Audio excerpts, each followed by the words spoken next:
Hey guys, tonight we're leaving behind highways, glowing phone screens, and the comforting knowledge that your next meal probably isn't hiding somewhere beneath a frozen layer of volcanic soil.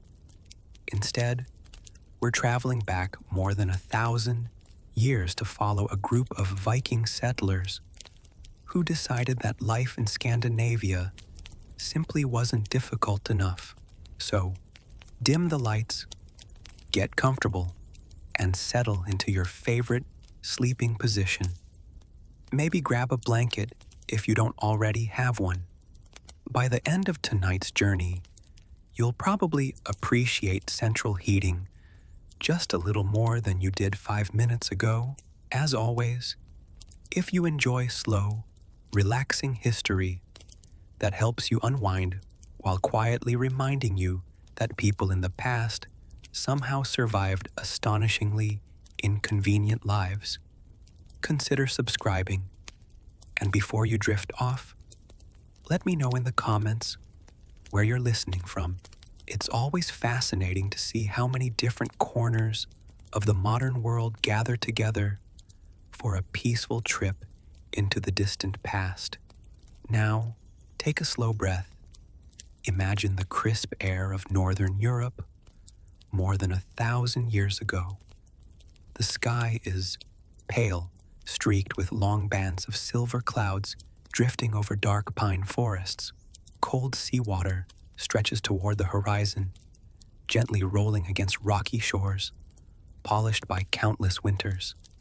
Small wooden farms cling to narrow valleys, where every patch of usable soil has been carefully cleared by generations of hard-working families. Nothing about this landscape is especially comfortable. Even on a pleasant summer morning, the wind carries a sharp chill. The growing season is short. Good farmland is limited. Every harvest matters. Every animal matters. Every stack of firewood quietly promises another week of survival. This wasn't the dramatic world of endless battles that movies often like to show. Most Viking people spent far more time repairing fences than swinging axes. Their greatest enemy wasn't always another warrior. Sometimes it was a rainy summer. Sometimes it was a sick cow. Sometimes it was a field that refused to grow enough barley before winter arrived. History has a habit of remembering the loudest people. Kings receive monuments. Famous warriors become legends. Explorers earn entire chapters in history books. Meanwhile, the ordinary families who quietly packed their lives into wooden ships often disappear between the lines. Tonight, there are main characters, not mighty kings wrapped in shining armor, not legendary berserkers charging across battlefields, just farmers, carpenters, fishermen, blacksmiths, children who had never seen the open ocean, grandparents wondering whether they'd survive one more winter, women carrying nearly every responsibility required to keep a household alive, and countless ordinary people preparing to gamble everything on a voyage toward places that most had never seen. It's easy, from the comfort of the 21st century, to imagine that moving somewhere new is simply a matter of loading boxes into a truck, arguing about where the coffee mug should go, and hoping your internet service gets connected before Monday. For Viking settlers, moving meant something very different. There was no guarantee the destination even existed exactly as travelers described it. Maps were incomplete. Rumors traveled farther than facts. One sailor claimed there were endless green valleys waiting beyond the sea. Another insisted the coast was nothing but ice, fog, and cliffs. Both might have been telling the truth, or neither. That uncertainty was simply part of life. Imagine standing beside a wooden ship pulled onto a pebble beach. It creaks gently as waves push against its hull. Fresh tar fills the air with its unmistakable smell. Bundles of rope lie neatly coiled. Wooden barrels wait to be loaded. Nearby, sheep bleat impatiently, completely unaware that they are about to become unwilling passengers on one of history's least luxurious cruises. A few chickens complain loudly from woven baskets. They may, in fact, be the only passengers voicing perfectly reasonable objections. The people move with quiet purpose. No one wastes energy. Every tool has already been sharpened. Every sack of grain has been counted more than once. Every family owns only what can realistically fit aboard the ship. There isn't room for unnecessary possessions. When every kilogram of cargo affects whether a vessel survives rough seas, sentimental clutter suddenly becomes much less sentimental. Some children chase one another along the shore, laughing as though tomorrow will be exactly like today.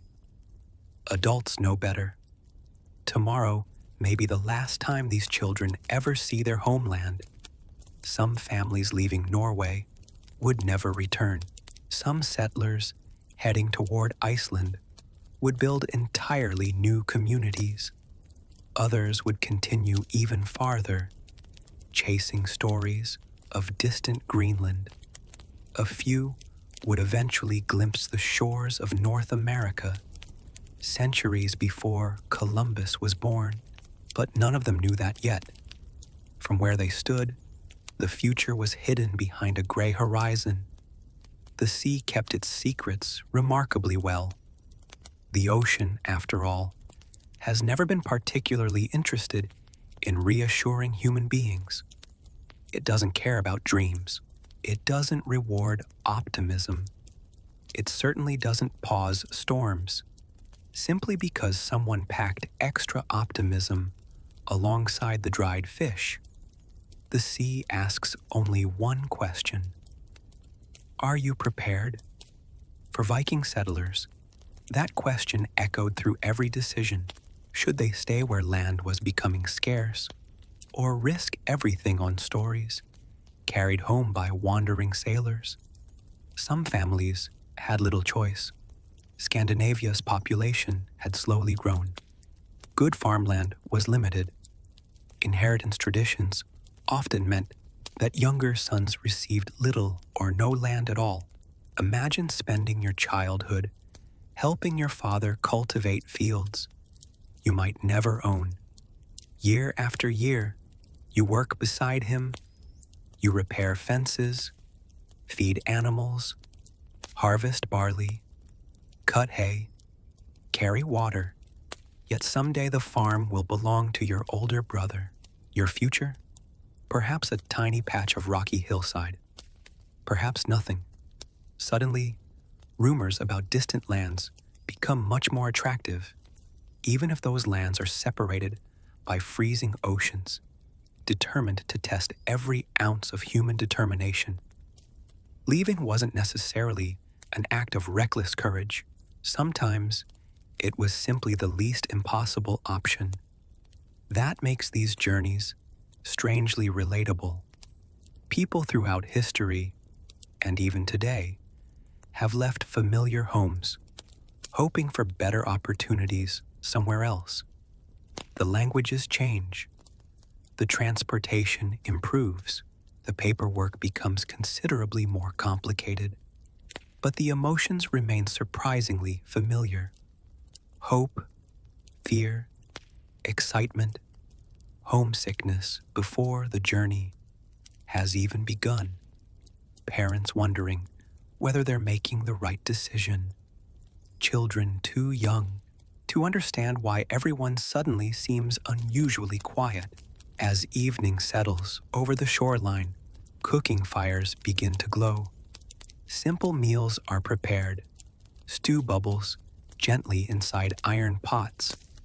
Fresh bread disappears almost as quickly as it's baked. Neighbors visit one another. Some offer encouragement. Others quietly wonder whether these travelers are making a terrible mistake. Perhaps both thoughts exist at the same time. The conversations stretch late into the evening. Stories are exchanged. Advice is repeated. Warnings grow more dramatic each time they're told. Someone insists they once saw waves taller than houses. Another claims whales can swallow entire boats. Thankfully, that particular rumor belongs more comfortably beside campfire storytelling than careful observation. Still, when facing an unknown ocean, even unlikely stories become strangely believable. The stars slowly emerge overhead. Without city lights, they seem impossibly bright. For Viking navigators, those stars were more than decoration. They were companions, guides, silent landmarks crossing the heavens, night after night. Soon these same constellations would watch over crowded ships far from land. But for tonight, they simply shine above families, sharing what may be their final peaceful evening in the only home they've ever known. Listen carefully.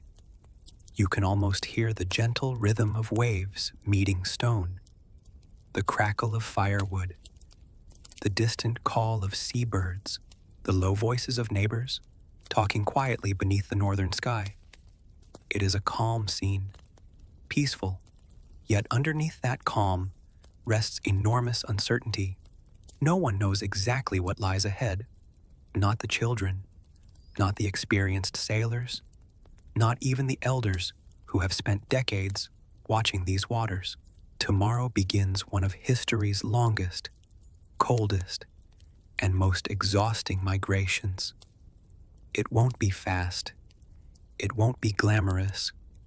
And despite everything you've heard about fearless Vikings, there will be plenty of moments when ordinary settlers feel frightened, exhausted, seasick, cold, hungry, and deeply homesick. In other words, remarkably human. So settle in. Let your breathing slow. Allow the distant sound of the northern sea to replace the noise of the modern world. Our long voyage is only just beginning, and in the next chapter, we'll discover why so many Viking families reach the difficult conclusion that leaving everything behind was worth risking the unknown waters beyond the horizon. Part 2. Why Viking families decided to leave home. Welcome back. By now, you've found a comfortable place to rest, and our little Viking village is beginning to stir with the soft light of another northern morning. The sea is calm for the moment. Smoke rises lazily from turf-roofed homes, and somewhere nearby, a rooster is proudly announcing himself as though he personally arranged for the sunrise. The people waking up in this village don't know it yet, but many of them are living through the final weeks of a life they've always known. Not because an invading army is marching over the hill, not because dragons have finally decided Scandinavia looks interesting, simply because there isn't enough room. As dramatic historical reasons go, we're running out of farmland isn't exactly the sort of thing Hollywood turns into a blockbuster. Yet for thousands of Viking families, it was one of the most important reasons they packed their lives into wooden ships and sailed toward uncertain horizons. History often remembers Vikings as fearless raiders, with magnificent beards and an almost suspicious enthusiasm for axes. And yes, some certainly fit that description, but most Vikings were ordinary people. If you wandered through a Norwegian village around the 9th century, you'd find far more cows than warriors. You'd hear blacksmiths hammering iron, children chasing each other through muddy paths, women spinning wool beside the doorway, and farmers worrying, quite passionately, about the weather. Because the weather, unlike an enemy army, refused to negotiate. Every spring carried hope, every autumn delivered judgment. A warm summer might produce enough barley to feed a family through the winter. A cold summer could mean months of careful rationing, anxious conversations, and long evenings wondering whether the food stores would last until spring. There were no supermarkets, no emergency food deliveries, no convenient little weather app announcing light rain expected after lunch. The clouds themselves were the forecast, and they weren't always particularly encouraging. Scandinavia was beautiful, but it was never generous. Towering forests covered much of the landscape. Rocky mountains divided valleys. Long fjords carved deep into the coastline, creating breathtaking scenery that modern tourists absolutely adore. The Vikings appreciated the scenery too. They just would have preferred if a few more flat fields had come with it. Good farmland was surprisingly rare. Every usable patch of soil had been cleared through years of exhausting labor. Trees had to be cut down, roots removed, stones carried away by hand. The earth itself had to be persuaded, season after season, to grow enough crops for another year of survival. Land wasn't simply valuable, it was life.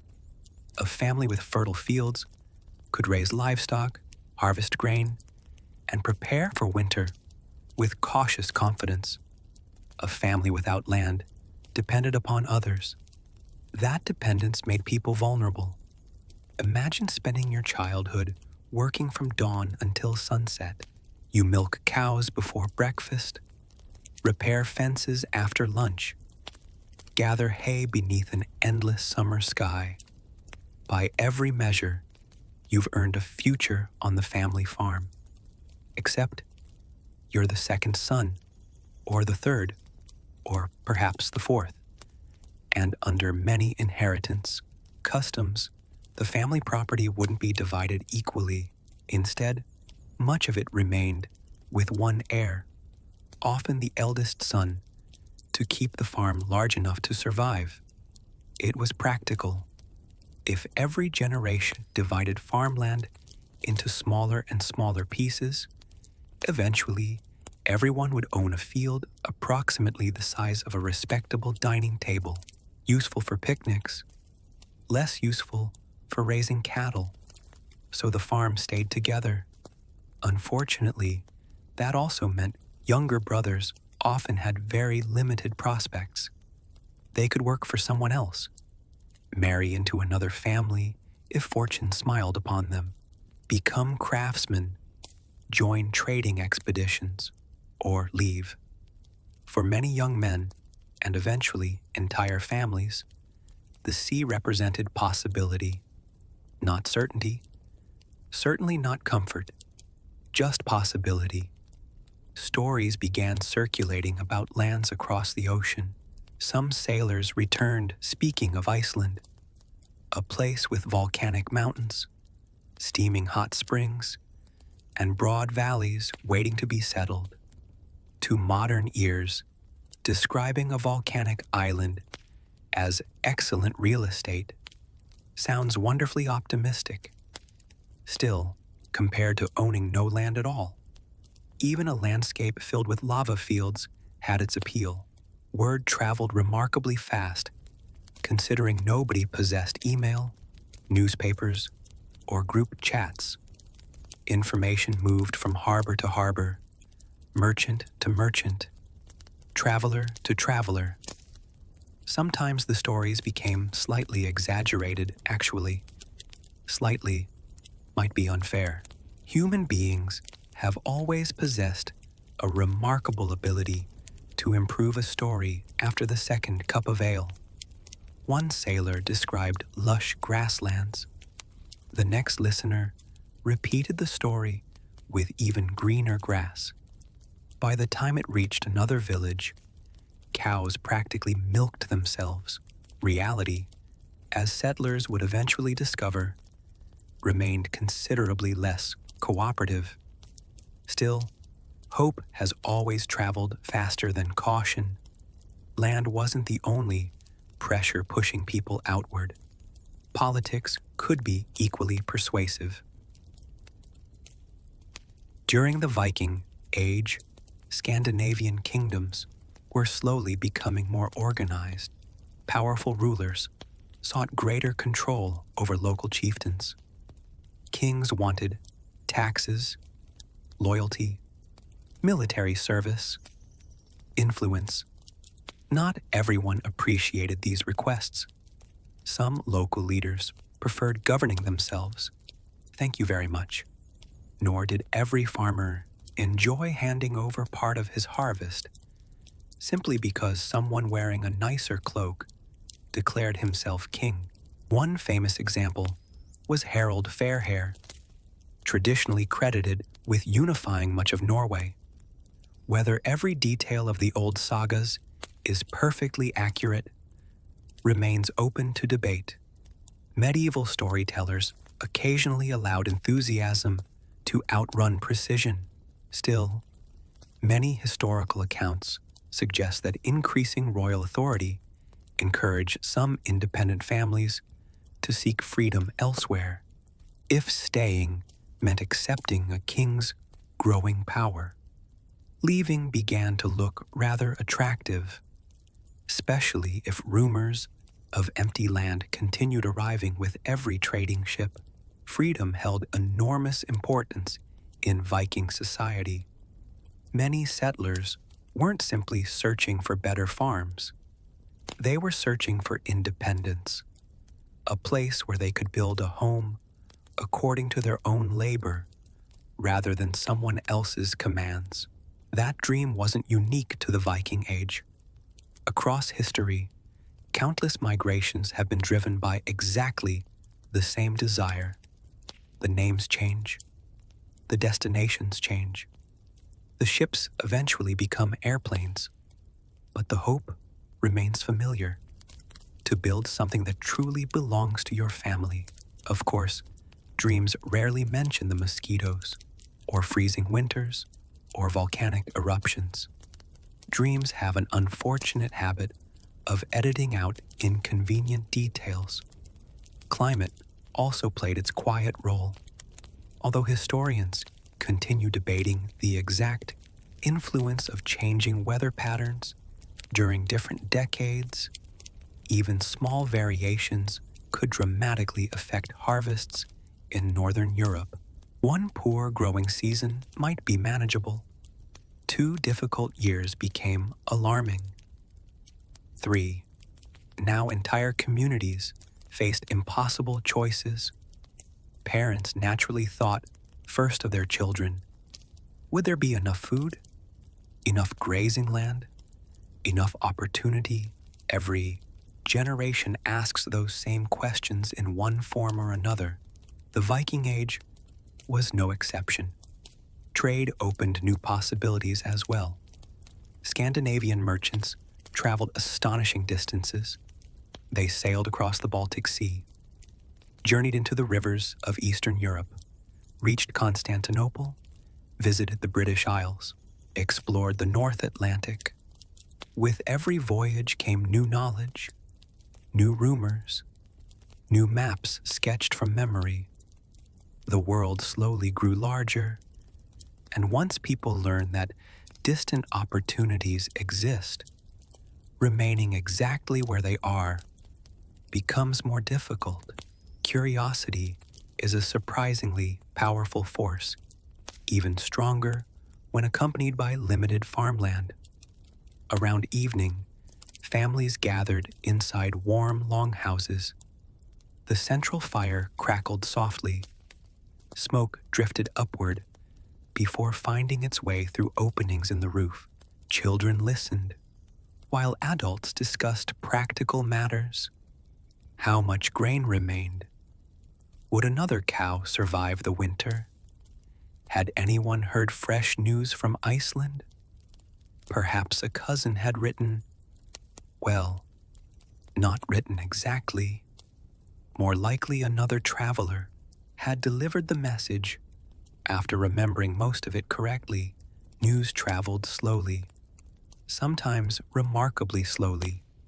You might wait months to hear that your relatives had safely arrived, or never hear at all. That uncertainty became part of daily life. Leaving home meant accepting silence. Parents understood they might never again embrace grown children who sailed west.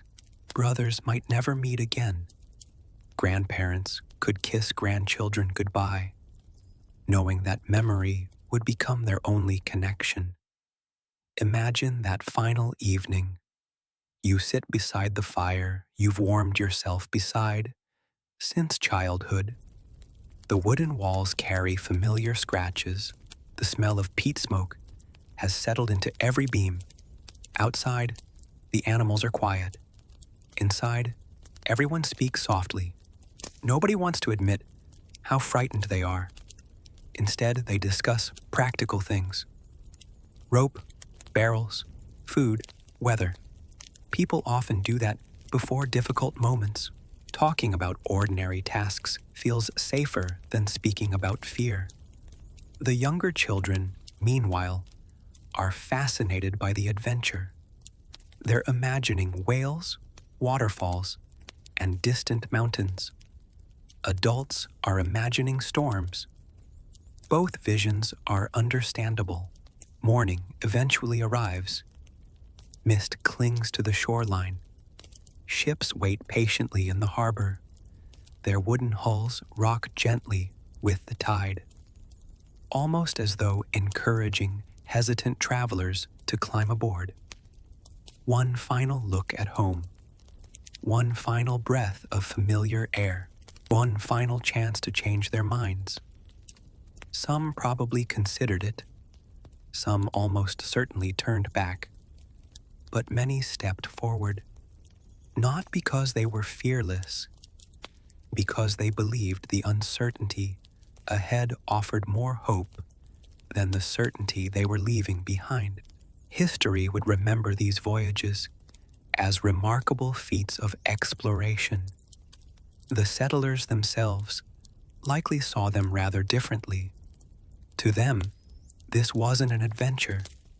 It was a gamble involving freezing oceans, overcrowded ships, unpredictable weather, and livestock that had absolutely no interest in becoming sailors. Still, sometimes the only path toward a better future begins with leaving behind everything you've ever known. As the village slowly disappears behind them and the coastline fades into the northern mist, the familiar world begins, slipping quietly beyond the horizon. Ahead lies only sea, and somewhere beyond that endless gray water waits a new beginning, if they can survive the journey long enough to reach it. In our next chapter, we'll walk down to the shoreline as skilled craftsmen shape enormous oak trunks into the remarkable ships that carried Viking settlers across some of the harshest waters on Earth. We'll discover how these vessels were built, why they were so revolutionary, and why trusting your life to one required equal measures of craftsmanship, courage, and perhaps just a tiny amount of optimism. Part 3. Selling everything before departure. The decision has finally been made. There comes a quiet moment in every family's journey when dreams stop being conversations and begin turning into reality. For our Viking settlers, that moment doesn't arrive with a heroic speech or the blast of a war horn. It begins with a simple question: what are we taking? Closely followed by an even harder one: what are we leaving behind? As dawn spreads across the fjord, the village feels strangely ordinary. Sheep graze on damp hillsides. Smoke curls lazily from longhouse chimneys. A fisherman untangles his nets, as though today is no different from yesterday. But for several families, today marks the beginning of the end. Not the end of their lives, the end of the lives they've always known. If you've ever moved to another town or another country, you probably know the strange feeling of looking around your home and realizing that every object suddenly demands a decision. Keep it? Sell it? Give it away? Throw it out? Now imagine making those decisions, knowing you are about to cross an ocean with no guarantee you'll ever return. The choices become much more permanent. A Viking ship could carry impressive cargo, but space was precious. Every barrel, every bundle of cloth, every iron tool, every sack of grain competed for room alongside livestock, drinking water, and human beings. This wasn't a moving company. Nobody was arriving next Tuesday with a second shipment. If something didn't fit aboard the ship, it stayed behind forever. That realization forced families to examine every possession with remarkable honesty. An extra wooden stool? Useful, but perhaps not useful enough. A heavy carved chest, passed down from a grandparent? Beautiful, but it might weigh as much as a small pig. And unlike the pig, the chest couldn't eventually become dinner. The pig, meanwhile, remained blissfully unaware that its value had suddenly increased. Inside one longhouse, a family begins sorting their belongings. The father lifts an iron cooking pot. Heavy, very heavy, yet impossible to replace in a distant settlement. It goes into the take pile. Nearby, his wife carefully folds thick wool blankets. Each one has taken weeks, perhaps months, to spin, weave, and finish. The cold Atlantic does not care how skilled you are. Without warm wool, winter quickly becomes deadly. The blankets are coming too. Their daughter gathers wooden bowls and spoons. Nothing fancy, just sturdy, utensils worn smooth by years of use. Each scratch tells the story of countless ordinary meals shared beside the family. Fire. Those bowls have seen birthdays, harvest feasts, arguments, laughter, and long winter evenings. Now they will witness an entirely new life. Not everything can come. The family owns a large wooden table built by the grandfather decades earlier, solid oak, beautiful, craftsmanship far too large. For a long moment, nobody speaks. It has been the center of family life for years. Children learned to carve wood there. Neighbors shared meals there. Stories were told there during dark winters. Soon someone else will own it. Or perhaps no one. Sometimes leaving home means leaving behind pieces of your own history. Outside, neighbors begin arriving. Some come to help. Others come because news travels astonishingly fast in small villages. Apparently, gossip requires neither roads nor written letters. One elderly farmer studies a sturdy plow leaning against the wall. You won't need this where you're going. The owner nods slowly. I suppose not.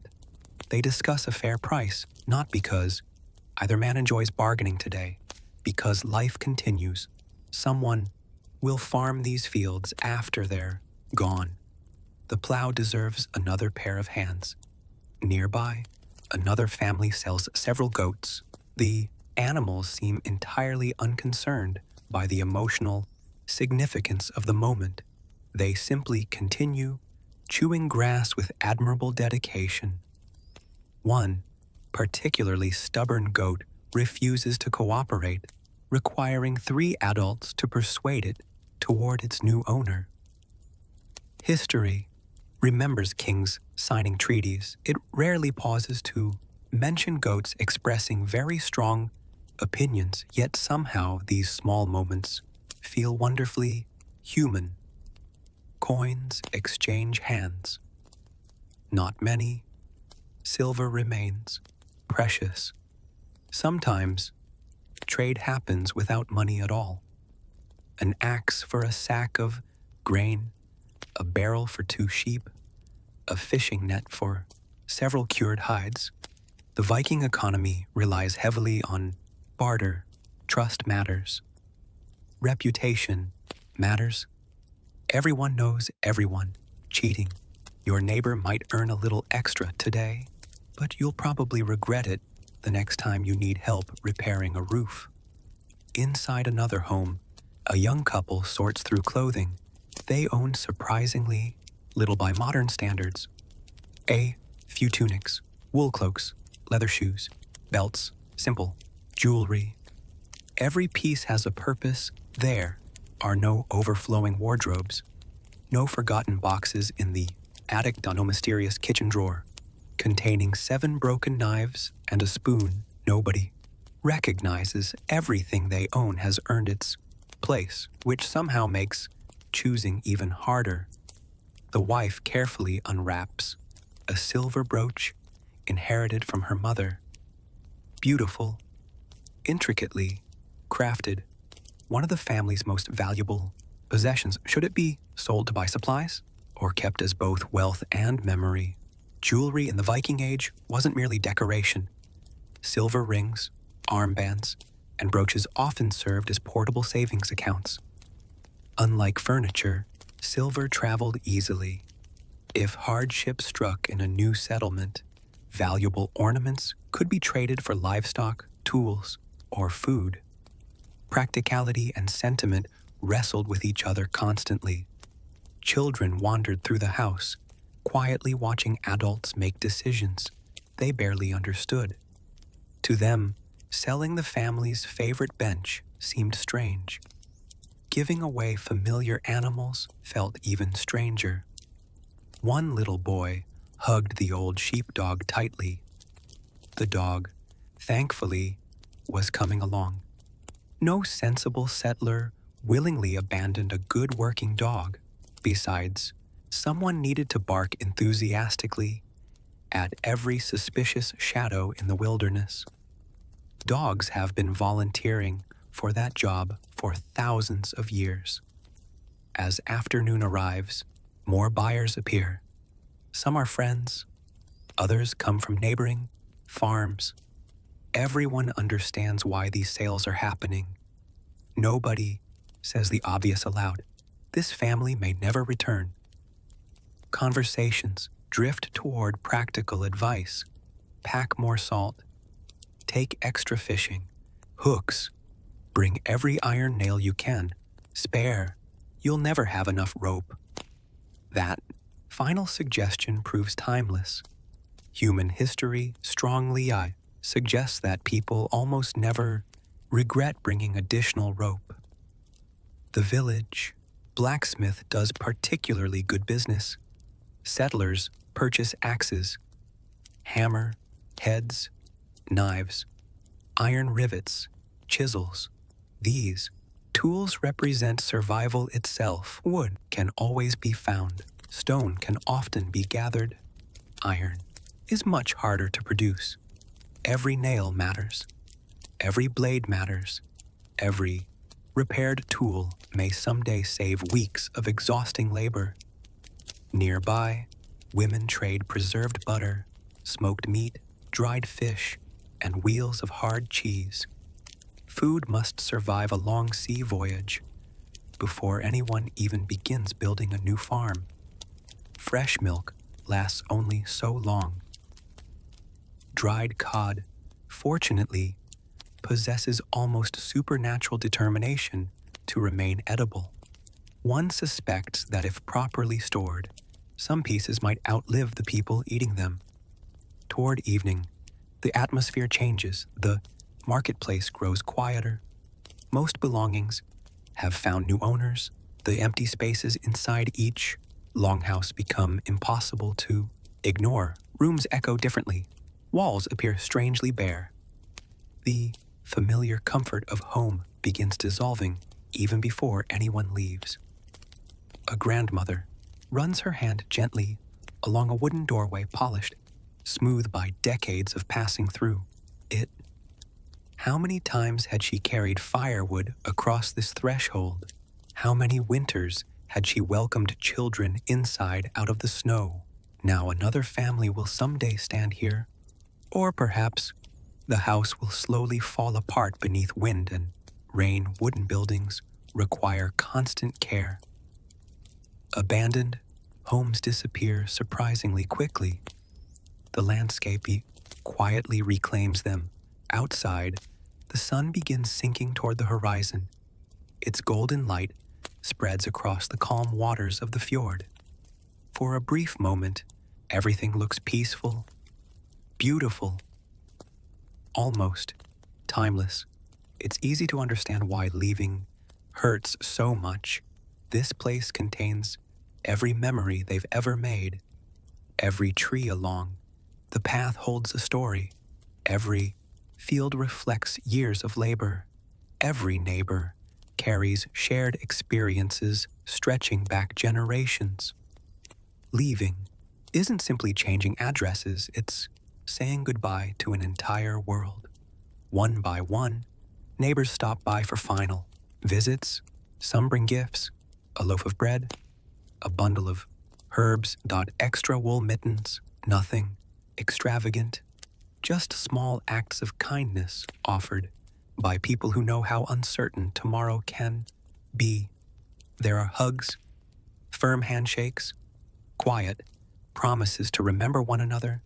Some promises will be kept, others will be swallowed by distance and time. The sea has always been very good at separating people. As darkness settles across the village, the remaining possessions are carried toward the waiting ship. Barrels are rolled carefully over wooden planks. Bundles of clothing are tied securely with rope. Iron tools clink softly against one another. The sound echoes through the evening air. Every item now represents a deliberate choice. Every object has earned its place aboard. Tomorrow, there will be no turning back for forgotten belongings. The ship can carry only so much. And beyond the horizon lies a land where every possession must help build an entirely new life. Tonight, however, there is one final chance to sit beside the familiar fire, one final meal inside the old longhouse, one final night beneath a roof built by fathers and grandfathers, whose hands shaped every beam. The house feels larger now, not because it has grown, because so much of its life has already been packed away. The silence settles gently over the room. Outside, the tide rises against the shore. The ship waits patiently in the darkness, rocking ever so slightly beneath the stars. It is ready. Whether its passengers are ready is another question entirely.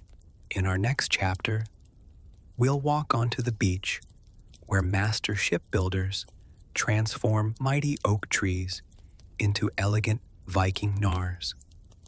The broad merchant vessels that carried families, livestock, and dreams across the stormy North Atlantic.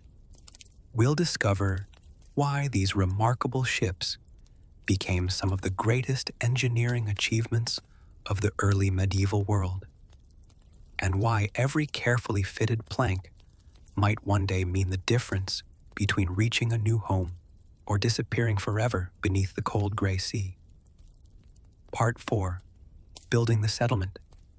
Ships before a single family could dream of green valleys across the sea, before a child could wonder what Iceland might look like, before a goat could begin questioning every life choice that eventually led to becoming an unwilling passenger On a Viking voyage, someone first had to build the ship, not just any ship, a vessel capable of carrying entire families, livestock, barrels of food, timber, tools, seed grain, and every fragile hope that these settlers possessed.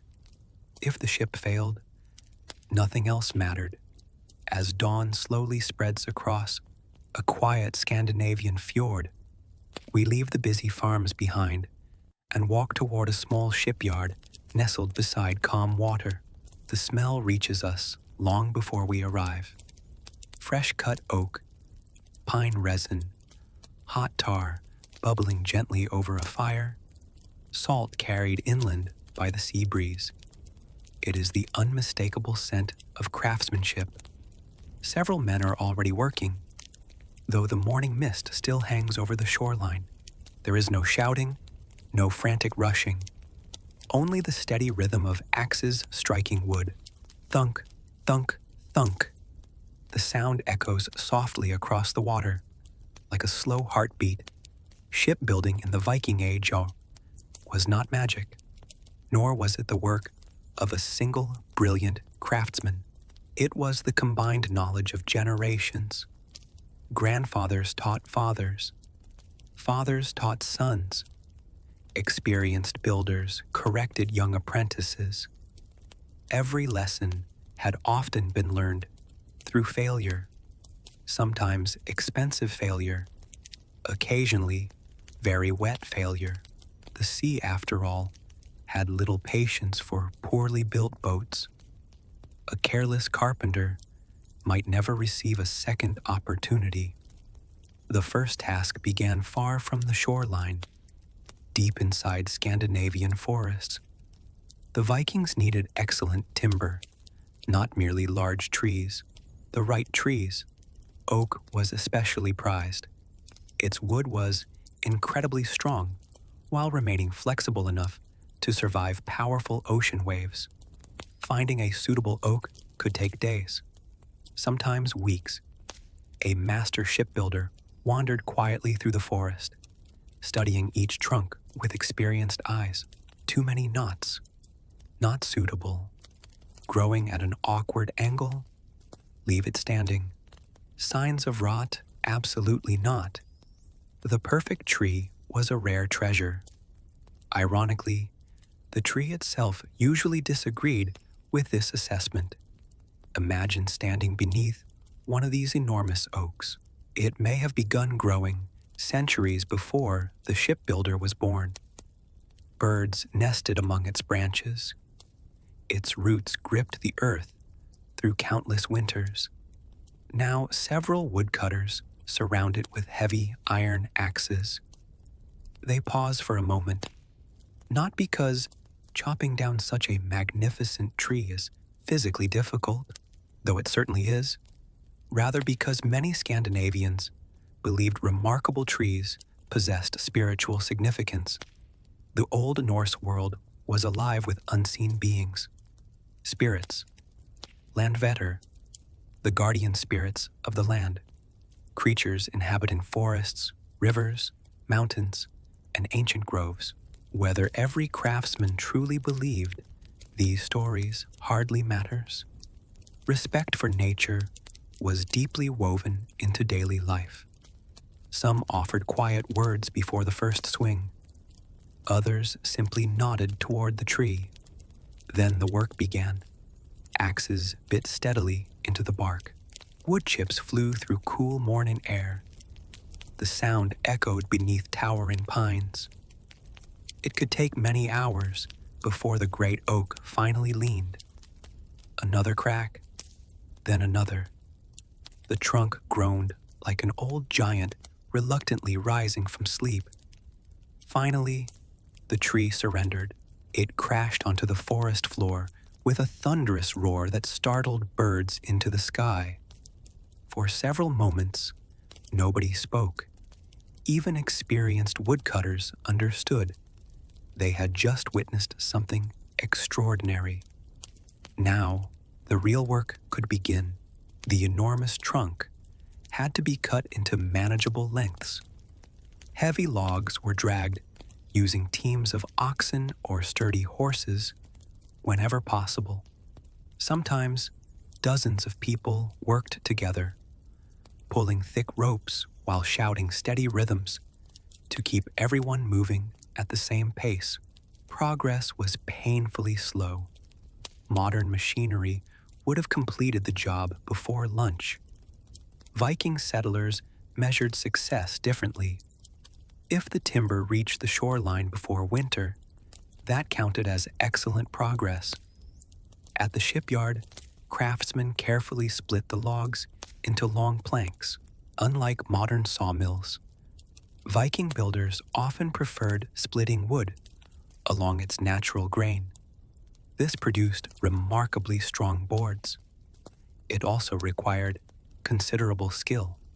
One careless strike could ruin weeks of work.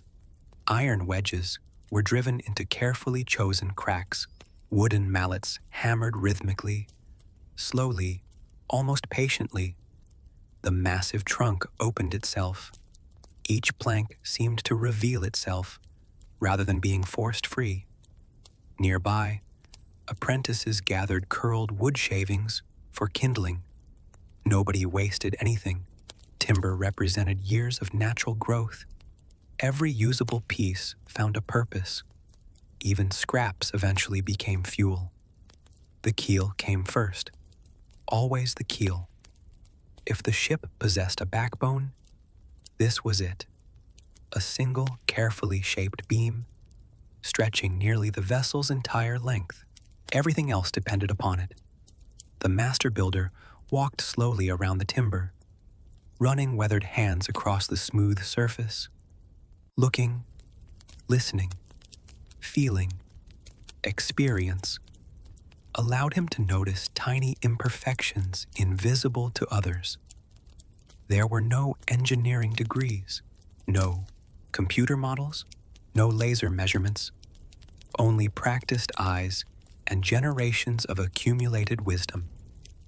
Remarkably, that proved more than enough. Gradually, the graceful shape of the ship emerged. Curved ribs were fitted one after another. Each resembled the skeleton of some enormous sea creature waiting to awaken. The vessel grew almost organically, as though the forest itself were quietly transforming into something capable of returning to the ocean. Then came one of the Vikings' greatest engineering achievements: clinker-built planking. Instead of placing boards edge to edge, each plank overlapped the one below it, like roof tiles or fish scales. This clever technique created a hull that was simultaneously strong and flexible. When Atlantic waves struck the ship, the overlapping planks could move slightly instead of resisting every force rigidly. Rather than fighting the sea, the ship danced with it. Admittedly, danced may sound rather graceful. Many future passengers would describe the experience using considerably less poetic language after 3 days of seasickness. Still, the ships worked brilliantly. Iron rivets secured every plank. Inside the hull, the protruding ends were bent tightly over small iron washers called rovers. Each rivet had to fit perfectly. Thousands would eventually hold the vessel together. One weak connection might allow seawater inside. Enough weak connections. Well, the fish would suddenly gain several unexpected traveling companions. No one wanted that. The gaps between planks required sealing. For this, Viking builders used moss, animal hair, wool, and plant fibers soaked generously in sticky pine tar. Tar became the ship's invisible guardian. It waterproofed the hull, protected the wood from rot, filled the air with its rich, smoky aroma. Even today, replicas of Viking ships often carry that same distinctive scent. Close your eyes for a moment. Imagine standing beside the completed hull. Warm sunlight glows across polished oak. Fresh tar shines almost black against the timber. The sea laps gently at the shoreline. Gulls circle overhead. Someone sharpens an adze nearby. A child watches wide-eyed, completely convinced these craftsmen possess magical powers. Honestly, from the child's perspective, they probably do. Turning trees into ocean-going ships certainly feels close enough. Days become weeks, weeks become months. The vessel slowly approaches completion. A sturdy mast rises toward the sky. Woven wool sails, enormously expensive and requiring thousands of hours of labor, are carefully attached. Many people forget that sails were among the most valuable parts of any Viking ship. Producing enough wool alone required countless sheep. Then came spinning, weaving, sewing, reinforcing. Every square meter represented extraordinary effort. Losing a sail during a storm was not merely inconvenient, it was heartbreaking. Steering oars were fitted along the starboard side, heavy anchor stones prepared, coils of rope carefully wound. Every detail mattered. Finally, the day arrived. Launching day. The entire village gathered beside the water. Children balanced excitedly on driftwood logs. Older men folded their arms thoughtfully. Women carried food for the workers. Even those with no direct connection to the ship came to watch. After all, a new vessel meant new opportunities. Trade, fishing, exploration, perhaps even entirely new settlements across the sea. Wooden rollers were placed beneath the hull. Ropes tightened. Dozens of hands gripped together. One command echoed across the shoreline. Everyone pushed, slowly, almost reluctantly. The great ship moved. Another push, another. The rollers creaked beneath its enormous weight. Then, with a gentle splash, the hull kissed the water for the first time. For a brief second, everyone held their breath. Would she float evenly? Would hidden leaks appear? Would months of labor prove worthwhile? The answer arrived quietly. She floated beautifully, calm, balanced, almost eager. Tiny waves rocked the vessel gently, as though the sea itself had accepted this newest traveler. Smiles spread through the gathered crowd. Not loud celebrations, just deep satisfaction. They had built something extraordinary. They didn't know exactly where this ship would travel. Perhaps Iceland, perhaps Greenland, perhaps somewhere no Scandinavian had yet described. But wherever she sailed, she carried with her the finest knowledge, craftsmanship, and determination that Viking society could offer. Soon these empty decks would be crowded with families, children, sheep, barrels, dogs, seeds, tools, dreams, and more than a little nervous excitement, because building the ship was only the beginning. The far greater challenge would come when the coastline disappeared behind them, leaving nothing ahead except the endless gray Atlantic.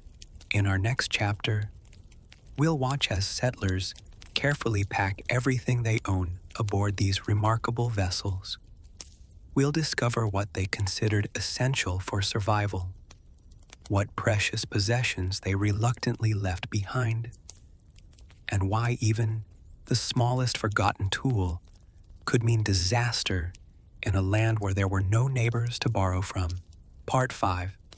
Packing food, animals, and precious belongings. Morning arrives quietly over the little harbor. The new ship rests gently against the shore, rising and falling with each lazy wave, as if it has spent its entire life floating there. Instead of being launched only a few days ago, Its fresh pine tar still glistens in the soft sunlight. The great wool sail remains neatly tied around the mast. Coils of rope hang from wooden pegs. Everything is ready. Well, almost everything. A ship without supplies is simply an expensive way to become very hungry in the middle of the Atlantic. Today, the settlers face another enormous task. Not sailing, packing. At first glance, packing sounds wonderfully ordinary. Modern people pack for vacations all the time. A suitcase, a toothbrush, a phone charger that everyone somehow forgets despite using it every single day. The Vikings, however, were not preparing for a relaxing holiday beside a warm beach. They were packing for an entirely new life. Everything that would allow them to survive during the voyage, and perhaps during the first terrifying year in a completely unfamiliar land, had to fit inside one wooden ship. Nothing could be forgotten, nothing truly important. And yet, no matter how carefully they planned, someone would almost certainly remember an essential item halfway across the ocean. Human nature, it seems, has remained remarkably consistent. The harbor gradually fills with activity. Oxen pull heavily loaded carts down rough dirt tracks. Children carry smaller bundles wrapped in wool cloth. Dogs dart happily between everyone's feet. Convinced this is the most exciting morning in recorded history. Nearby, several sheep are considerably less enthusiastic. They appear to suspect that something unusual is happening. They're right. Unfortunately for them, they have absolutely no say in the matter. The first supplies brought aboard are not the most valuable. They're the heaviest. Large wooden barrels are carefully rolled across thick planks laid between the shore and the ship. Every movement requires patience. One careless slip could smash the barrel, waste precious food, or send several unlucky helpers into freezing water. None of those outcomes is particularly desirable. The settlers begin with fresh drinking water. Although surrounded by endless ocean, they cannot drink seawater. That lesson had been learned many centuries earlier by people who were almost certainly having a very unpleasant day. Large oak barrels filled with clean water are placed deep inside the ship. They are wedged securely so they cannot roll when storms begin tossing the vessel from side to side. Because storms will come. The settlers know this. The sailors know this. Even the sheep probably suspect it. Next comes food. So much food. Enough to feed dozens of people for weeks. Perhaps months if conditions become difficult. There are sacks of barley, bags of oats, dried peas, rye flour, wrapped carefully inside leather sacks. These humble grains are not exciting. Nobody sings glorious poems about barley porridge. But boring food has an extraordinary habit of keeping people alive. Beside the grain come heavy wheels of hard cheese. Properly prepared cheese can last an impressively long time. It travels well, provides valuable nutrition, and unlike fresh milk, it doesn't decide to spoil simply because the weather feels inconvenient.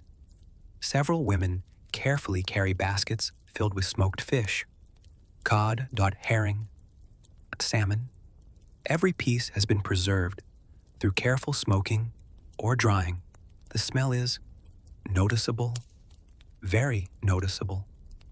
Fortunately, after several weeks aboard ship, nearly everyone will stop noticing.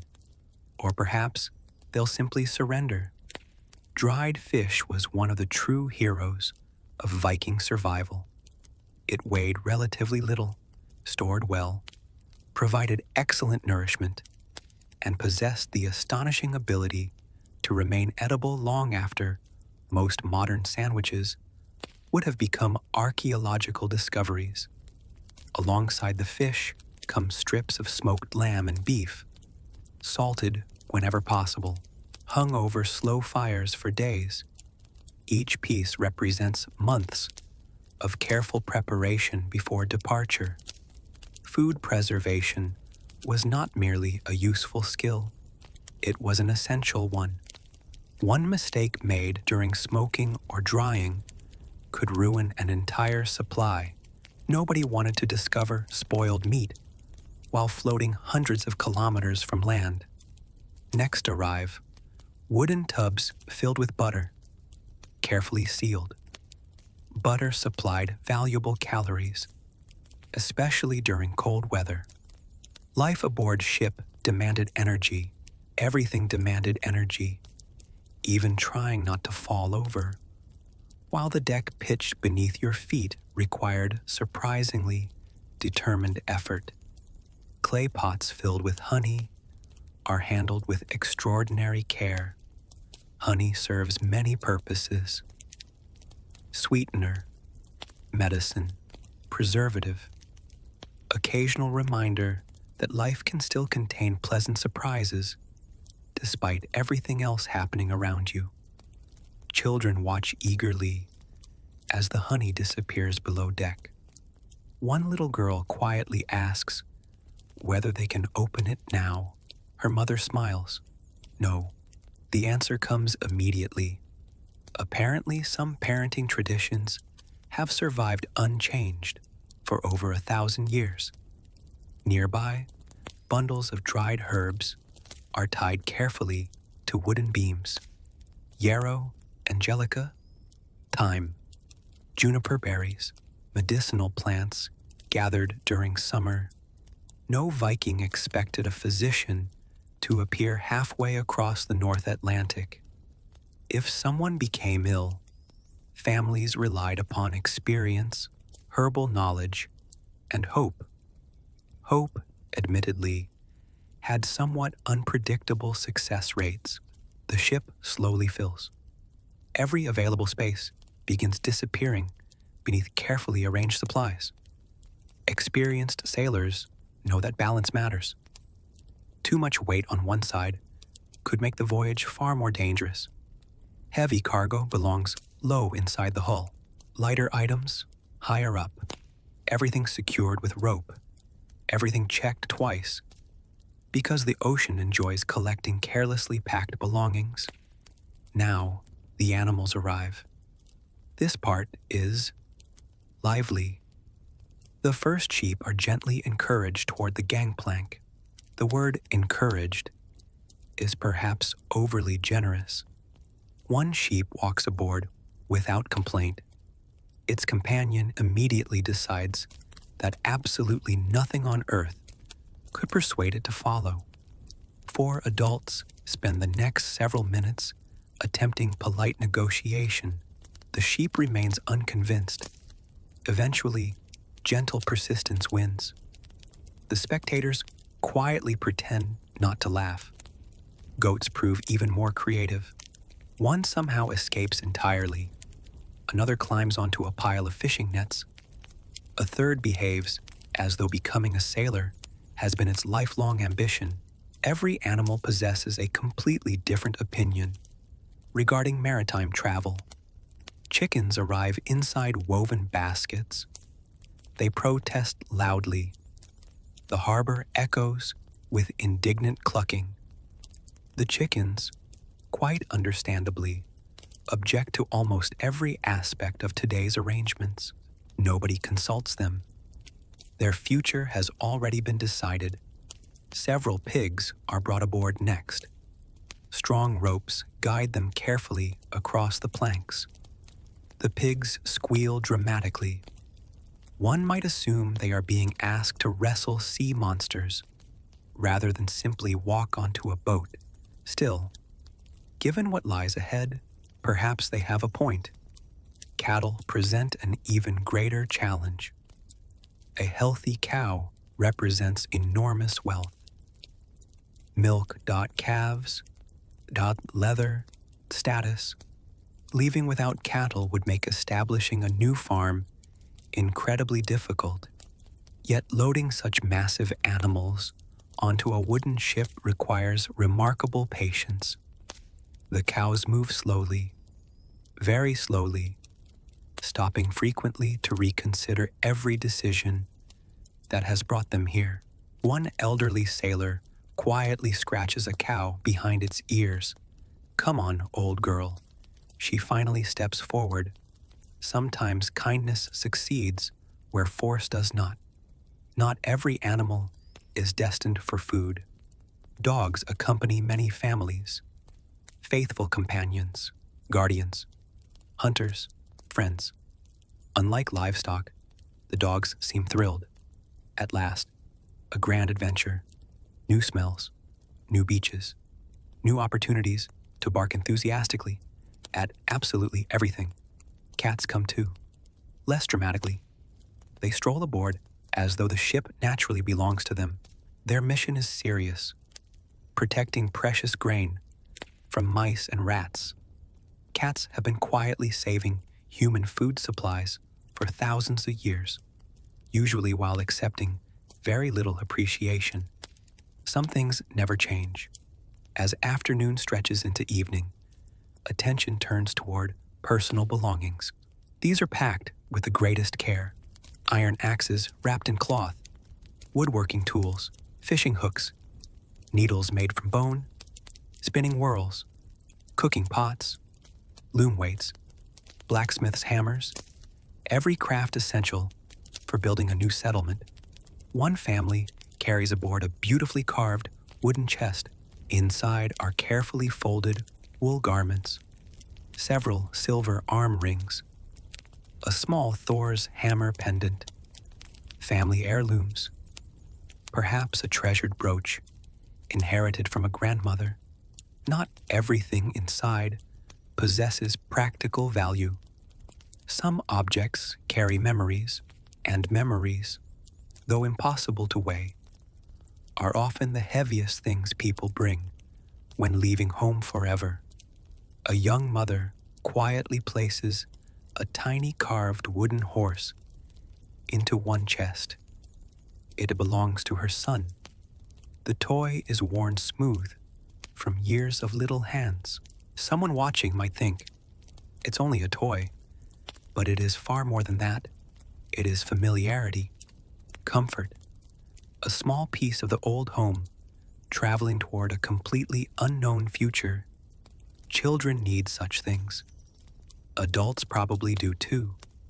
They simply become better at pretending otherwise. As the last rays of sunlight touch the mountains, the ship appears transformed. This morning she was empty. Now she carries an entire community. Food enough for countless meals. Animals that will become the foundation of future farms. Tools that will shape houses from untouched forests. Seeds that may someday become fields, waving gently beneath distant northern skies. Treasures that remind families where they came from. Dreams that cannot be packed into barrels, yet somehow occupy more space than anything else aboard. The harbor grows quieter. The hard work is nearly finished. Only a few final bundles remain on the shore. Tomorrow the ropes will be untied. The sail will rise. The familiar coastline will slowly drift away. And every single person aboard will begin wondering the same silent question. Did we bring enough? Enough food? Enough tools? Enough courage? Enough hope? The answer will not come today. The sea has a habit of revealing such answers only after land has disappeared beyond the horizon. Tonight, however, there is one final, peaceful evening. The ship rocks gently beneath a sky filled with bright northern stars. The barrels are secure. The animals have settled, more or less. The precious belongings are safely stowed. everything is finally ready, or at least, as ready as anyone could possibly be before trusting their entire future to a wooden ship and an ocean famous for having an exceptionally difficult personality. In our next chapter, we'll witness one of the most emotional moments of the entire journey, the final farewells. Families will embrace loved ones for what may be the last time. Old friendships will quietly come to an end, and the settlement ship will slowly leave the only homeland its passengers have ever known as Scandinavia fades into the morning mist. Part 6. Saying goodbye to family forever. Morning arrives with surprising gentleness.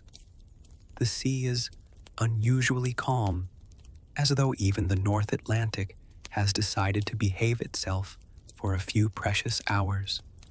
Thin ribbons of mist drift across the surface of the fjord, softening the outlines of the distant mountains. Seabirds glide silently overhead, their cries carrying through the cool morning air. It is a beautiful day to begin a voyage, which somehow makes saying goodbye even harder. The settlement ship waits patiently at the wooden jetty, its broad hull already heavy with barrels, tools, livestock, and every possession its passengers could carry. The sail remains neatly furled, resting against the mast like a sleeping giant waiting for the command to wake. There is no rush. Not yet. The tide is favorable, but the captain understands something every experienced sailor eventually learns. The sea can wait a few more minutes. People cannot. The shoreline slowly fills with neighbors. Some arrive carrying small gifts. Others come simply to stand beside old friends. One last time. No great ceremony has been organized. No king has traveled here to bless the expedition. No grand speeches echo across the harbor. Life in a Viking village rarely looked like the dramatic scenes painted centuries later. Instead, it feels wonderfully ordinary. Quiet conversations, warm embraces, hands clasped a little longer than usual, eyes that try very hard not to fill with tears, because tears are awkward, not forbidden, simply awkward. Imagine standing among them. The cool morning breeze brushes against your face. You smell salt water mixed with fresh pine and faint traces of wood smoke drifting from the village. Somewhere behind you, a blacksmith is already at work. Life continues, even on days that change everything. An elderly couple walks slowly toward the ship. Their son is leaving with his wife and 2 small children. The old man carries a beautifully carved wooden bowl. It is not especially valuable. The carving is simple. Years of use have polished its surface smooth. "This belonged to your grandfather," he says quietly. "You'll need it more than I will." The son hesitates. He knows the bowl means far more than the wood from which it was carved. It is a piece of the family itself, something familiar that will survive the journey. He accepts it carefully. No dramatic words follow. None are necessary. Sometimes, love is expressed through a wooden bowl. Nearby, a grandmother kneels beside her youngest granddaughter. The little girl cannot be more than 5 years old. Her wool cloak nearly reaches her ankles. She clutches a rag doll tightly against her chest. "Will we come back after winter?" she asks. Children have a remarkable ability to ask the most difficult questions with complete innocence. The grandmother smiles, a kind smile, a careful smile. "I hope so." She does not say yes. She cannot, because no one knows. The truth hangs silently between them. Many settlers who leave today will never see this shoreline again. Some will build prosperous farms in Iceland. Others will struggle through years of hardship. A few may continue even farther west. Some will simply disappear into history, their names forgotten, their stories carried away by the wind. The little girl hugs her grandmother tightly. She believes they will meet again. The adults wish they shared her certainty. Along the beach, several young men laugh together. Their jokes sound genuine.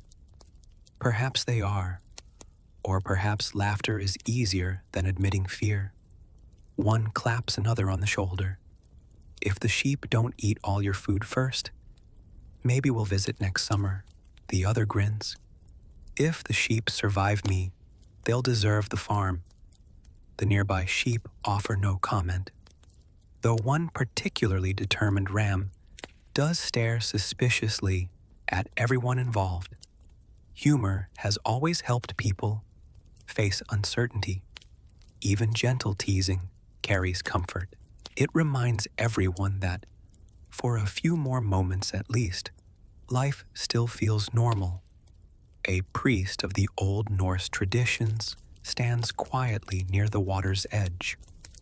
In many Viking communities, before Christianity became widespread, important journeys were often accompanied by offerings or prayers to the gods, not always elaborate ceremonies, sometimes only a few whispered words, a small gift placed upon the water, a request for favorable winds, safe seas, good fortune. Perhaps someone quietly asks Thor for strength. Another hopes Njord, the god associated with the sea, will guide the ship safely. A fisherman tosses a small carved token into the fjord. It disappears beneath the rippling surface. Whether the god's answer is beyond anyone's certainty, still, hope has always been easier to carry when shared with something greater than oneself. Nearby, several women exchange practical advice one final time. Keep the grain dry. Don't waste fresh water. Watch for mold. Cover the children well at night. The advice is familiar, repeated many times already, but repeating it feels comforting. There is little else left to do. One young mother embraces her sister. Neither speaks for several moments. Words suddenly seem far too small. Finally, the sister reaches into her pocket and produces a tiny bone needle. "You forgot this?" The traveler laughs softly. "I knew I left something." Perhaps she truly forgot. Or perhaps her sister simply wanted one last excuse for another hug. Either way, the needle changes hands. So does one final embrace. The captain slowly walks the length of the ship. He checks every rope, every barrel, every animal. He says little. His crew understands their duties. The weather appears favorable. The wind is beginning to shift soon. Very soon, it will be time. A horn sounds softly across the harbor. Not a dramatic blast of war, just a simple signal. Passengers begin climbing aboard. The gangplank creaks beneath their boots. Children look back repeatedly toward the village. Dogs trot happily across the deck, entirely convinced this outing will be delightful. Cats disappear almost immediately into the cargo, already searching for comfortable places to nap. The chickens remain deeply unhappy. Their opinions continue to go largely ignored. On shore, those staying behind gather closer together. Hands are raised, small waves, quiet smiles. One old woman crosses herself.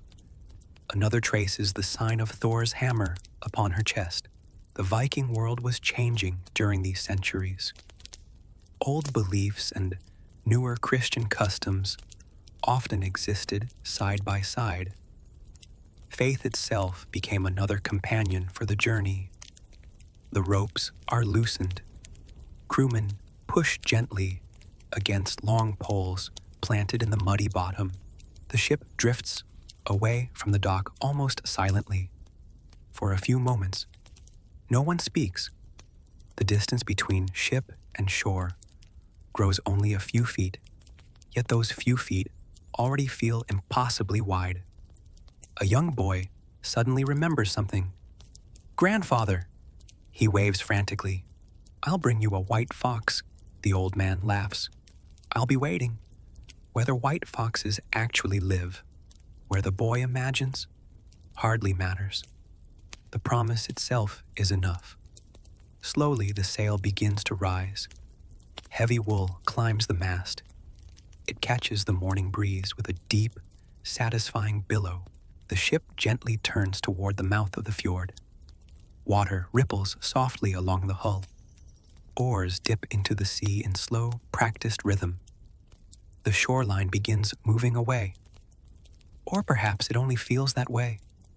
The village grows smaller. The familiar longhouses become tiny shapes beneath green hills. Smoke from the hearth fires rises in thin gray lines. Children on the deck wave until their arms grow tired. Parents continue waving long after they can no longer distinguish individual faces. Somewhere on shore, an elderly mother keeps watching long after everyone else has started walking home. She watches until the ship becomes only a dark shape against the silver water. Then, even that disappears around the headland. Silence settles over the harbor. The excitement is over. Only absence remains. Back aboard the ship, the passengers gather quietly. Nobody rushes to conversation. Some continue staring toward the disappearing coastline. Others sit beside their cargo. One woman quietly wipes away a tear before anyone notices, or at least before anyone politely pretends not to notice. Grief and hope often travel together. One does not cancel the other. The settlers carry both. Ahead lies possibility. Behind lies memory. Neither is easy. As the last outline of Scandinavia fades into the morning mist, a strange realization settles over everyone aboard. There is no turning back now. The wind has chosen their direction. The sea stretches endlessly before them. Everything familiar has slipped beyond the horizon. Everything uncertain lies ahead. The voyage has truly begun. For the first time, the passengers understand that their home is no longer the village they left behind. For now, their home is this wooden ship, a floating island of timber, wool, iron, animals, dreams, and remarkably brave, ordinary people, crossing one of the most unforgiving oceans in the medieval world. The waves rock the vessel gently. The sail fills with a steady breeze. Above them, gulls circle one final time before turning back toward land. Even the birds know where home is. The settlers can only hope they will someday build a new one. In our next chapter, we'll follow the ship into the open sea, where the protective fjords disappear behind them, and the first truly terrifying days on the North Atlantic begin. The passengers will face endless water, rising swells, unfamiliar sounds, and the unsettling realization that, for the foreseeable future, there will be no land in sight, only the slow rhythm of the ocean beneath a vast northern sky. Part 7. The first terrifying days at sea. By the time the sun climbs above the eastern hills, the coastline has almost disappeared. The familiar mountains of Scandinavia are no longer towering landmarks. They have become faint blue shadows, resting quietly along the edge of the world, slowly dissolving into the morning haze. Many of the settlers continue staring toward them, not because they expect the land to come back, but because they are trying to memorize it. The curve of the shoreline, the dark forests, the snow lingering high on distant peaks. Every passing minute steals another piece of the view. Eventually, even the tallest mountains disappear beneath the horizon. Home is gone. No one says those words aloud. They don't need to. The silence says them well enough. Only the endless sea remains. For people who had spent most of their lives surrounded by valleys, forests, and familiar fields, the open ocean felt almost unreal. It had no fences, no roads, no church towers, no mountain peaks to point toward and say, "We're nearly there." Only water, blue-gray in the morning, silver beneath drifting clouds, black whenever storms gathered. The North Atlantic possessed an unsettling talent for making human beings feel wonderfully small.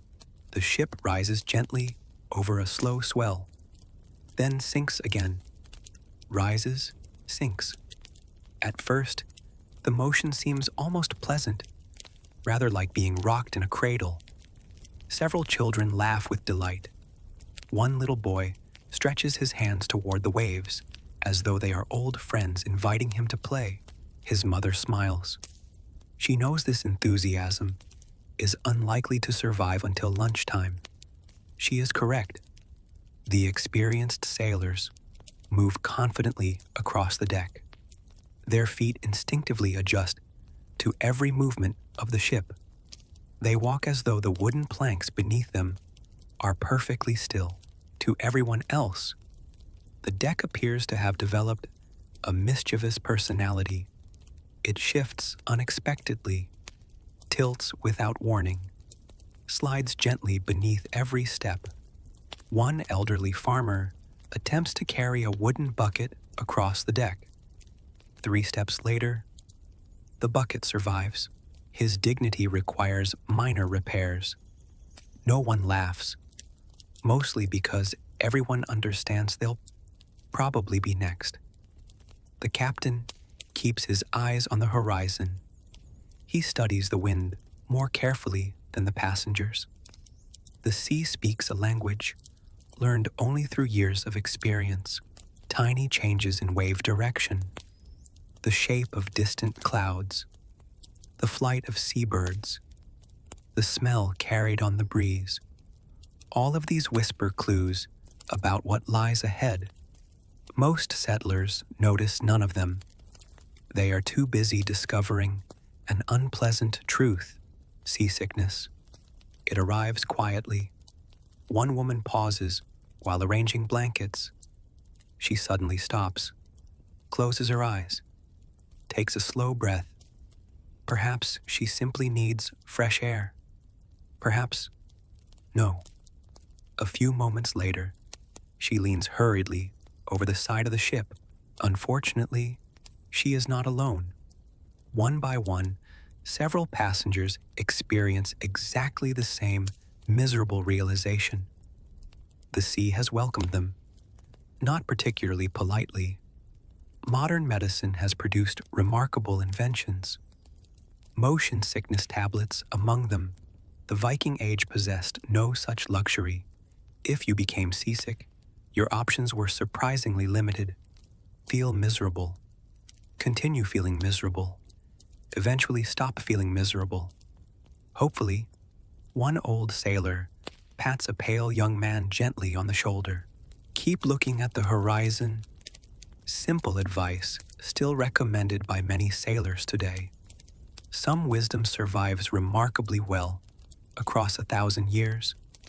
The young man tries. He stares determinedly toward the distant line where sea meets sky. It helps, a little.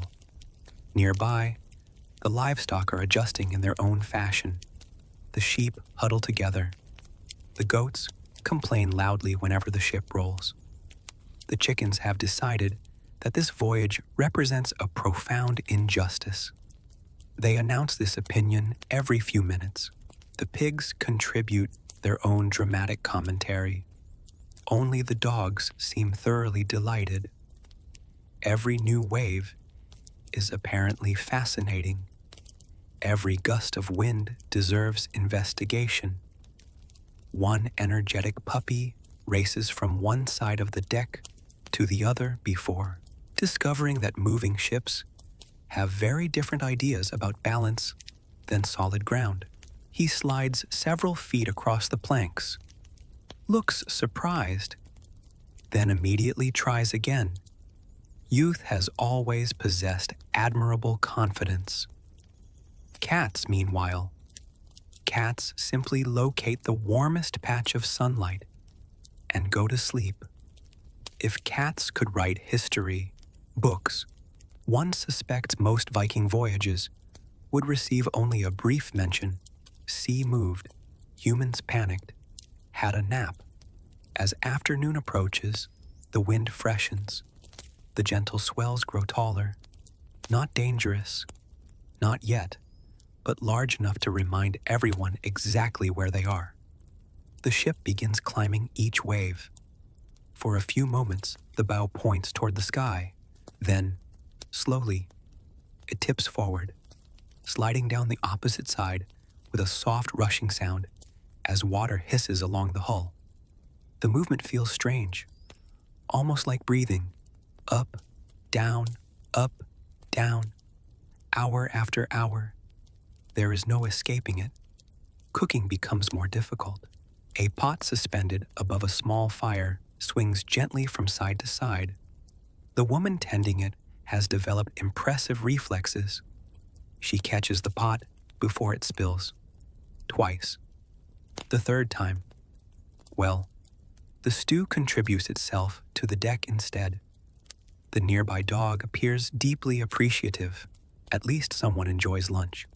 Meals aboard ship are simple: dried fish, hard bread, cheese, a little butter, sometimes warm porridge when conditions allow.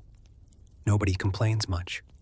Those suffering seasickness have little interest in food anyway. The captain quietly encourages everyone to drink water. Dehydration makes illness worse. Even 1,000 years ago, experienced sailors understood many practical truths through observation rather than scientific theory.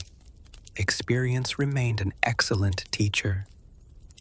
Toward evening, the weather changes, not dramatically, simply enough to make every passenger notice.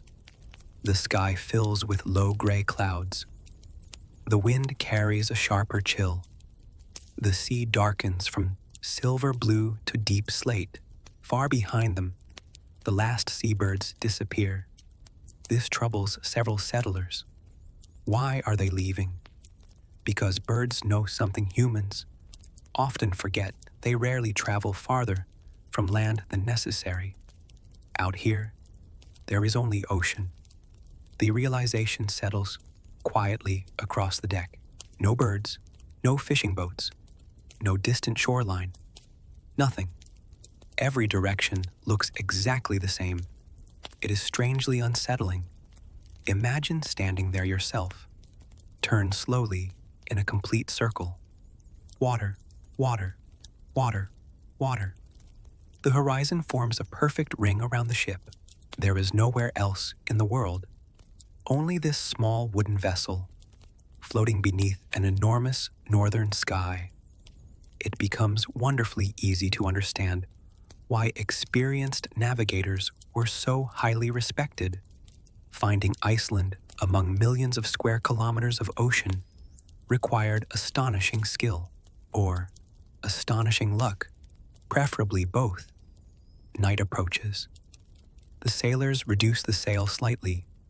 The wind has strengthened enough to require caution. Several passengers help where they can. Others simply stay out of the way.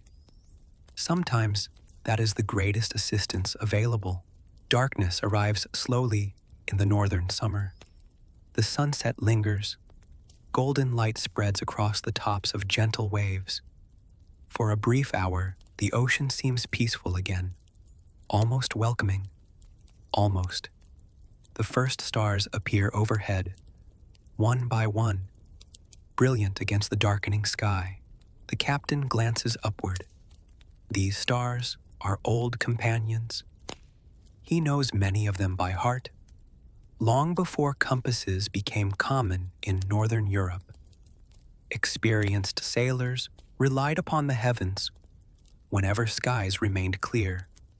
Tonight, at least, the stars offer reassurance. The passengers spread blankets wherever space allows. Privacy scarcely exists aboard ship. Families sleep close together. Children curl against parents.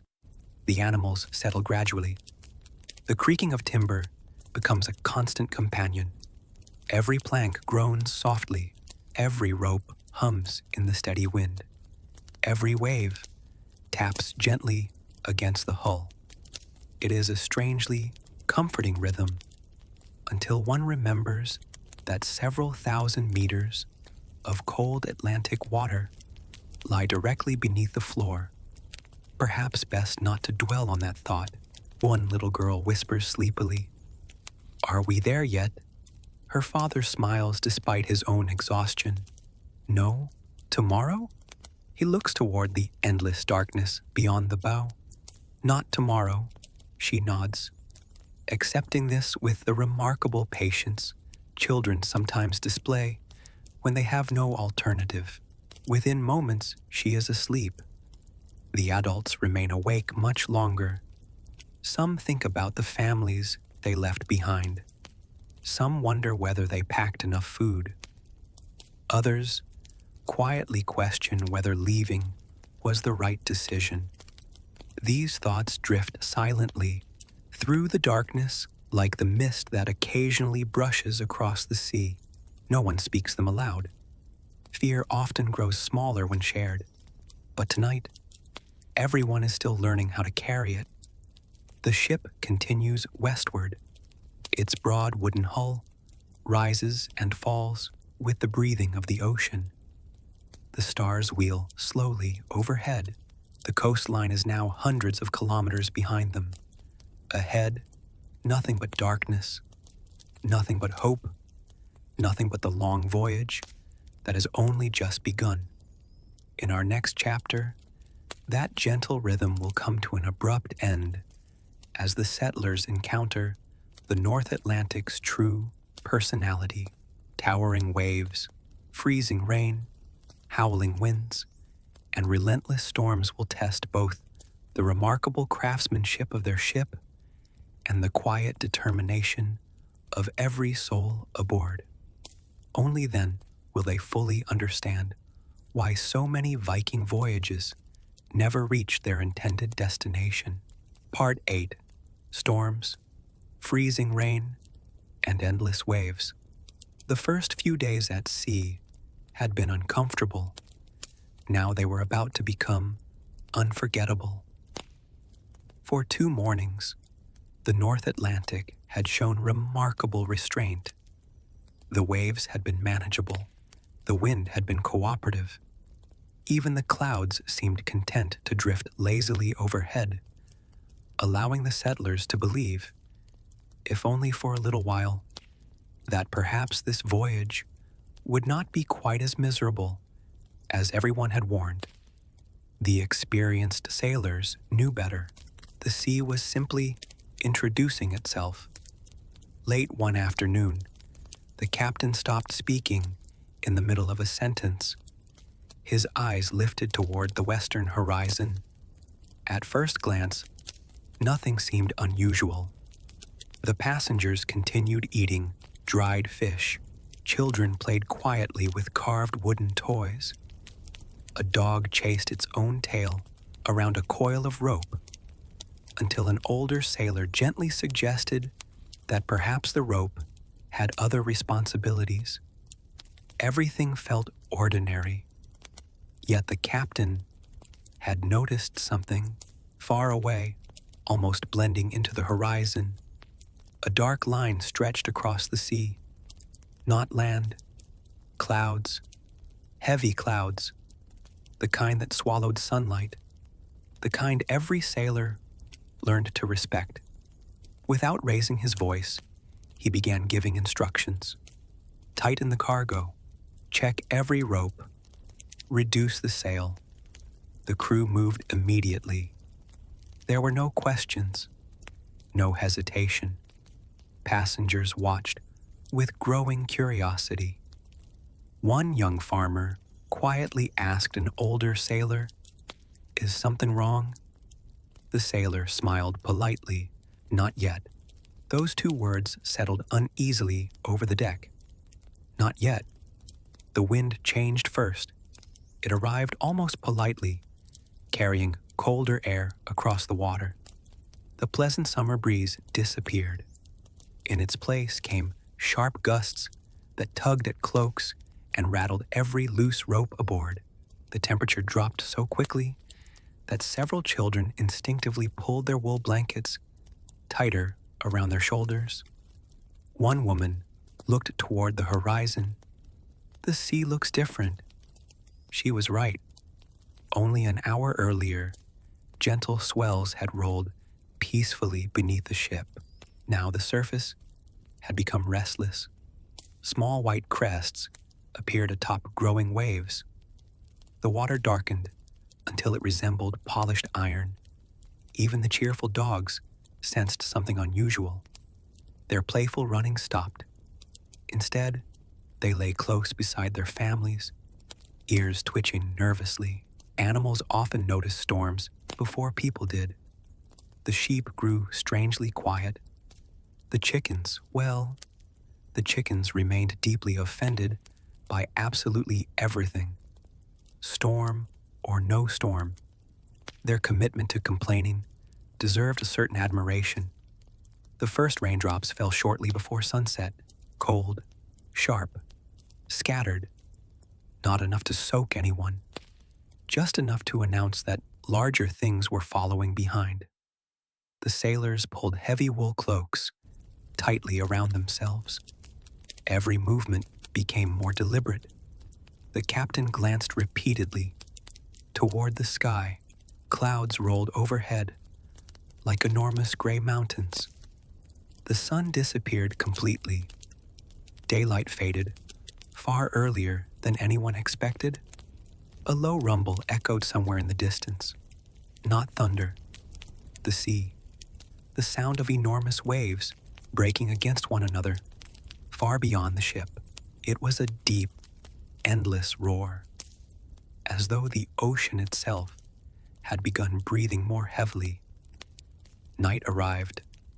With it came the storm. The first powerful gust struck the sail with startling force. The entire ship leaned sharply to one side. Several passengers cried out. Barrels groaned against their ropes. The mast creaked loudly overhead. Then the ship slowly righted itself, only to lean again. This time, even farther. The settlers clung desperately to anything within reach. Wooden beams, cargo, each other. The deck beneath their feet seemed alive. One moment, it climbed toward the sky. The next, it plunged downward so suddenly that several people felt their stomachs rise into their throats. Water exploded over the bow. Ice-cold spray swept across the deck. Within seconds, everyone was soaked. There was no staying dry now. The North Atlantic had settled that matter. Rain poured from the heavens. Not gentle rain, not the pleasant sort that nourishes gardens.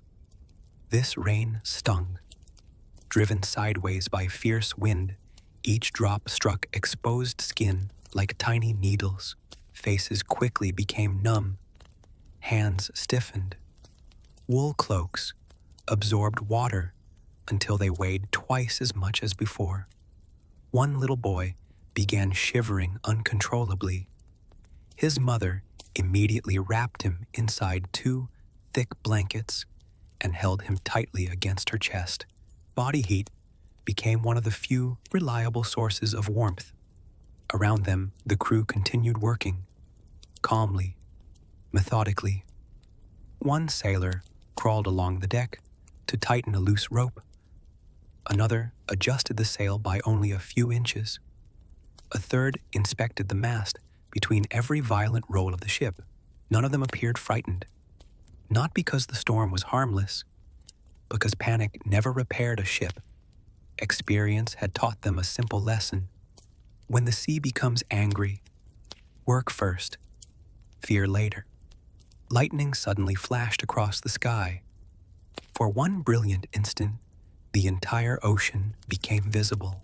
Every towering wave, every crest of white foam, every terrified face aboard the ship.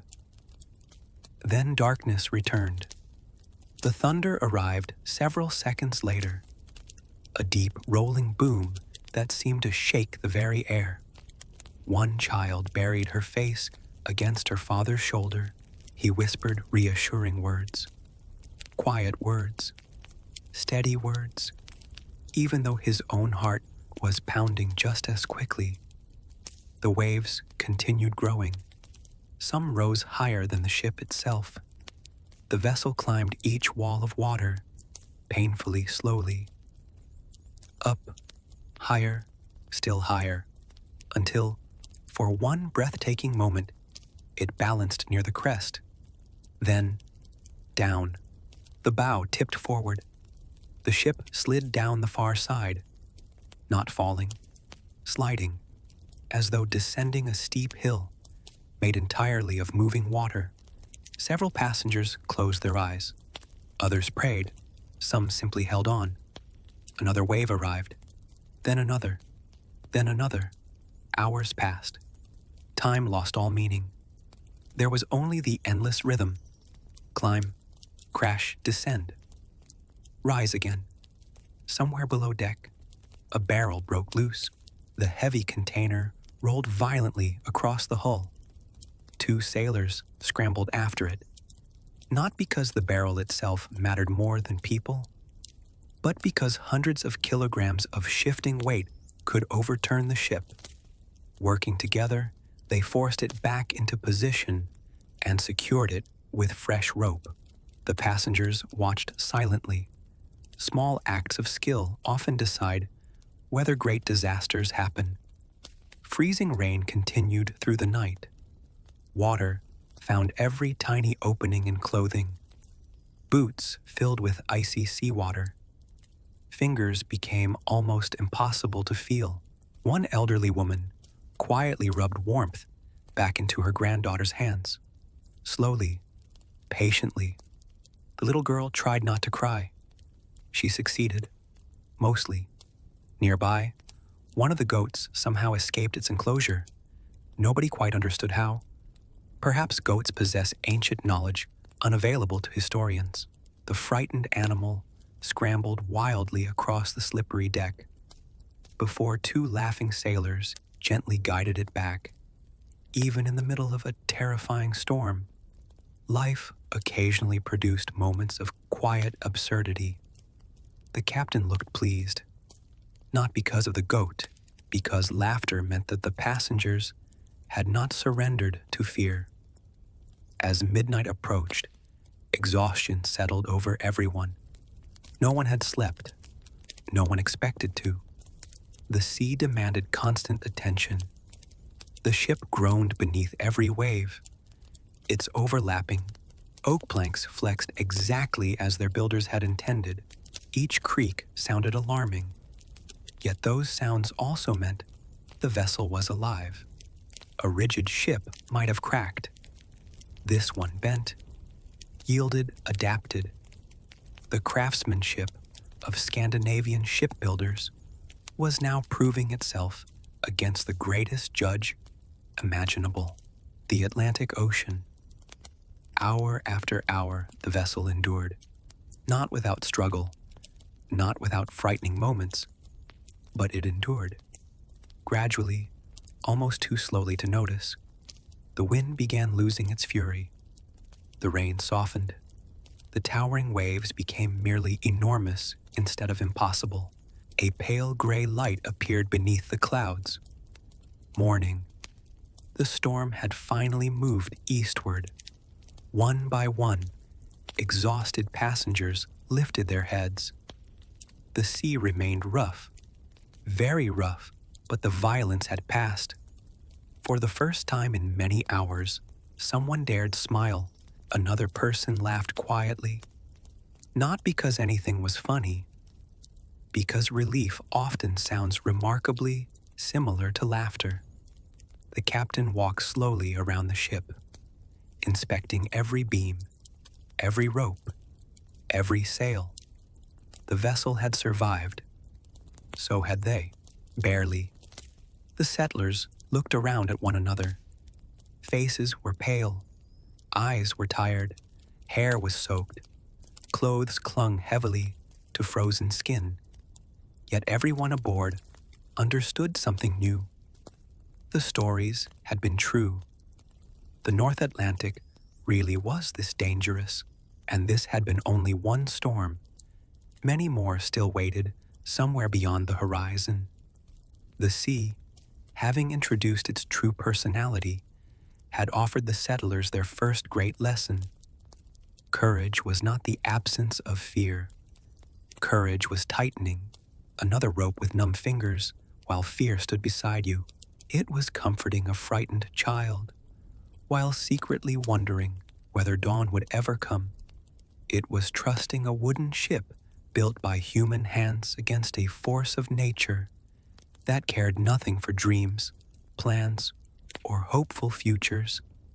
As the weary travelers watched the first rays of sunlight break through the retreating clouds, they silently thanked the shipwrights who had shaped every plank back in Scandinavia. Without their remarkable skill, this story would have ended here. Instead, the voyage continued. In our next chapter, we'll discover what daily life became aboard the crowded settlement ship after the storm had passed. We'll see how dozens of people managed to sleep, eat, stay warm, and preserve a fragile sense of normal life while sharing a floating wooden world no larger than a modern family home. Part 9. Sleeping Aboard. Overcrowded ships. The storm is gone, at least for now. The sea still rolls beneath the ship in long, heavy swells, but the terrifying walls of water have retreated beyond the horizon. Pale morning sunlight slips through scattered clouds, turning the endless Atlantic into a sheet of silver that stretches farther than anyone aboard can imagine. For the first time in nearly 2 days, the settlers are able to breathe without wondering whether the next wave will wash them into the sea. They are grateful. They are exhausted. And more than anything else, they want to sleep. Unfortunately, the North Atlantic has its own opinion about that. The first lesson every Viking settler quickly learned was that ships were designed for floating, not for comfort. The broad merchant vessel carrying these families was wonderfully suited for transporting people, animals, food, and tools across hundreds of miles of open ocean. It was considerably less talented at providing a good night's sleep. If anyone aboard had expected feather mattresses, private rooms, or even something vaguely resembling personal space, disappointment arrived almost immediately after departure. There were no cabins for ordinary passengers, no separate bedrooms, no cozy little corner where one could quietly disappear with a book. Not that many people owned books, and even if they had, reading while being tossed about by Atlantic waves probably would not have ended well.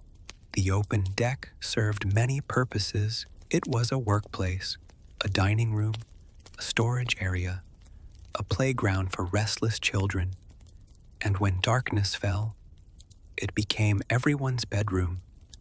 Imagine lying down on rough wooden planks that had absorbed days of sea spray. They were never completely dry.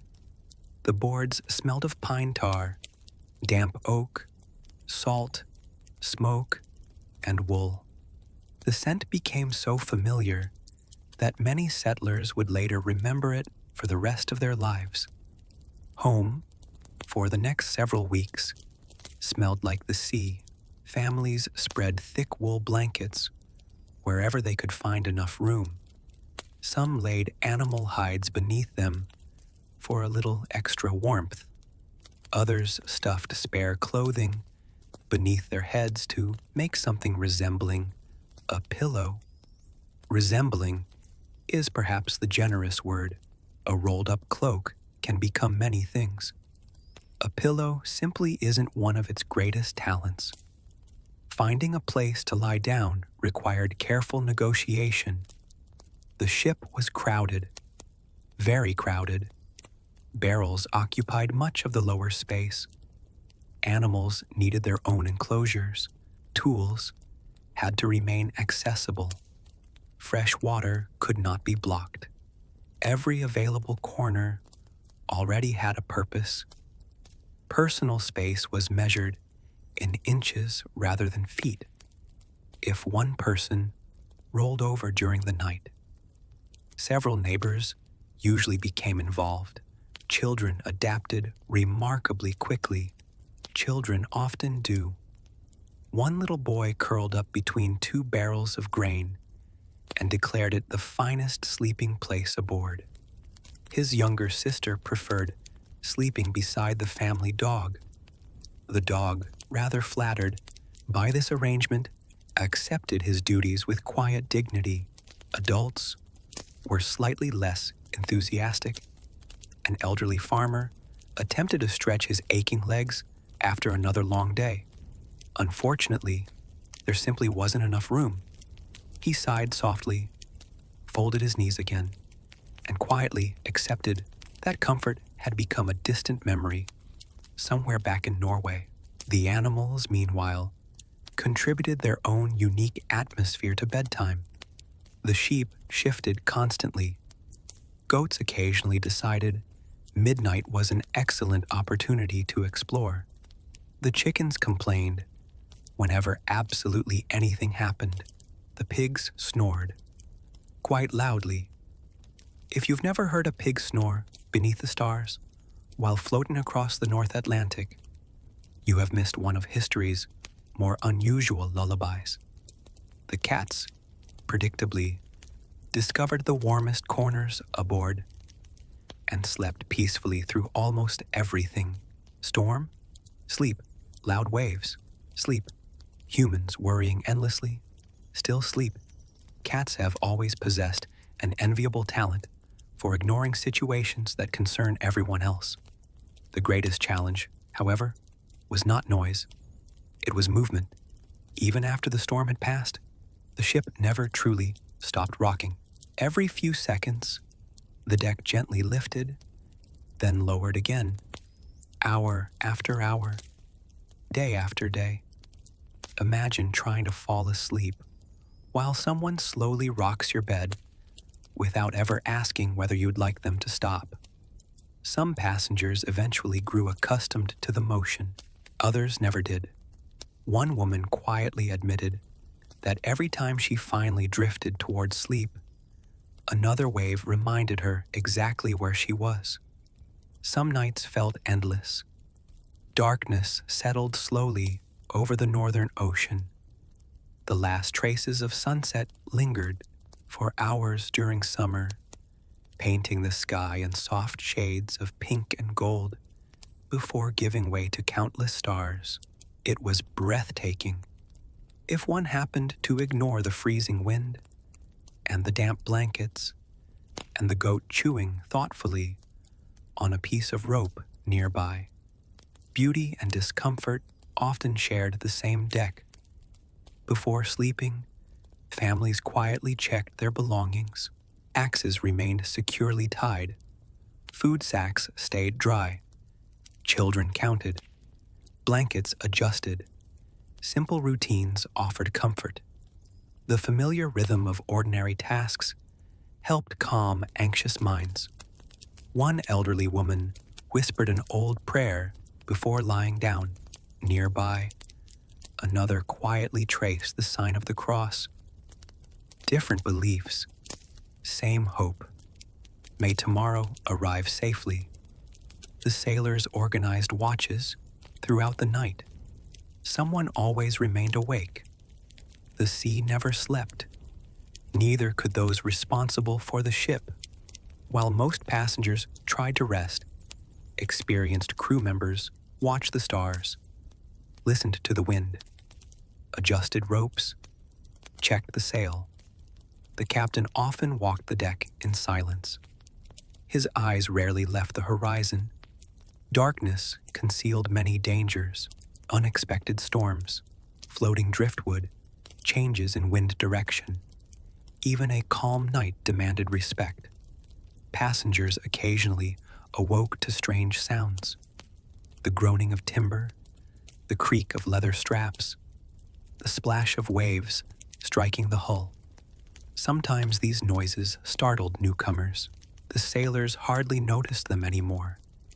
To them, every sound carried meaning. A healthy ship spoke constantly.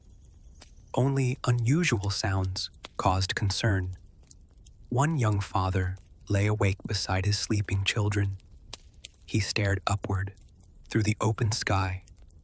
Without smoke from village fires or light from distant homes, the stars seemed almost impossibly bright. He searched for familiar constellations, the same stars that had shone above his father's farm, the same stars his grandfather had watched decades before. Strangely, they brought comfort. Everything else had changed. The stars had not. Nearby, two brothers quietly talked while the rest of the ship slept. "What do you think Iceland will be like?" The older brother thought for a long moment. "I hope it has trees." The younger laughed softly. "We probably should have asked that before leaving." A fair observation. Unfortunately, history rarely allows refunds on ambitious migration plans. Silence gradually returned. Only the steady breathing of sleeping families mixed with the endless sounds of the sea. Some dreamed of home. Some dreamed of fertile fields waiting beyond the ocean. Others simply dreamed of beds that remained perfectly still. One suspects those dreams were especially popular. As midnight passed, a thin mist drifted across the water. Tiny droplets settled over the ship. Blankets became damp once more. The cold crept quietly into every corner. Parents instinctively pulled children closer. Shared warmth became more valuable than any expensive blanket. Human bodies often proved the best protection against northern nights. Toward the darkest hours before dawn, the wind faded almost completely. The sail hung loosely. The ship drifted over gentle swells beneath a sky crowded with stars. For a few peaceful hours, the Atlantic seemed almost kind. Almost. Because everyone aboard understood that kindness from the sea was temporary. Another storm would come. Another cold night. Another exhausting day. For now, however, there was only this quiet moment. The soft creak of oak, the slow breathing of sleeping families, the gentle rocking of a ship carrying not merely passengers, but entire futures.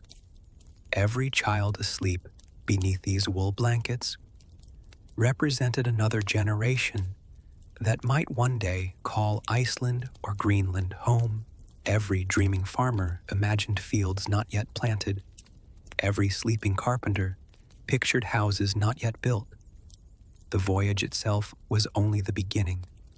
The real work still waited on distant shores. But before anyone could build new farms, before they could raise fences or harvest grain, they needed something surprisingly difficult to find aboard a crowded Viking ship: a decent night's sleep. It was a luxury few would enjoy. Yet somehow, despite aching backs, cold winds, restless animals, and the endless movement of the Atlantic, they endured. Night after night, wave after wave, one uncomfortable sleep at a time. In our next chapter, we'll gather around the small cooking fire and discover what Viking settlers actually ate during these long ocean crossings. From hard barley bread and dried cod to smoked lamb, butter, and precious fresh water, we'll see how ordinary families kept themselves alive while crossing one of the most unforgiving seas in the medieval world. Part 10. What everyone actually ate morning arrives quietly over the North Atlantic. The ship has survived another long, restless night.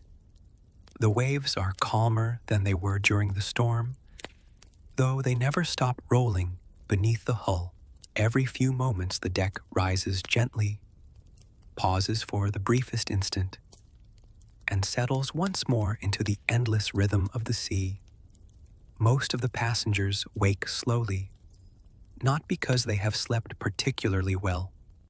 Quite the opposite. They simply reach a point where lying awake on damp wooden planks is no longer more appealing than getting up. A sailor stretches his stiff back and quietly mutters something about solid ground. Several nearby settlers nod in complete agreement. Already, after only a handful of days at sea, the idea of standing on perfectly still earth has become almost mythical. For now, however, breakfast demands everyone's attention. If you've imagined great feasts worthy of Viking legends, with roasted boar, overflowing drinking horns, and tables groaning beneath enormous platters of meat, it may be time for a gentle historical correction. Those celebrations certainly existed, occasionally, on special occasions. This is not one of those occasions. An ocean voyage is not a feast. It is an exercise in careful rationing. Every mouthful matters. Every crumb has already been counted. Every barrel has been packed with one question in mind. Will this still be edible several weeks from now? The answer, fortunately, is yes. Mostly.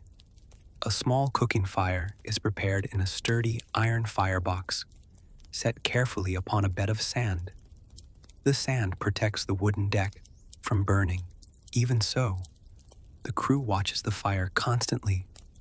Starting a blaze aboard a wooden ship floating hundreds of kilometers from land would rank somewhere between extremely unfortunate and the shortest voyage in Viking history. No one intends to test which description is more accurate. The first meal of the day is usually simple: a pot of barley porridge. Nothing glamorous, nothing that poets are likely to celebrate. But barley was dependable. Unlike dreams, barley could actually fill your stomach. One woman slowly pours coarse grains into an iron pot, already simmering with fresh water. Another stirs patiently, using a long wooden spoon polished smooth by years of use. The smell is warm and comforting, earthy, nutty, familiar. Children gather nearby, watching with quiet anticipation. No one complains that breakfast is the same as yesterday or the day before. Complaining requires energy. Energy requires food. And everyone understands the arrangement. When the porridge is ready, each family receives a modest portion in carved wooden bowls. No one rushes. There is enough. Provided everyone remains sensible, a little butter is added whenever supplies allow. It melts slowly into the hot porridge, making an ordinary meal feel surprisingly luxurious.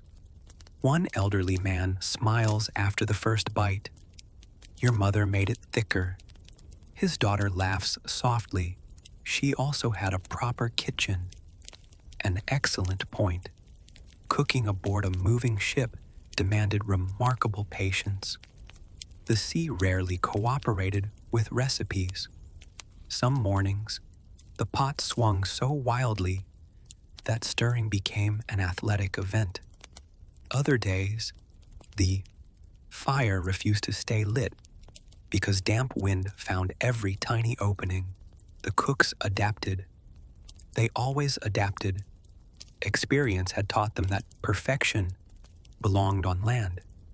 At sea, good enough was often a considerable achievement. Alongside the porridge came hard barley bread, dense, dark, firm, enough to survive weeks of damp weather. Fresh bread had disappeared within the first few days after leaving home. Now only the durable loaves remained. Some pieces were so hard that people dipped them into warm porridge. Before eating, their teeth quietly appreciated the gesture. One little boy bites enthusiastically into a dry crust. He pauses, thinks for a moment, then quietly lowers it into his bowl, like everyone else. Certain lessons require no explanation. Nearby, a sailor opens one of the barrels filled with dried cod. The smell immediately announces its arrival. Dried fish has an extraordinary ability to make itself known. Fortunately, it also possesses an extraordinary ability to remain edible for months. There is a reason it became one of the most valuable foods in the Viking world. Cod from the cold northern seas contained abundant nourishment. When properly dried by wind and cool air, it could be stored for astonishing lengths of time without spoiling. A sailor taps one piece lightly against the side of the barrel. It sounds almost like wood. One might reasonably wonder whether chewing it counts as eating or carpentry. Fortunately, soaking the fish in water softens it considerably.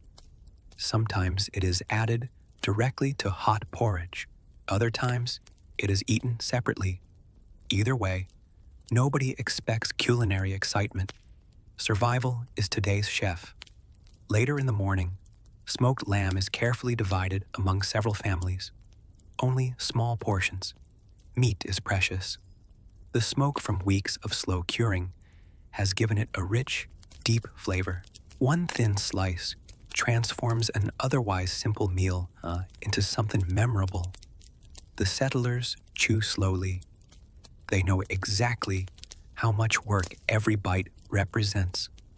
A healthy sheep, careful butchering, days of smoking over a steady fire, months of planning. Nothing is wasted, not even the smallest scraps. Nearby, several women unwrap small wheels of hard cheese. Unlike the soft cheeses many people enjoy today, these are firm enough to survive the voyage. The salty flavor pairs well with coarse bread. Children receive slightly larger portions whenever possible. Growing bodies require constant nourishment. The adults quietly make sacrifices without mentioning them. Parents have always done this. Across every century, across every culture, a mother notices only one small piece of cheese remains. Without hesitation, she places it into her daughter's bowl. When her husband quietly offers to divide it in half, she simply smiles. I've already eaten. Perhaps she has. Perhaps she hasn't. The daughter never knows. I hope soon. Hope. Again that word. It appears almost daily aboard this little vessel. Hope for land. Hope for warmer weather. Hope that the food lasts. Hope that the children stay healthy. Hope that everyone aboard survives. Hope has become almost as necessary as bread. Occasionally, someone develops a fever. The symptoms worry everyone. A warm forehead, shivering despite heavy blankets. A face flushed red while cold rain falls outside. The healers do what they can. fresh water, herbal infusions, cool cloths, quiet reassurance. Then they wait. Waiting is perhaps the hardest medicine of all. Sometimes the patient improves. Sometimes they do not. Fortunately for our travelers, this voyage has so far avoided serious outbreaks of disease. Not every Viking ship was so fortunate. Crowded conditions always carried risks. The settlers understand this. Cleanliness, within the limits of available water, becomes surprisingly important. Hands are rinsed when possible. Eating bowls are cleaned carefully. Spoiled food is thrown overboard immediately. No one argues. The sea receives many unwanted gifts during long voyages. Toward sunset, the wind weakens. The Atlantic grows strangely peaceful. Gentle swells lift the ship almost lazily. Several passengers finally manage an afternoon nap. One elderly grandmother sleeps so soundly that her grandchildren quietly place a folded cloak beneath her head. When she wakes, she thanks them with a smile. Small kindnesses become the true wealth aboard this ship. Nobody possesses much silver. Nobody owns great treasures. But generosity. There seems to be plenty of that. The captain notices another encouraging sign.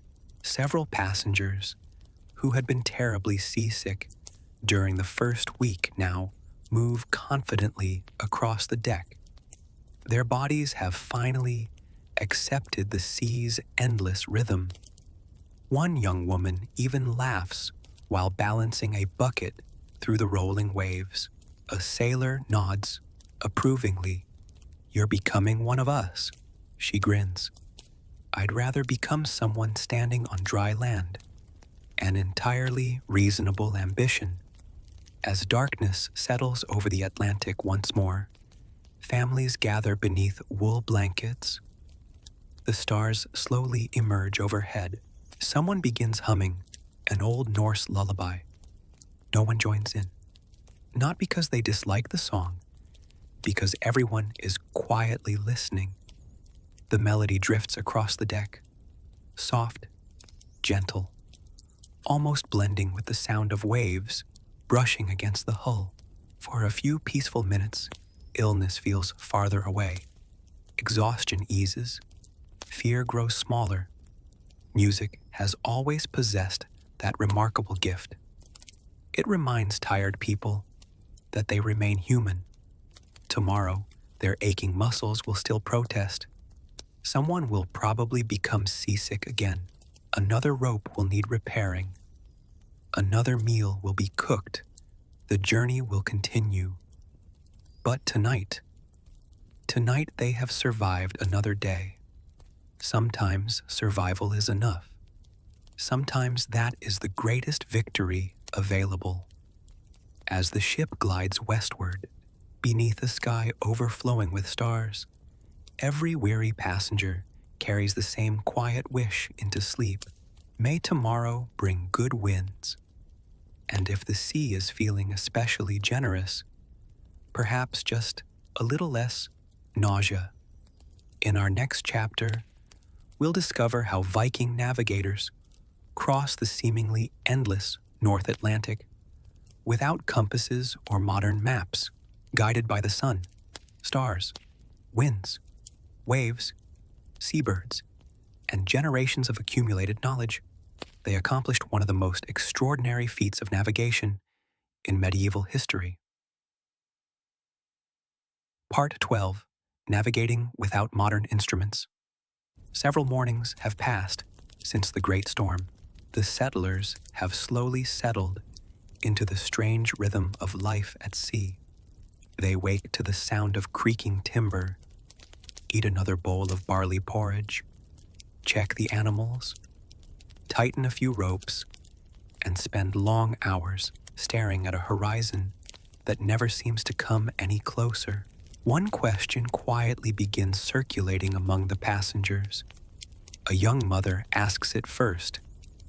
An elderly farmer repeats it later. Eventually, even several children become curious. How does the captain know where we're going? It is an excellent question, especially because there are no compasses, no GPS satellites patiently orbiting hundreds of kilometers above the Earth, no weather forecasts, no electronic charts, no friendly voice announcing, in 300 meters, turn slightly northwest. This North Atlantic, rather inconveniently, refuses to install road signs. Instead, the Viking captain stands near the stern, studying the sea with remarkable patience. To the passengers, he appears to be doing almost nothing. He watches. He listens. Occasionally, he glances toward the sky, then back toward the water. A child whispers to his father, "Is he guessing?" His father smiles. "I hope not." The captain is not guessing. Not exactly. He is reading the world around him, much like an experienced farmer can look at dark clouds and predict rain, or an old shepherd can recognize approaching winter from the behavior of sheep. The captain has spent decades learning the language of the sea. It is a language without words, but it speaks constantly. The first guide is the sun. When clouds allow, its journey across the sky provides valuable direction. Experienced navigators know where the sun should rise, where it should set, how high it should climb, depending upon the season. These observations are not perfect, yet they are remarkably useful. On bright days, the captain occasionally pauses to study the sunlight reflected across the waves. Tiny adjustments follow, nothing dramatic. A slight alteration to the sail, a gentle change in course. Passengers rarely notice. The ship simply continues westward. Night offers another map entirely. As darkness settles over the Atlantic, the stars awaken one by one. Imagine looking upward, without cities, without electric lights, without airplanes crossing overhead. The sky appears unimaginably crowded. Thousands upon thousands of stars shimmer above the ship. Some seem bright enough to touch.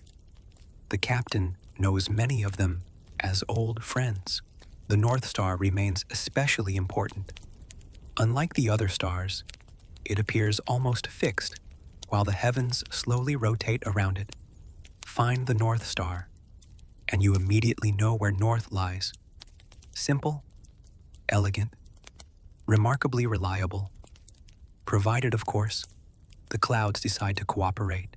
Unfortunately, clouds have rarely shown much interest in helping sailors. Several nights pass beneath thick gray skies. The stars disappear completely. The moon follows them. Darkness surrounds the ship. Now what? This is where experience becomes priceless. The captain studies the wind, not merely its strength, its direction, its feel. Cold winds arriving from Greenland carry different characteristics than warmer breezes flowing from the south. Tiny differences become meaningful after decades at sea. One sailor wets his finger and raises it briefly into the air. The children watch with fascination. It seems almost magical. The finger simply tells him which side feels colder. Sometimes the simplest tools remain the most useful. The waves themselves offer another clue. Many people imagine the sea as complete chaos. It isn't. Not entirely. Even after storms pass, long rolling swells continue traveling in the direction where the great winds created them. The captain watches these enormous waves carefully. Their rhythm, their spacing, their angle against the hull. They whisper stories about distant weather hundreds of kilometers away. A passenger asks quietly, "Can he really tell all that just by watching the water?" An old sailor nods. "You can too." When, after about 30 years, the passenger sighs. He had been hoping for a quicker lesson. Birds provide another, surprisingly valuable guide. For days at a time, the ship may see nothing but open water. Then, one morning, a single seabird appears. It circles overhead, disappears, returns again. The sailors immediately become more alert. Certain birds rarely travel far from land if they appear repeatedly. Land may not be impossibly distant. Children point excitedly. "Look, it's following us." Perhaps, or perhaps they are following it. One never entirely knows. Sometimes the captain quietly releases a raven, carried aboard for exactly this purpose. The bird circles high into the sky. If land lies nearby, it often flies toward it.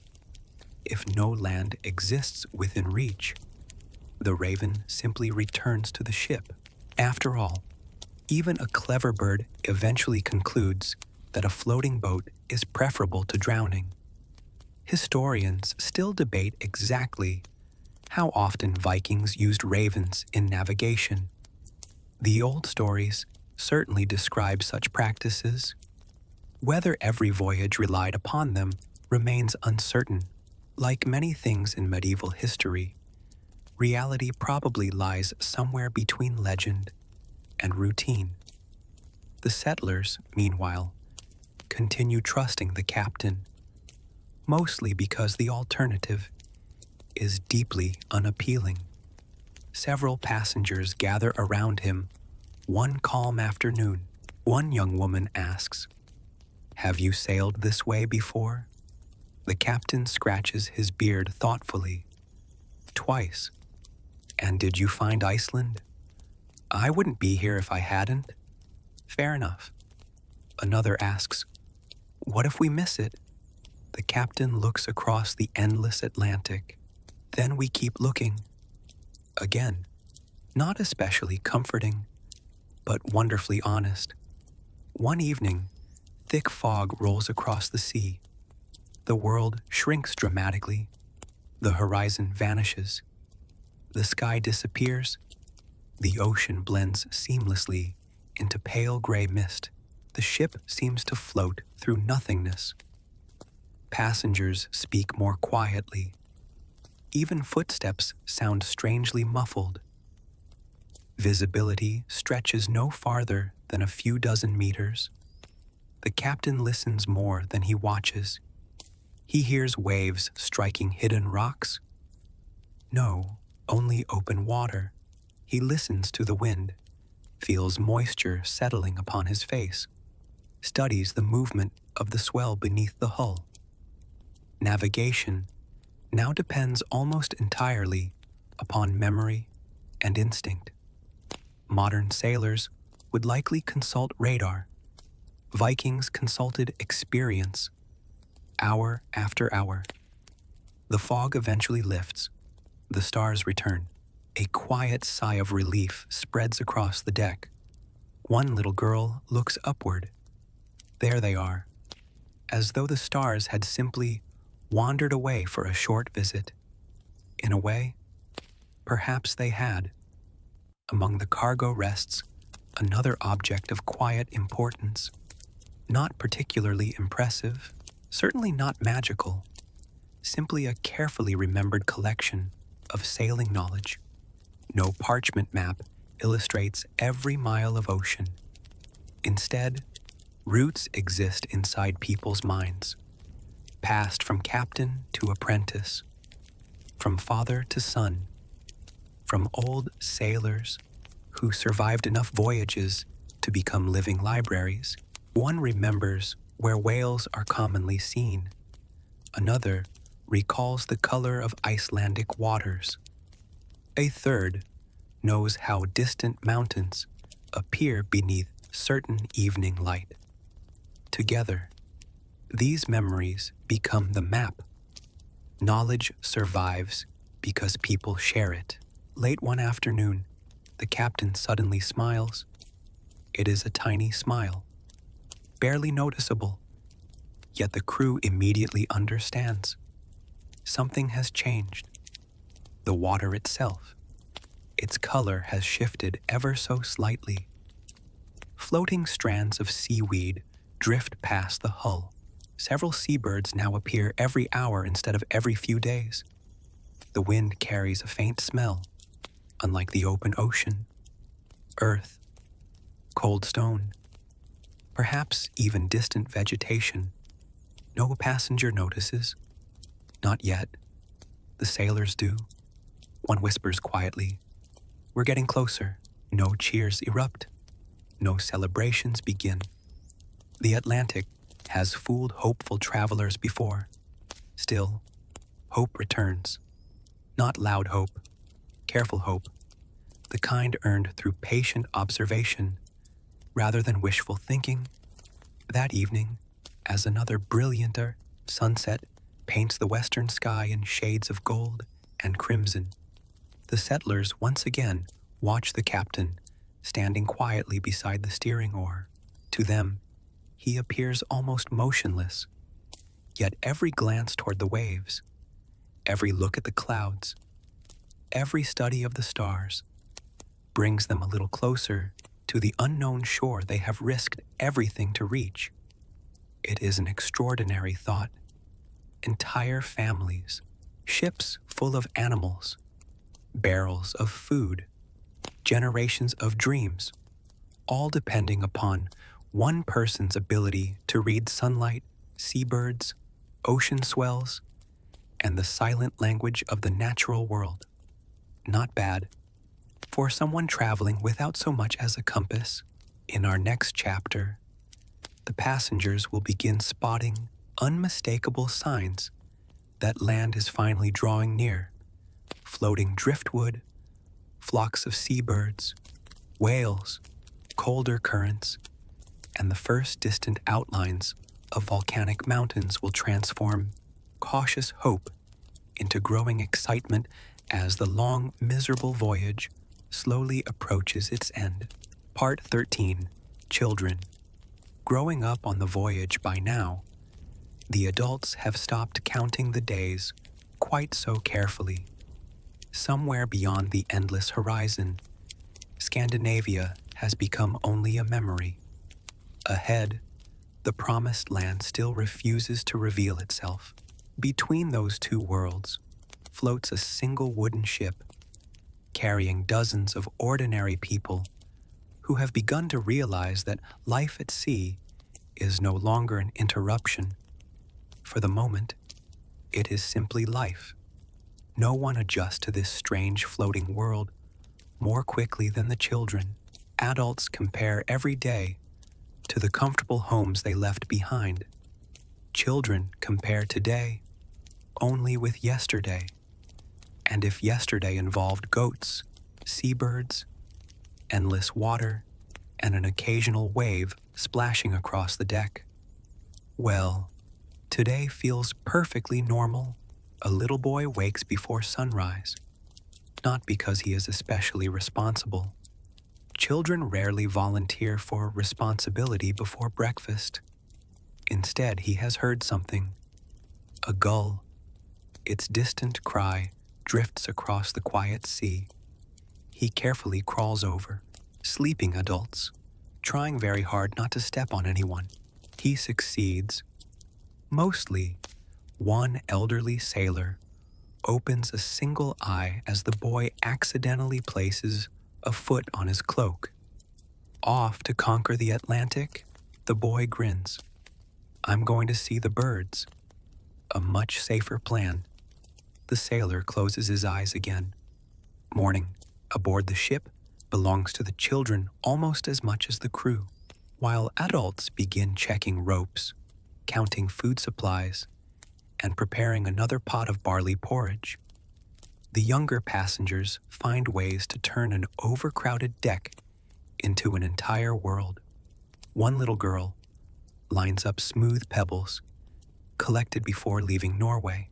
To everyone else, they are ordinary stones. To her, they are sheep. The carved wooden spoon beside them becomes a mountain. A folded blanket transforms into a valley. Her tiny farm grows busier every morning. Another child has brought a small wooden horse, carved by his grandfather years before. The paint has long since faded. One leg is slightly shorter than the others, yet it remains his greatest treasure. Every day, he gallops it across the deck, completely ignoring the fact that the real world beneath him is moving through one of the most unforgiving oceans on Earth. Children possess an astonishing talent. They can build entire kingdoms, while adults worry about surviving until supper. The adults watch these games with quiet smiles. They need them. Nothing lifts tired spirits, quite like hearing children laugh. Even the captain occasionally glances over from the steering oar when a burst of giggling drifts across the ship. He never joins the games. Captains have reputations to maintain. Besides, someone has to ensure that while the children are pretending to sail imaginary ships, the real one continues heading toward Iceland. Education does not stop simply because the classroom now floats. There are no schools aboard, no wooden desks, no neat rows of students. Learning happens naturally. A father teaches his son how to tie simple knots using spare pieces of rope. The boy struggles at first. The knot slips apart, again and again. Finally, after several attempts, it holds. His father nods proudly. Good. The boy beams as though he has just conquered an entire kingdom. In a way, perhaps he has. A useful knot may not sound impressive. One day, it could save a life. Nearby, an elderly grandmother teaches 3 girls how to spin wool using a small spindle she insisted on bringing from home. The girls watch every movement carefully. Twist, pull, turn. The thread forms slowly between practiced fingers. Not too fast, the grandmother says. Wool likes patience. One girl laughs. I don't. The old woman smiles knowingly. You will. History has a curious habit of teaching patience, whether we ask for it or not. The children also learn by watching. They observe sailors raising sails, carpenters repairing loose planks, women preparing meals from increasingly familiar ingredients. They discover that everyone aboard contributes something. Even the youngest carry water cups, gather loose blankets, or help calm frightened animals. Small hands accomplish small tasks. Small tasks keep a community alive. One afternoon, the sea becomes unusually calm. The surface lies almost perfectly smooth beneath a bright northern sky. Several dolphins appear beside the ship. They leap gracefully through the water before racing ahead of the bow. The children erupt with excitement. They're playing. One sailor chuckles, or laughing at us. Another replies, they've probably seen enough seasick passengers to find us entertaining. That seems entirely possible. The dolphins remain with the ship for nearly an hour before disappearing into deeper water. For the rest of the day, every child aboard attempts to imitate their graceful leaps. Results vary considerably. One nearly tumbles into a pile of fishing nets. Fortunately, the nets prove more forgiving than the ocean would have been. The voyage changes children in quieter ways too. They grow taller, not dramatically, just enough for parents to notice.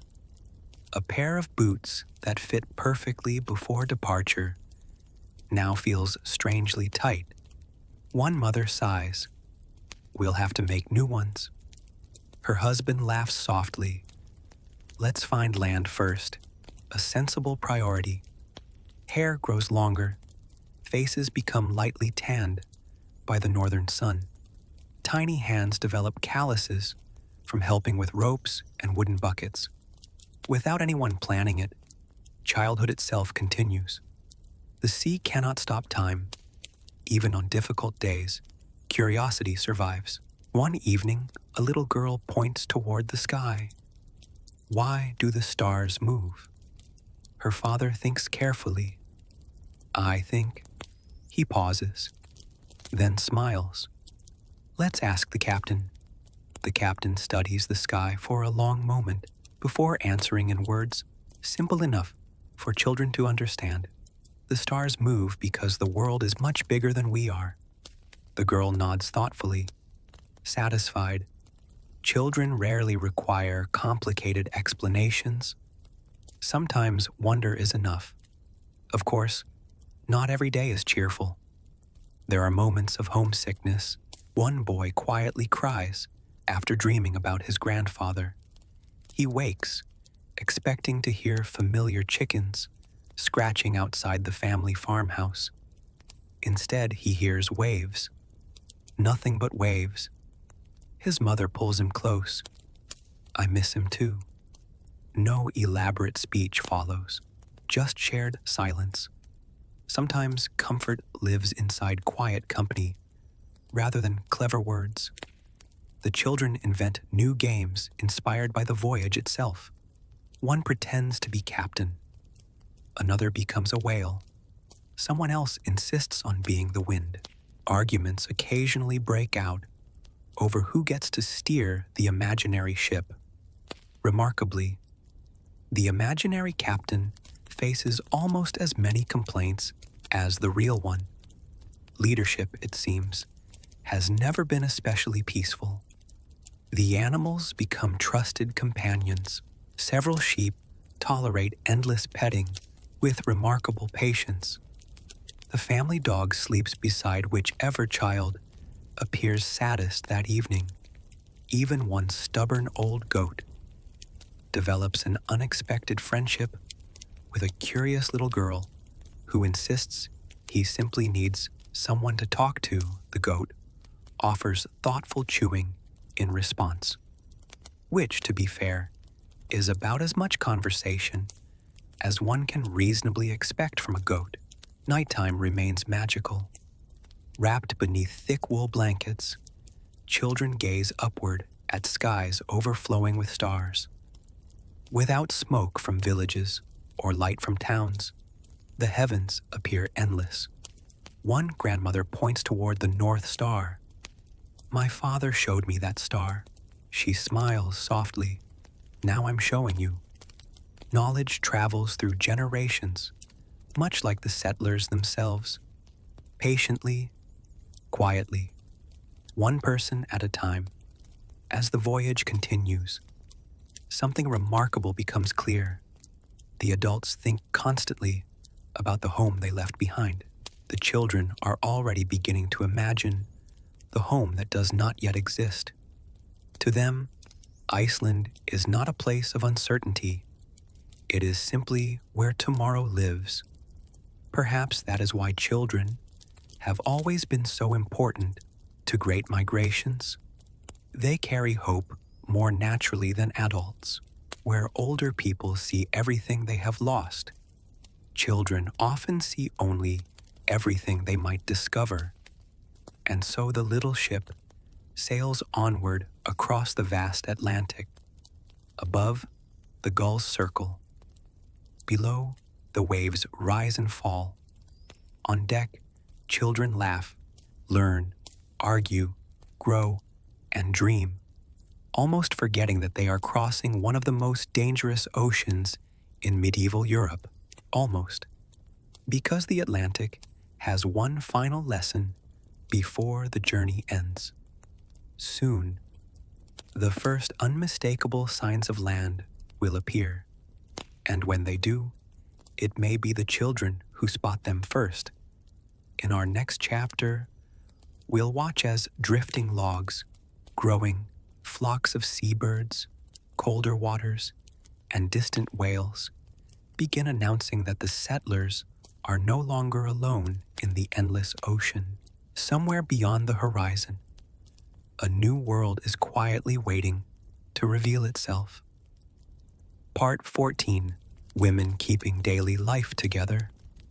If you asked a Viking poet what made a successful voyage, he might tell you about a fearless captain, a skilled navigator, a strong ship, favorable winds, perhaps even the blessings of the gods. All important things. But if you quietly asked the women aboard the settlement ship, they might simply point toward breakfast, because if no one ate, nothing else mattered. As another gray northern morning slowly unfolds across the Atlantic, the ship rocks gently beneath a blanket of low clouds. The waves are calmer today. Not perfectly calm. The North Atlantic rarely becomes that generous, but calm enough that people can walk without grabbing every rope they pass. Most of the passengers are still waking. Children rub sleepy eyes. A sailor yawns so widely that another jokes he is attempting to swallow the sunrise. The sheep begin their usual chorus of impatient bleating.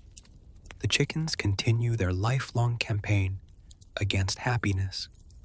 Somewhere beneath a pile of blankets, someone quietly wonders if sleeping for another month might be easier than settling Iceland. It is a tempting thought.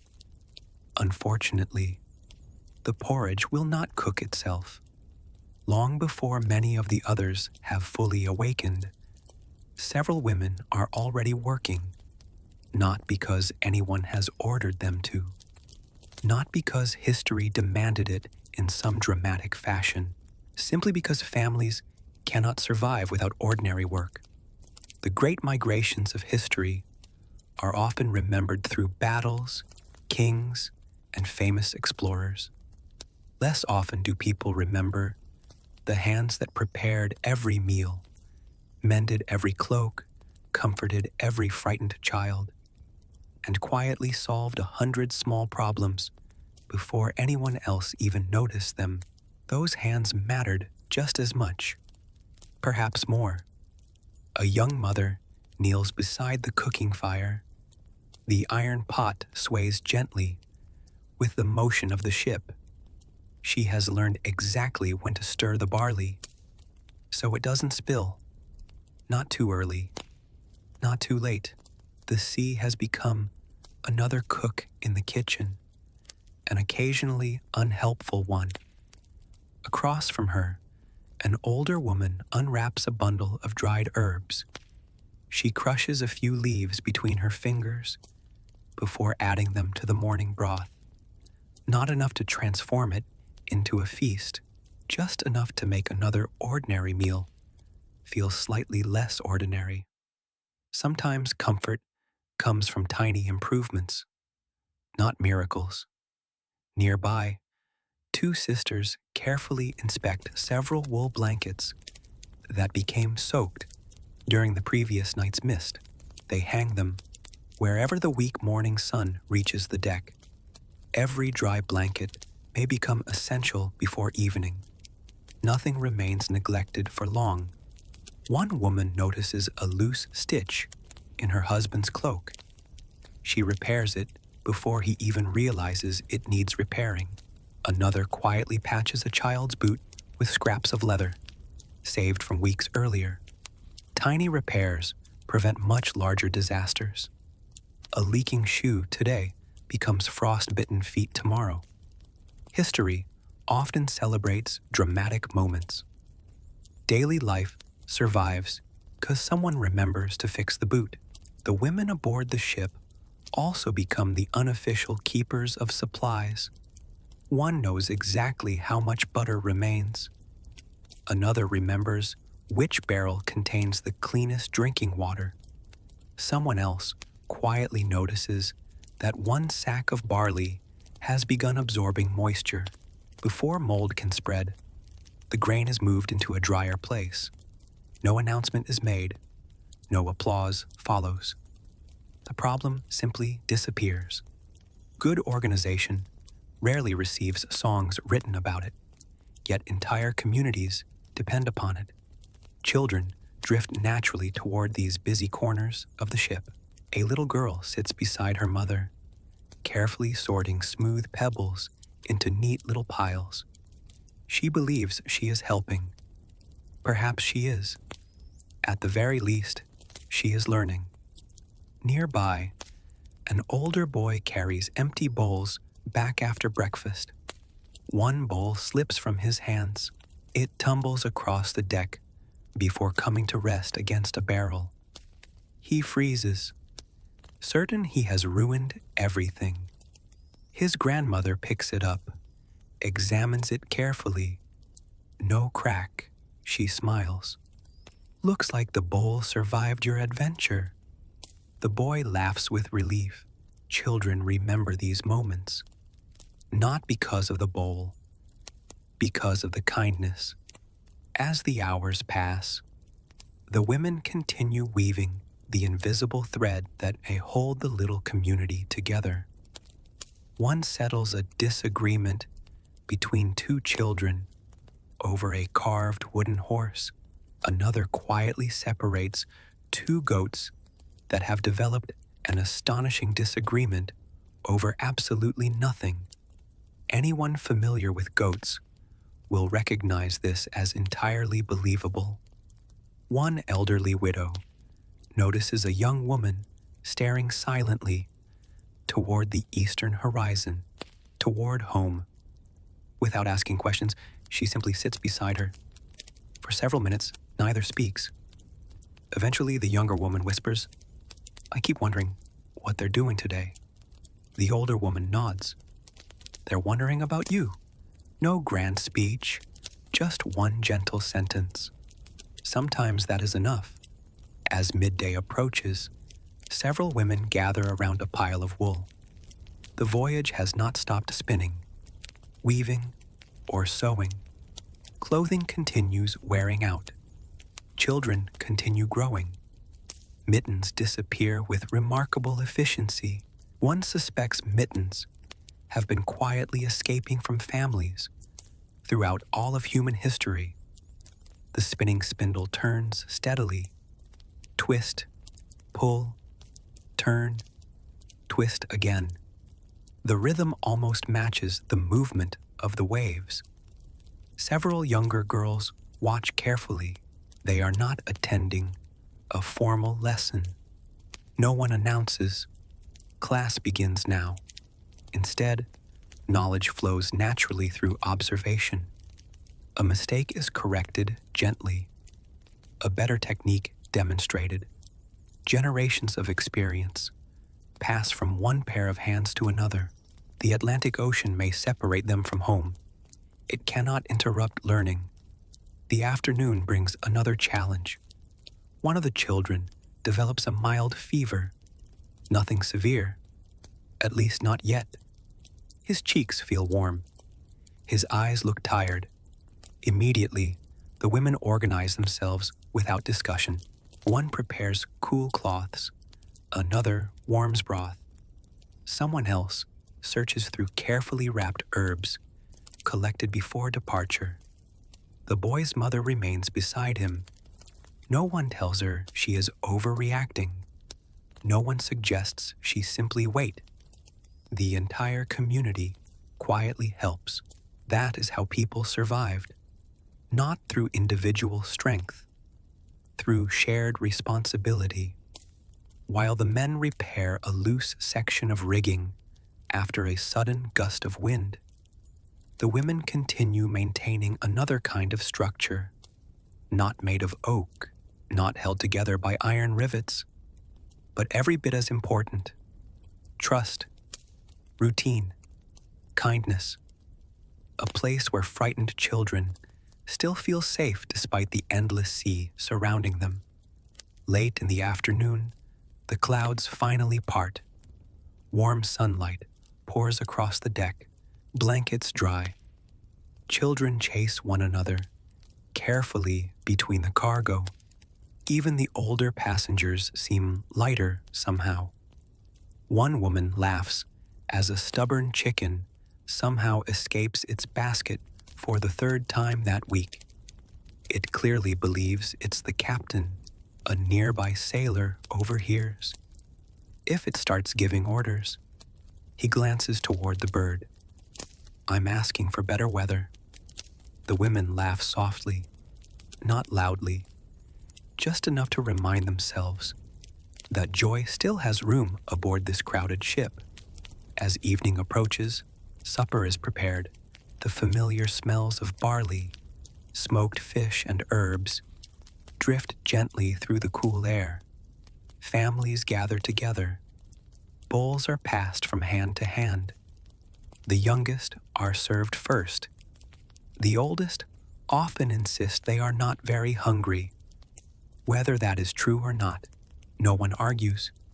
Parents and grandparents have been quietly giving children the larger portions for thousands of years. Some traditions require no explanation. After the meal, clothing is folded, blankets shaken out, small tools returned to their proper places. The deck slowly transforms from busy workplace into crowded bedroom once again. The women make one final round before resting, checking sleeping children, covering cold shoulders with extra blankets, making certain tomorrow's breakfast grain is close at hand. Only then do they allow themselves to sit. One young mother looks upward at the brilliant stars appearing overhead. They're beautiful. An elderly woman beside her smiles. They've always been there. And tomorrow, they'll still be there. There is comfort in that certainty. As darkness settles gently over the Atlantic, the ship continues its patient journey westward. The captain may guide the vessel. The sailors may manage the wind and waves. But inside this floating wooden world, it is the quiet, constant work of the women that keeps ordinary life alive. They preserve more than food, more than clothing, more than order. They preserve home itself, not the buildings left behind in Scandinavia, but the feeling of home, the warmth, the routine, the familiar kindness that allows people to believe they belong together, even while crossing an ocean that seems determined to convince them otherwise. And perhaps that is the greatest achievement of all, because long before the settlers build their first farmhouse in Iceland, home has already begun traveling with them. In our next chapter, we'll leave the crowded deck for a while and look down into the cold, mysterious waters beneath the ship. We'll discover the whales, seals, seabirds, and strange creatures that accompanied Viking settlers across the North Atlantic, and how these encounters filled both children and adults with wonder, superstition, and sometimes a little fear. Part 15. The dangers of drifting off course. By the third week at sea, something almost more frightening than a storm begins to worry the people aboard the settlement ship. Not giant waves, not freezing rain, not even the endless supply of dried cod that somehow manages to taste exactly the same every single day. No. The greatest fear is becoming lost. It happens quietly, so quietly that many passengers don't even realize it has become a possibility. The morning begins peacefully enough. The sea is unusually calm, broken only by long, rolling swells that gently lift the broad wooden hull. Thin clouds drift lazily overhead, allowing patches of pale sunlight to dance across the water. The children chase each other around a stack of grain barrels. The sheep complain about breakfast. The captain studies the sky. Everything seems perfectly ordinary Yet something is missing. The wind. For 2 days it has steadily weakened. Now it barely stirs the great wool sail. The ship continues moving, but only slowly, painfully slowly. The Atlantic has decided that today everyone shall practice patience. Nobody had asked for this particular lesson. The sail hangs almost limp. Occasionally, a faint breeze fills it for a few moments before disappearing again. The sailors exchange quiet glances. This is not ideal. One young passenger notices. "What's wrong?" An older sailor shrugs. "Nothing." Then he pauses. "Unless you enjoy getting somewhere." Fair enough. The ocean is enormous, far larger than most people truly imagine. Today we can fly across the Atlantic in a matter of hours while watching films and complaining that the coffee isn't quite hot enough. The Viking settlers possessed neither airplanes nor mildly disappointing coffee, only one wooden ship, one sail, and a great deal of determination. If favorable winds disappeared, progress nearly stopped. Imagine standing at the bow.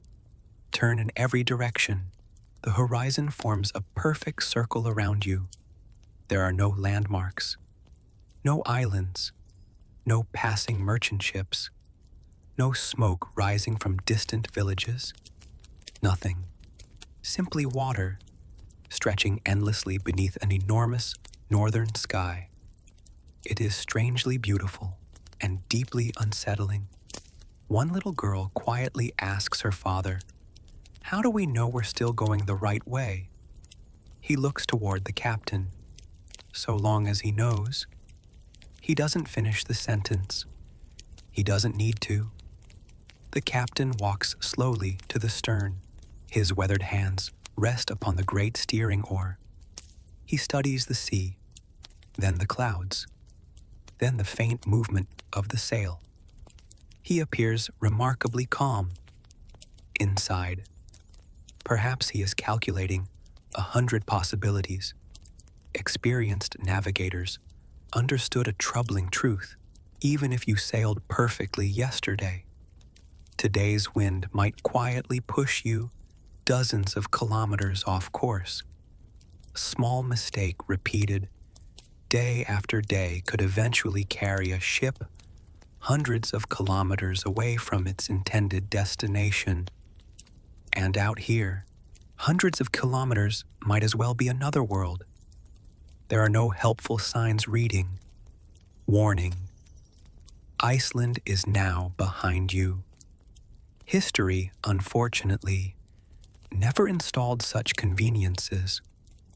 The passengers begin noticing other changes. The birds have disappeared again. Only yesterday, several gulls circled overhead. Today, nothing. The empty sky worries the sailors more than they admit. Birds often meant nearby land.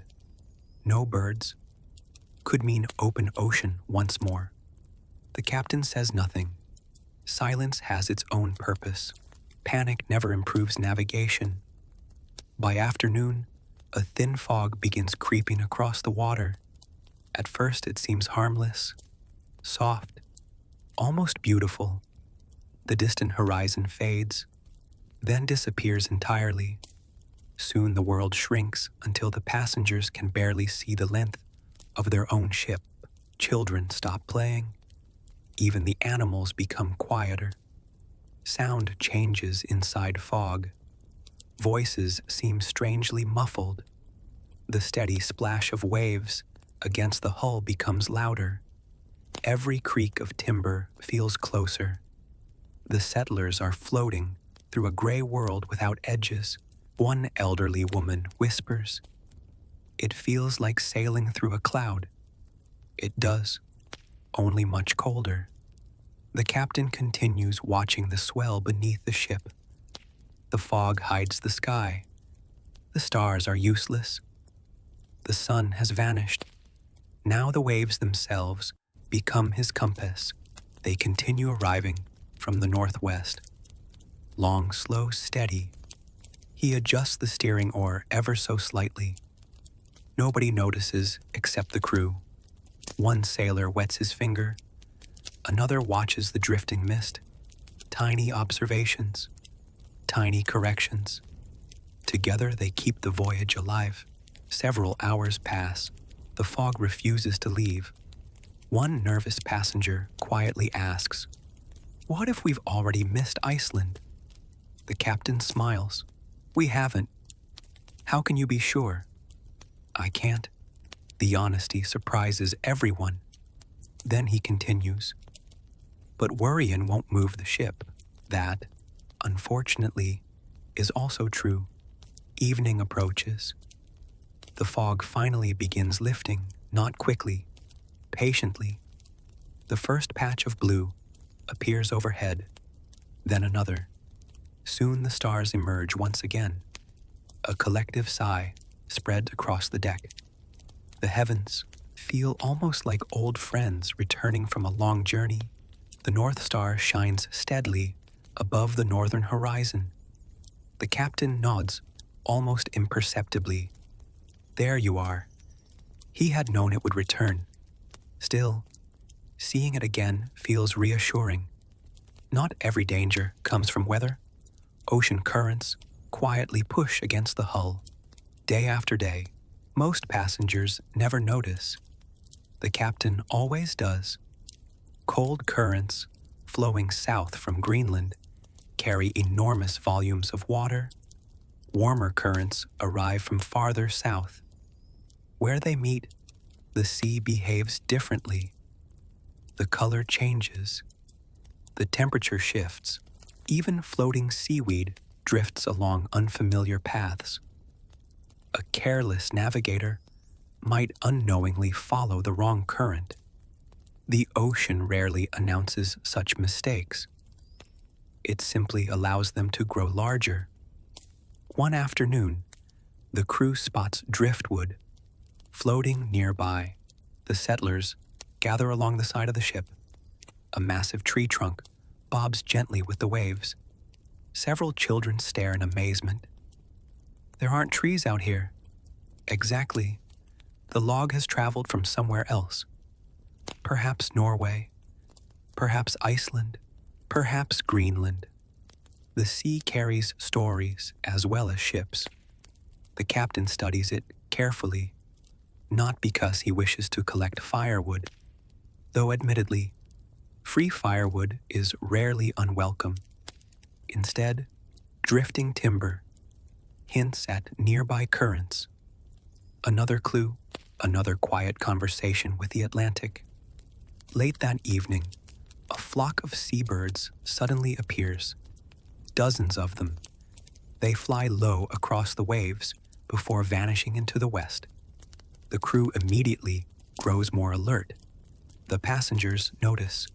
What does it mean? An old sailor answers softly. They know where they're sleeping tonight. The settlers look toward the western horizon. Somewhere beyond it, land may exist or perhaps not. Hope returns once again. Careful hope. Measured hope. The Atlantic has disappointed hopeful people before. One elderly farmer laughs quietly.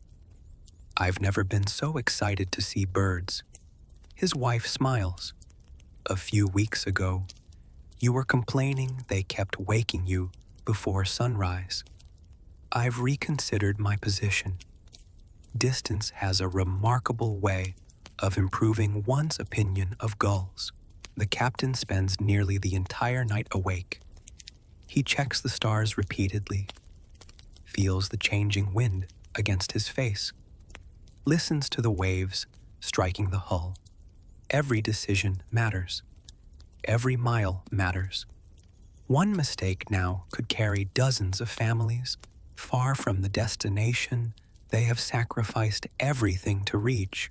The responsibility is enormous, yet he bears it quietly, like countless Viking navigators before him. As dawn slowly approaches, the eastern sky begins glowing pale gold. The fog has vanished completely. The sea lies calm beneath the growing light. Then, one sailor pauses. He narrows his eyes toward the west. For several long moments, he says nothing. The captain joins him. Together, they stare into the distance. Is it another cloud? A trick of the morning light? Or something else entirely? The passengers notice their expressions. Conversation fades. Even the children grow silent. The journey has taught everyone an important lesson.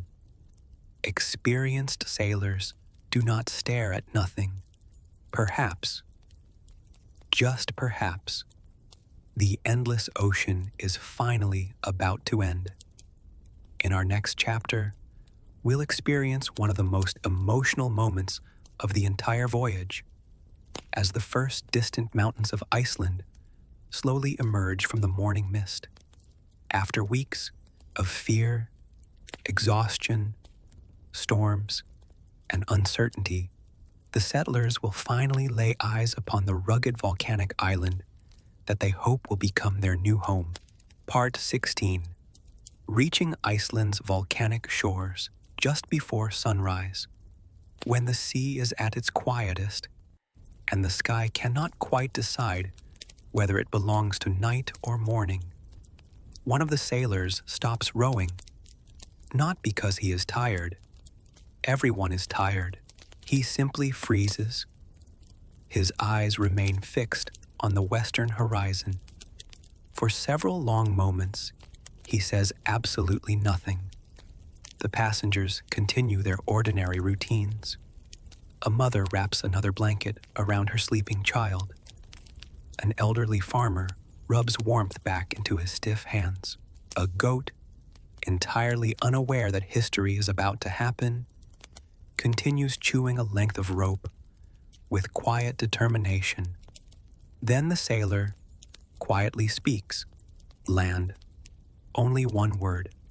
Softly spoken, yet somehow every person aboard hears it. Conversations stop. Wooden bowls pause halfway to waiting mouths. Even those who have spent weeks convincing themselves not to hope suddenly find it impossible not to look. At first, most passengers see nothing, only the familiar meeting of sea and sky. One little boy squints so hard that his father laughs gently. You'll frighten the horizon if you stare any harder. I still don't see it. Neither do I. The father smiles, but he does. He nods toward the experienced sailor. If anyone aboard has earned the right to be believed, it is the man who has guided them across the North Atlantic without a compass, without a chart, and somehow without developing a permanent headache. Slowly, very slowly, the light grows stronger. The eastern sky glows with pale shades of gold and pink.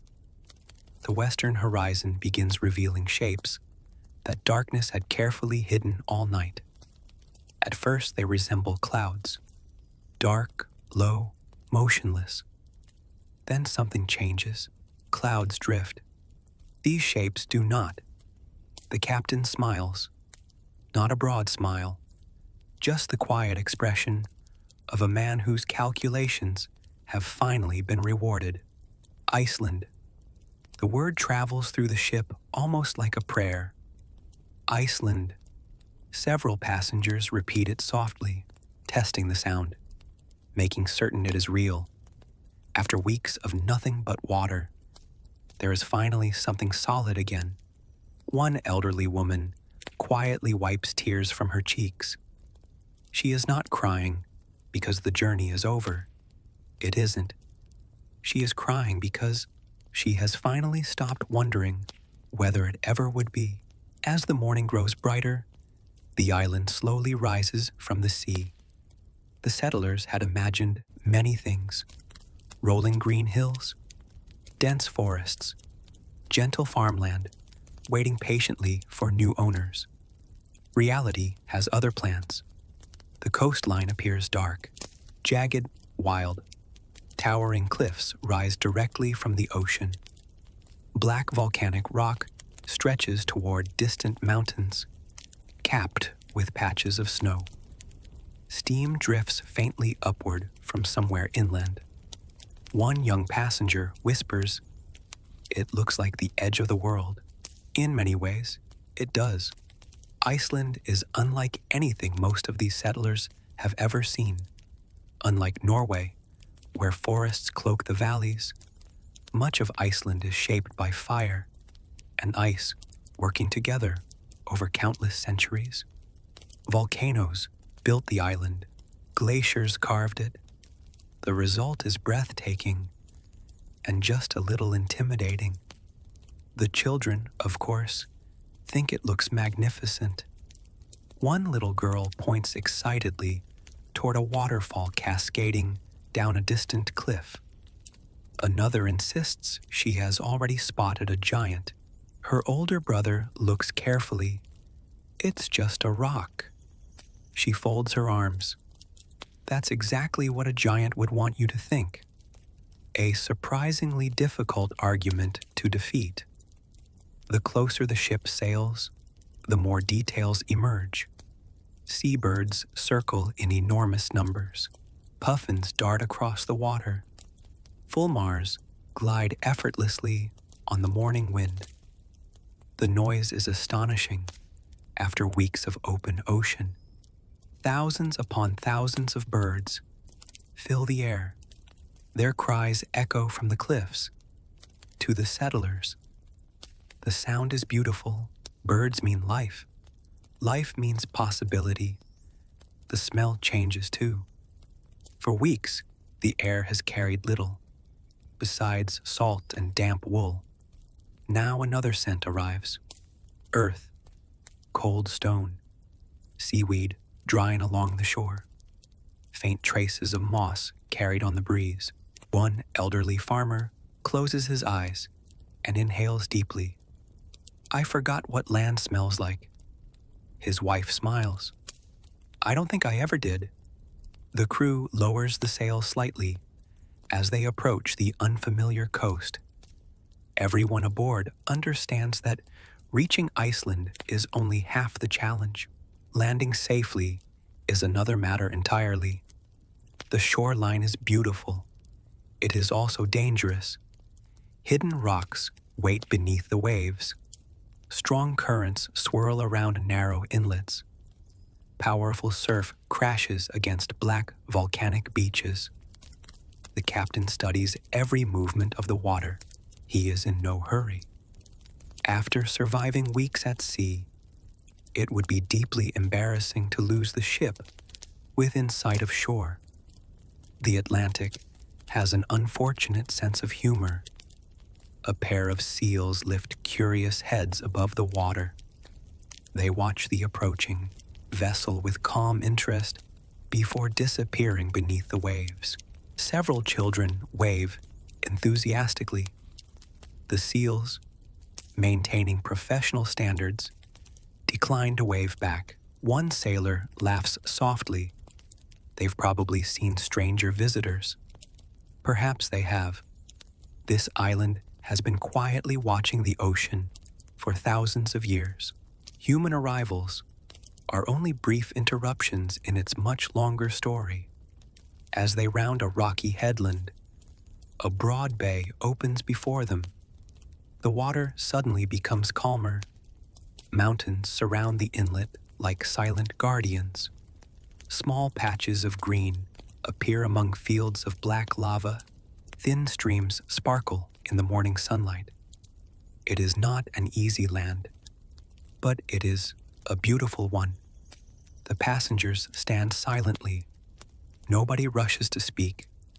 There are moments in life when words only get in the way. This is one of them. A young mother gently lifts her sleeping daughter. "Wake up." The little girl blinks sleepily. "What is it?" "We're here." The child looks toward the mountains, then toward the cliffs, then back at her mother. "Is this our new home?" Her mother pauses. She has imagined this question for weeks. "I hope so." Hope. That familiar companion has finally reached shore with them. The sailors begin preparing the anchor. Heavy ropes slide through weathered hands. The great stone anchor disappears into the clear coastal water with a satisfying splash. Gradually, the ship slows, then stops. After weeks of constant movement, stillness feels almost unbelievable. Several passengers laugh as they try to stand. Their legs continue expecting the deck to rock beneath them. One elderly man attempts to walk across the ship. He wobbles dramatically. A nearby sailor grins. "Careful, the land moves now." The old farmer chuckles. "No." He steadies himself against a barrel. "I think it's me." Modern sailors have a name for this strange feeling. Sea legs. After spending so long adapting to a moving world, solid ground feels surprisingly uncertain even before anyone steps ashore. The settlers begin unloading their precious cargo. The sheep, who have complained faithfully throughout the voyage, seem delighted by the smell of fresh grass. The chickens, perhaps disappointed that they can no longer criticize the ocean, quickly redirect their attention toward Iceland instead. Goats leap eagerly onto the shoreline, as though they have personally discovered the island. Entirely believable. One family kneels briefly on the black volcanic sand, not because anyone tells them to, simply because after weeks of trusting their lives to timber and waves, the earth feels wonderfully solid, cold, rough, real. The children scatter carefully along the beach, collecting strange volcanic stones, unlike anything they have seen before. One little boy proudly announces he has found the world's blackest rock. Given Iceland's geology, he may actually have a respectable chance. The captain remains beside the ship for several moments longer. His work is not finished. He studies the bay, the tides, the surrounding hills. Already he is thinking beyond arrival. Where will they build? Where is fresh water? Where can livestock graze? Crossing the ocean was never the destination. It was merely the doorway. The true challenge begins now. As the morning sun climbs higher over Iceland's rugged volcanic shores, the settlers quietly gather together. Behind them lies an ocean that tested every ounce of their courage. Ahead lies a harsh but promising land where every house, every fence, every field, and every future must be built from the ground up. Their voyage is over. Their new life has only just begun. And in our next chapter, we'll watch these weary families take their very first steps inland, searching for fresh water, shelter, and the perfect place to build homes that would one day become the first Viking farms in Iceland, where hope would finally begin putting down roots. Part 17, Clearing Forests and Claiming Land. The first morning on land feels strangely unfamiliar, not because Iceland is loud, quite the opposite. After weeks of sleeping beside creaking timbers, flapping sails, restless sheep, and waves constantly slapping against the hull, the silence almost feels suspicious. One little boy wakes suddenly. He listens. No water splashing beneath him. No ship rocking gently from side to side. For a moment, he looks confused. Then he remembers. They made it. He climbs from beneath his wool blanket and presses both feet firmly into the dark volcanic soil. It doesn't move. He smiles. I like land. So do I.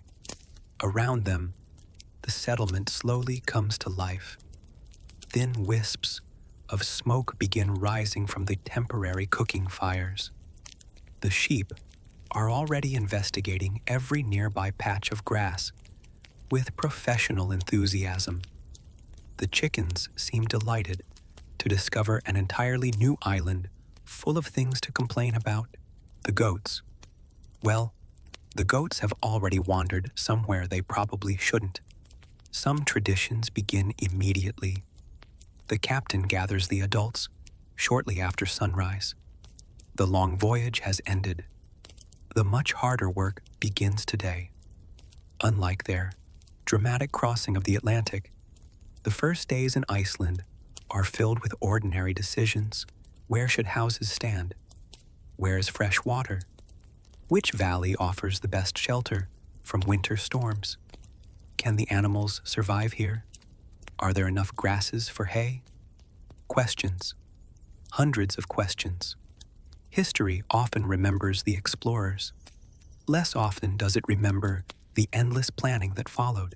Several experienced farmers walk inland carrying axes, staffs, and cautious optimism. The children insist on coming too. Someone points out that children have a remarkable ability to discover mud wherever they go. The children consider this less a criticism than a compliment. The land is beautiful and intimidating. Jagged lava fields stretch across parts of the landscape like frozen waves of black stone. Steam rises gently from cracks in the earth. Far above, snow still clings stubbornly to distant mountain peaks despite the season. Waterfalls tumble from rocky cliffs with a sound that echoes across the empty valleys. One elderly woman whispers, "It feels untouched." She is probably right. For the settlers, this is not simply another farm. It is the beginning of an entirely new community. The scouting party follows a small stream flowing toward the sea. Fresh water. Already, spirits improve. No settlement survives without it. One farmer kneels and drinks carefully. Cold, clear, perfect. He nods toward the others. This is good. Simple words, enormously important. Nearby, another man studies the surrounding grasslands. He pulls several plants from the soil, examines the roots, feels the earth between his fingers. Years of farming have taught him to read soil almost like a book. It isn't Norway, no, but it will grow. Hope often begins with sentences exactly like that. Not certainty, possibility. As they continue inland, something unexpected appears. Trees. Not many. Certainly not great forests, stretching endlessly toward the horizon. But scattered birchwoods cover parts of the nearby hillsides. Modern visitors often imagine Iceland as almost completely treeless. Today, that is largely true. 1,000 years ago, the island looked rather different. Large areas were covered with native birch forests before generations of settlement gradually changed the landscape. The settlers smile. Trees mean houses. Trees mean fences. Trees mean firewood. Trees mean warmth during impossibly long winters. One young carpenter actually pats the nearest birch trunk affectionately. I've never been so happy to see a tree. The tree, maintaining admirable professionalism, offers no reply. Soon the sound of axes begins echoing through the quiet valley. Not endlessly, not recklessly, every swing matters. Iron axe heads bite carefully into pale birch trunks. Wood chips scatter across the moss. The rhythm becomes steady. Thock, pause, thock, pause. The work is slow, deliberate. No one wastes strength. A freshly cut tree represents weeks of labor waiting ahead. Its branches must be trimmed, the trunk dragged, the timber shaped. Nothing about building a new home happens quickly. Children gather fallen branches into neat little piles. They treat the task with enormous seriousness. One little girl proudly carries a stick almost twice her own height. Her father quietly takes the heavier end. Together they succeed. The settlers begin marking possible house sites using stones gathered from the surrounding fields. No elaborate survey equipment, no measuring lasers, just experienced eyes, careful judgment, and generations of practical knowledge. A house should face away from the harshest winds, not too close to the stream, close enough for water, far enough to avoid flooding, sheltered, dry, practical. One elderly woman quietly walks through the chosen area. She smiles. My grandmother always said. She pauses. A good house should welcome the morning sun. Several people glance eastward. The first sunlight indeed reaches this gentle slope before touching the lower valley. Perhaps grandmother knew exactly what she was talking about. Wisdom often survives much longer than the people who first spoke it. As the day continues, another important matter quietly emerges. Land ownership. Unlike many later kingdoms, with officials distributing property, early Icelandic settlers often claimed land by settling and using it. The details varied. Traditions differed. Agreements were made. Disputes occasionally followed. Fortunately for these families, there appears to be plenty of open country nearby. At least for now. One farmer plants his walking staff firmly into the ground. This, he looks around slowly, is where we'll stay. His wife studies the valley, the stream, the distant mountains, the endless sky. Then she nods. It'll do.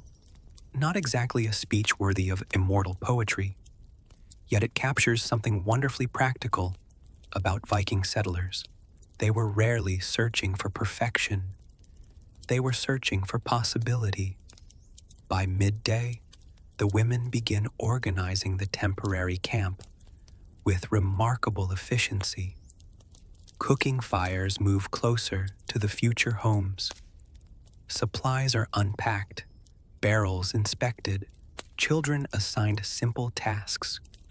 Within only a few hours, the windswept shoreline already begins resembling something closer to a village than a campsite. Human beings possess an extraordinary talent. Give them a little shelter, a fire, a few familiar faces, soon they begin creating home. One elderly sailor quietly watches the families working together. His voyage ends here. Soon he will sail back toward Norway, carrying news of successful settlement. For a long moment, he says nothing.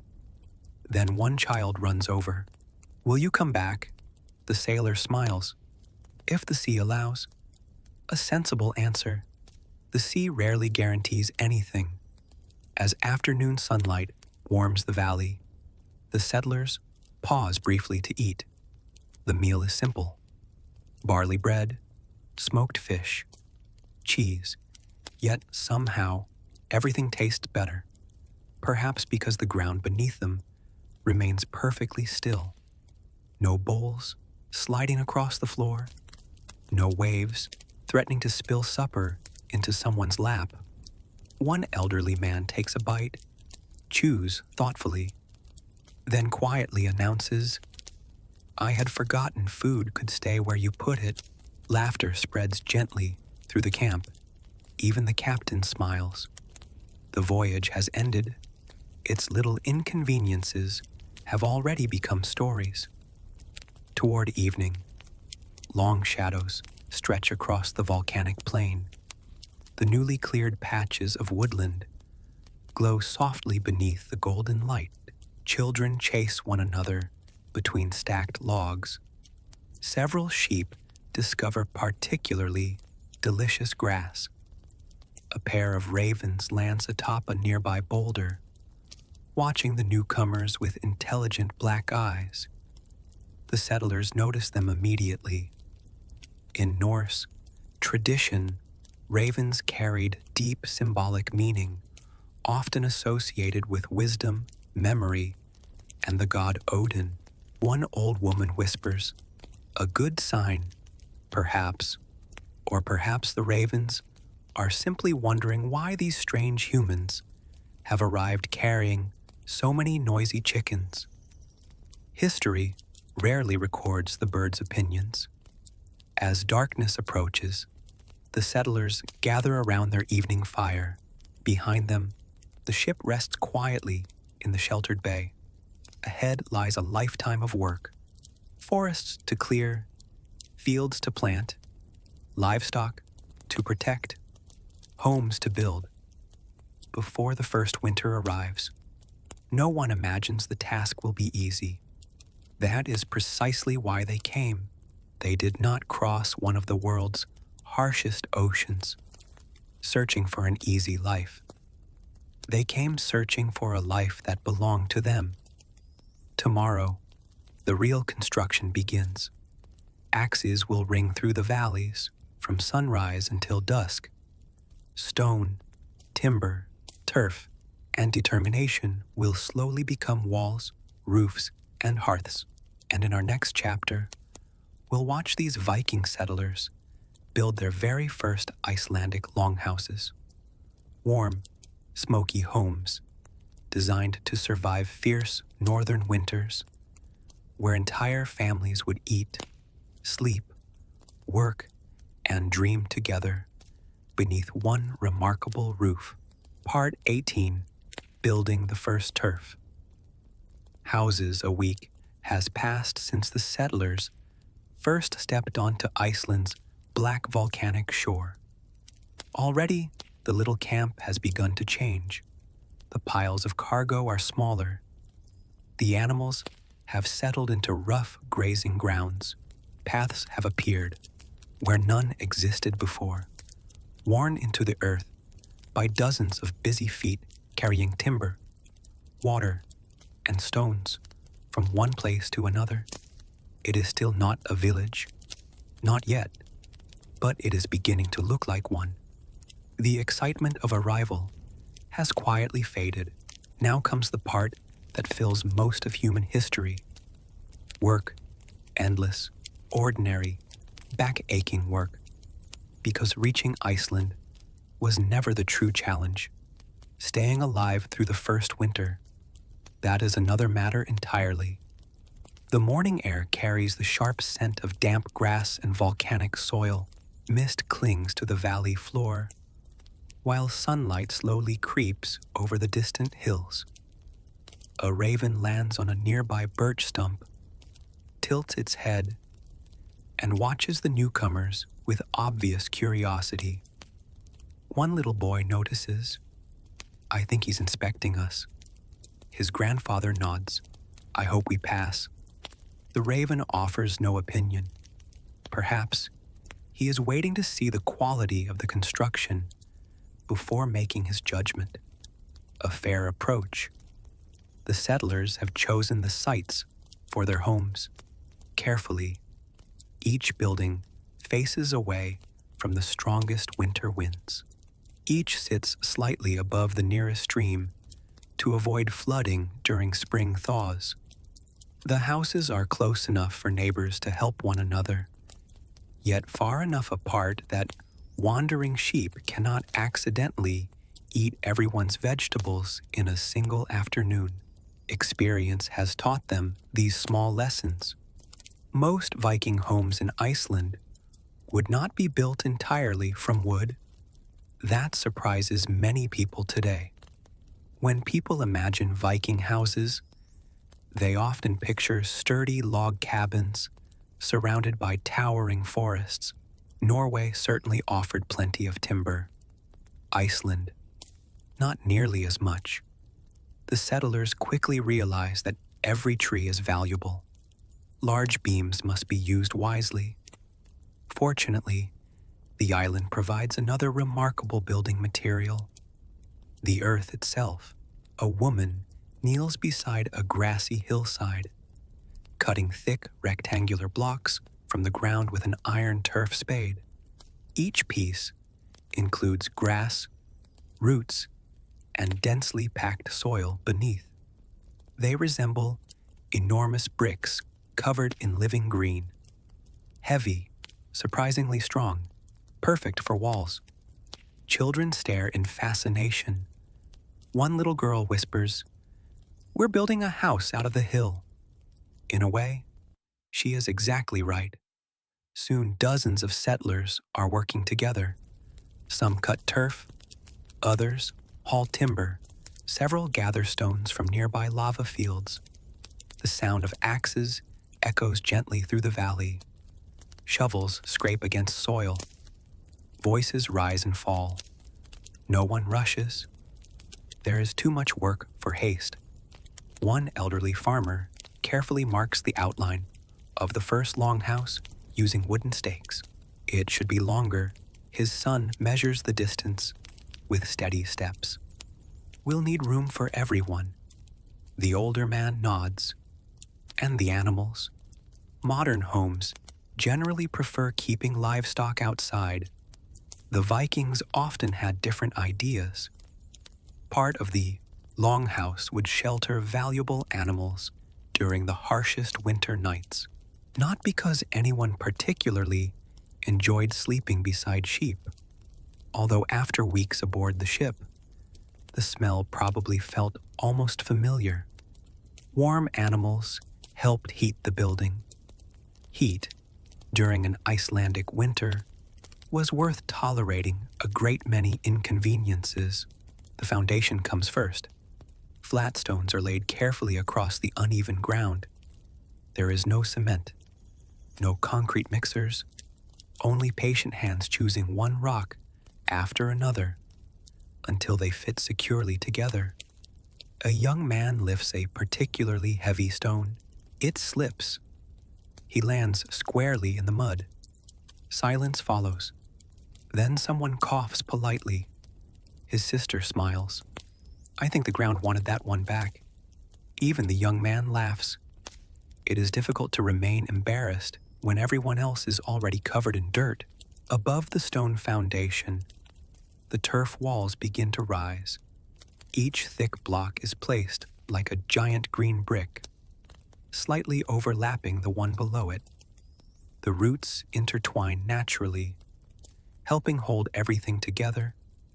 The walls become astonishingly thick, sometimes more than a meter wide. That may sound excessive until you experience an Icelandic winter. Then it suddenly seems perfectly reasonable. One child presses his hand against the completed section. It's warm.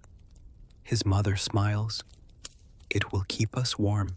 That is the entire purpose. Not elegance, not grandeur.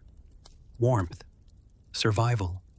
Several skilled carpenters shape the precious timber into great roof beams. Every cut matters. Every beam has traveled a long way, either from Iceland's remaining woodlands or across the sea from Norway. Mistakes are expensive. One carpenter studies a crooked piece of wood. Another man shrugs. The tree grew that way, so we'll build around it. Practicality wins again. History rarely rewards perfectionists living on volcanic islands. By midday, the skeleton of the first house begins to appear. Children gather nearby, watching with enormous excitement. One little girl claps her hands. It looks like a giant whale. The adults pause. They look at the long curved roof beams stretching across the walls. One farmer nods thoughtfully. "I suppose it does." From then on, several children begin calling it the Whale House. The name quietly spreads through the camp. Construction continues. The roof is covered with layers of wooden poles, woven branches, birch bark, and finally thick slabs of living turf. Soon green grass covers the roof itself. From a distance, the building seems almost to grow directly from the hillside. Nature and shelter become one. A passing traveler might mistake it for another gentle rise in the landscape. Exactly as intended, the wind has little to grip. The cold struggles to enter. One woman carefully chooses the location of the hearth. The fire will burn almost constantly during winter. It must be central. Smoke will escape through a simple opening in the roof. Mostly, some of it, inevitably, will remain inside. Viking homes were warm. They were also rather smoky. One elderly grandmother chuckles. My eyes will never stop watering. Her daughter laughs. They didn't in Norway either. Fair enough. Certain traditions survive every migration. As afternoon fades into evening, more families begin preparing their own homes. The valley fills with neat piles of turf bricks, waiting to become walls. Children carry handfuls of moss to fill tiny gaps. Women arrange sleeping platforms along the future walls. Men shape wooden door frames. No single person builds a house. The entire settlement does. That cooperation may be their greatest strength. The weather, however, offers a reminder that time is short. A cold wind sweeps down from the mountains.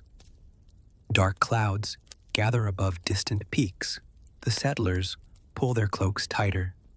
Winter is still weeks away. But Iceland likes introducing itself early. No one misunderstands the warning. They work a little faster, not carelessly, simply with greater purpose. As the sun sinks low, golden light spreads across the valley. The nearly completed longhouse glows softly beneath its fresh green roof. Smoke curls lazily upward from the first evening fire lit inside. One by one, the families step through the low doorway. The air smells of fresh-cut timber, warm earth, peat smoke, and hope. The walls are still bare. The floor is simple packed earth. There are no fine furnishings, no carved decorations, no luxurious comforts. Yet, when everyone gathers around the crackling hearth, something extraordinary happens. For the first time since leaving Norway, they are no longer merely travelers. They are homeowners again. A little boy stretches out beside the fire. He listens. No waves, no creaking ship, only the gentle crackle of burning wood and the muffled sound of wind brushing across the thick turf roof. He smiles sleepily, I think. He yawns. This house doesn't move. His mother laughs softly. No. She pulls another blanket over him. It plans on staying here for a very long time. Outside, the northern sky slowly fills with stars above the silent mountains. Inside, the warm glow of the hearth dances across tired faces. The journey across the sea is becoming a memory. A new chapter has begun. One built not with grand speeches or heroic battles, but with turf, timber, stone, and countless ordinary hands working together. And in our next chapter, we'll discover what happened when the first Icelandic winter finally arrived. We'll experience months of freezing winds, endless darkness, scarce food, and the quiet determination that allowed Viking families to survive one of the harshest environments in medieval Europe. Part 19. The Brutal. First winter Otnjo never really announces its arrival in Iceland. It simply starts feeling less friendly. The mornings grow colder. The wind develops a sharper edge. The streams carry thin sheets of ice along their quiet edges before the afternoon sun reluctantly melts them away again. The settlers notice these little changes immediately. every person in the valley understands what they mean. Winter is coming, and unlike the stories future generations will tell around warm fires, this is not the kind of winter that arrives accompanied by dramatic music. It arrives silently, patiently, as though the island has been waiting all along. One chilly morning, a young shepherd steps outside the newly built turf house. His breath hangs in the air like pale smoke. The grass that only weeks ago shimmered green beneath the summer sun is now coated in glittering frost. He bends down and touches it. Cold, very cold. He sighs. So, he glances towards the mountains. It begins. Around the settlement, everyone suddenly finds another task demanding attention. More firewood must be gathered. The sheep need stronger fences. Hay must be carried into storage before heavy snow buries the fields. The cows are moved closer to the longhouses. Every daylight hour becomes precious. Already the sun lingers, a little less each evening. Nobody wastes time complaining. There simply isn't enough of it. The women inspect every food barrel, dried fish, barley, smoked lamb, butter preserved in crocks, hard cheese. Each supply is counted once again. The voyage across the Atlantic required careful rationing. The Icelandic winter will require even more. One elderly grandmother quietly marks a small piece of wood with tiny carved lines. Each notch represents another day, not because she enjoys counting, because careful planning keeps children alive. One little girl watches curiously. "Why are you making marks?" "So, we don't eat February and December." The child looks puzzled. The grandmother smiles. "You'll understand when you're older. History has always rewarded those who think several months ahead." The first snow arrives during the night. Not a great blizzard, just a soft blanket of white covering the valley. Children wake before sunrise and rush toward the doorway. One little boy stares outside with enormous eyes. The world disappeared. His father laughs quietly. "No, it's just wearing a different coat." The children race into the fresh snow with delighted squeals. Adults smile as they watch. They remember feeling exactly the same once. For a little while, the first snowfall feels magical. By the fourth snowfall, the magic becomes considerably more practical. The days continue shrinking. Morning comes late. Evening arrives early. Long shadows stretch across the frozen landscape before many of the day's chores are finished. Inside the turf houses, life gathers around the central fire. The hearth burns almost constantly. Its warmth spreads slowly through the thick earthen walls. Smoke curls lazily upward through the opening in the roof. Most of it escapes. Not all of it. Eyes sting. Clothes smell permanently of wood smoke. Nobody seems especially bothered. Smoke is a small inconvenience. Freezing is a much larger one. The longhouse has become its own little world. People eat here, sleep here, repair tools here, tell stories here.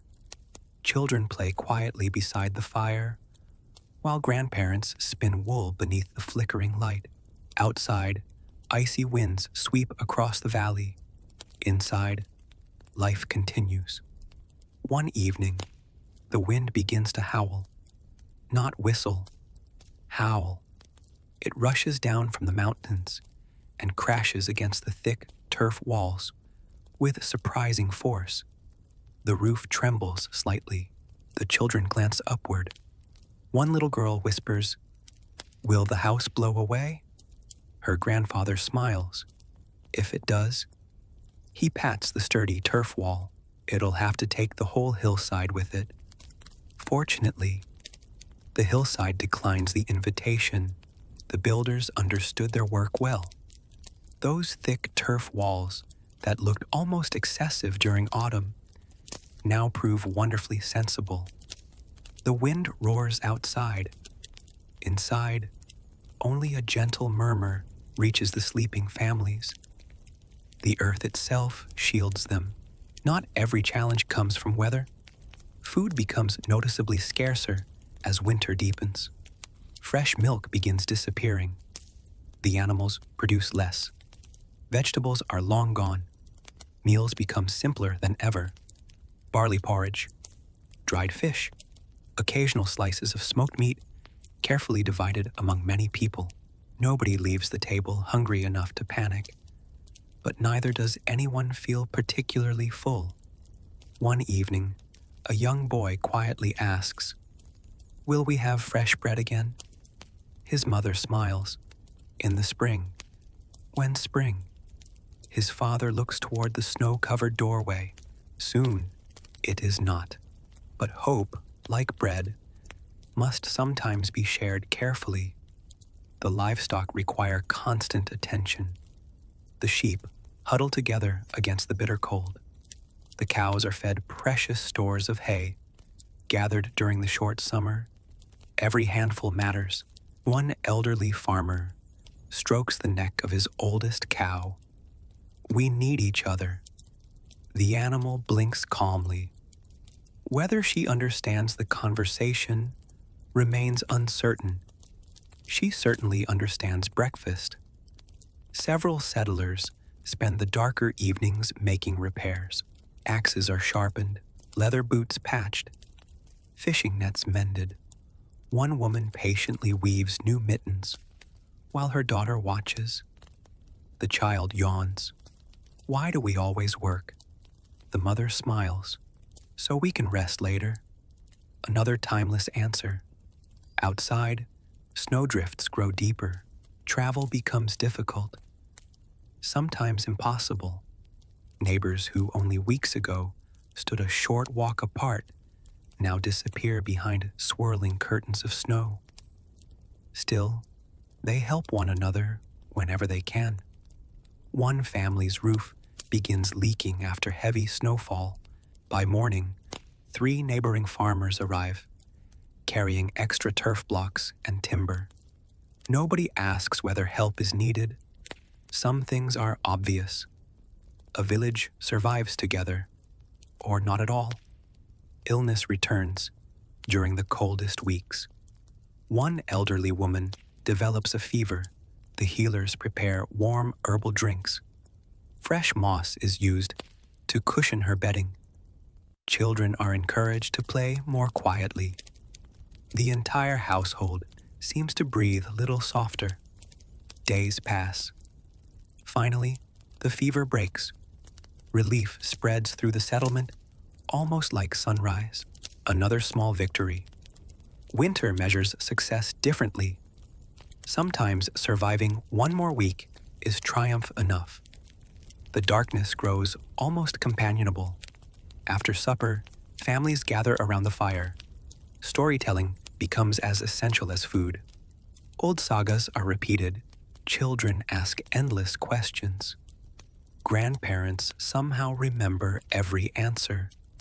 One old sailor describes whales larger than churches. A grandmother immediately reminds everyone that he has been making that particular whale larger every winter for the past 30 years. The children laugh. The sailor shrugs. Perhaps the whale keeps growing. Entirely possible. Memory has a curious habit of polishing old adventures. Music also fills the long nights. A simple bone flute, quiet humming, ancient Norse songs, sung softly enough that the babies continue sleeping. Outside, snow piles against the walls. Inside, voices weave warmth through the darkness. The fire becomes the heart of the house. People naturally gather close to it. Its crackling fills every silence. Its orange glow dances across timber beams, blackened by smoke. One little girl falls asleep, leaning gently against her grandmother's shoulder. The old woman carefully covers her with another wool blanket. No words are needed. Love has never required many. Then, one morning, something changes. It is almost too small to notice. The sunrise arrives just a little earlier.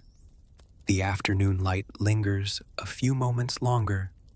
Only the oldest settlers seem to recognize it immediately. The days are turning. Someone smiles. Another winter day passes, then another. The snow remains. The wind still bites. The food stores are still carefully guarded. Yet the sun has quietly begun its long journey back. Hope returns once more, not because life has suddenly become easy, far from it, but because every sunrise now whispers the same promise. You made it this far. Keep going. When spring finally arrives, it will reveal which families have survived their first Icelandic winter and which dreams proved stronger than cold, hunger, and endless darkness. In our next chapter, we'll watch Gisiukt, the settlers, celebrate the first signs of spring as melting snow uncovers green grass. Newborn lambs take their first uncertain steps, and Viking families begin building a permanent community that will shape Icelandic history for centuries to come. Part 20: Hunting, Fishing, and Surviving. Hunger winter loosens its grip so gradually that at first, nobody dares mention it. The snow is still there. The wind still carries enough bite to remind everyone that Iceland has not suddenly become a tropical paradise. It seems rather committed to avoiding that reputation. But small changes begin appearing. Water drips steadily from the edges of the turf roofs. Tiny streams break free from the ice. The days grow noticeably longer. One morning, a shepherd notices something remarkable: a patch of green grass. Only a few blades, hardly enough to impress a sheep. Yet everyone who sees it smiles. After months of staring at white snow and black volcanic rock, even the smallest hint of green feels like a promise. The settlers have survived their first winter, barely. The food stores tell the story more honestly than anyone else. One barrel of barley sits nearly empty. The smoked lamb that once filled an entire shelf has been reduced to a few carefully wrapped pieces. The butter crocks are scraped clean, so thoroughly that one little boy jokes they look licked by trolls. His grandmother chuckles. If trolls did that much cleaning, I'd welcome them. A fair observation. Nothing has been wasted. Every crumb has mattered. Every dried fish has earned its place in history. But now, the settlement faces another challenge. The stored food carried from Norway cannot feed them forever. If this community is to survive another year, the island itself must begin feeding them. The morning after the last heavy snowfall, several men and women gather outside the largest turf house. Spears lean against the wall. Fishing lines are carefully coiled. Nets are inspected once again for tiny tears. A young hunter sharpens his iron spearhead with slow, steady movements. The scraping sound echoes softly across the valley. One child watches with enormous curiosity. "Will you bring back a whale?" The hunter laughs. "I was hoping for something a little easier." A sensible goal. Whales are magnificent. They are also rather large. The settlers begin with the sea. After all, it was the sea that brought them here. Perhaps now it will repay the favor. Several small boats are pushed carefully into the cold water, not the great settlement ship that crossed the Atlantic. That vessel rests safely in the sheltered bay. Instead, lighter rowing boats glide quietly across the calm morning waves. The fishermen know these waters only slightly better than anyone else. Every trip teaches them something new. The currents, the tides, the rocky seabed hidden beneath the surface. Knowledge grows one outing at a time. The Atlantic remains generous, provided it is approached with respect. Lines disappear beneath the water. Hooks baited with scraps of fish drift gently below the surface. Nobody speaks very much. Fishing has always encouraged quiet patience. Besides, fish have rarely been persuaded by loud conversations. Hours pass. Then, one line jerks sharply. The fisherman smiles. There you are. A gleaming cod breaks the surface, twisting wildly before landing inside the boat.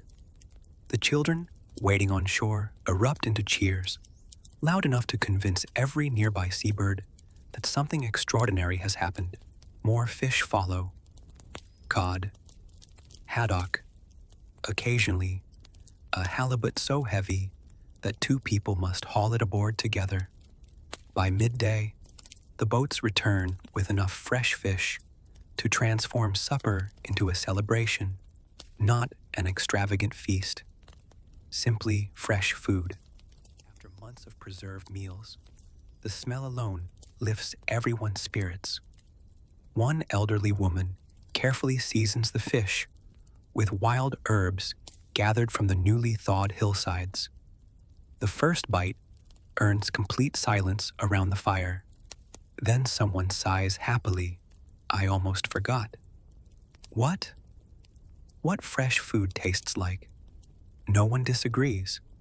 Meanwhile, another group has ventured inland. The snow has retreated from the lower valleys, revealing tracks pressed into soft ground. Arctic fox, ptarmigan, and farther away, reindeer. At least during parts of Iceland's early settlement, hunting birds and imported livestock mattered far more than dramatic battles with giant beasts. Large wild mammals were limited compared with mainland Scandinavia. So every successful hunt counted. A young hunter kneels beside a trail. He studies the prints carefully. They're fresh. His companion nods. Then let's not announce ourselves. Wise advice. The hunters move quietly through patches of birch woodland. The only sounds are birdsong, distant streams, and the occasional complaint from someone's boots sinking into wet ground. Hours later, they return carrying several ptarmigan, not an enormous catch. Enough. Enough has become one of the most comforting words in the settlement. Enough fish, enough meat, enough firewood, enough hope. The women immediately begin preparing the birds. Feathers are carefully saved. Nothing useful is thrown away. The bones will flavor broth. The skins may serve another purpose later. Waste belongs to richer societies. Survival belongs to careful ones. Children are given their own important jobs. Several gather edible plants, emerging beneath the melting snow. Sorrel, angelica, wild herbs that experienced settlers recognize immediately. One little girl proudly carries a basket filled with fresh greens. Her grandmother examines the collection. You found the right ones. The girl's smile could have warmed the entire valley. Learning to recognize edible plants may not sound exciting. One day, it may save someone's life. Along the shoreline, Another discovery changes the week. A dead whale has washed ashore. The children find it first. They race back toward the village, shouting so enthusiastically that the adults fear disaster. Instead, they discover opportunity. A beached whale was one of the greatest unexpected gifts the sea could provide. Its meat could feed families for weeks. Its blubber supplied valuable oil. Its bones found countless practical uses. One elderly fisherman quietly removes his cap. The sea remembered us, perhaps. Or perhaps the whale simply had remarkably unfortunate timing. Either way, nobody wastes the gift. For 3 full days, nearly the entire settlement works together, preserving the meat. Long strips are hung to dry in the cool spring air. Others are smoked over carefully tended fires. Children carry smaller pieces between the workers. Even the dogs seem unusually interested in assisting. Their definition of assisting differs somewhat from everyone else's. Several suspiciously missing scraps of meat support this conclusion. As spring advances, seabirds begin nesting along the towering cliffs. Experienced climbers carefully descend using ropes woven from strong fibers. They collect eggs from selected nests. Not all of them, only enough to feed the settlement while leaving the birds to raise another generation. The cliffs are dangerous. The rewards are considerable. One young climber glances downward. I suddenly understand why birds look so relaxed. His companion laughs. They don't have to climb back up. The laughter echoes gently across the cliffs before disappearing into the sea breeze. Every successful expedition teaches another lesson. Which streams hold trout, where seals often rest, which sheltered coves offer the safest fishing, where dangerous waves strike hidden rocks. The island slowly begins revealing its secrets. Not all at once, only to those willing to pay attention.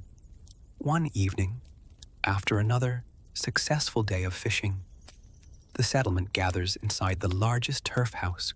The fire burns brightly. Fresh fish roast over glowing coals. The smell fills every corner. Children eat until they can scarcely keep their eyes open.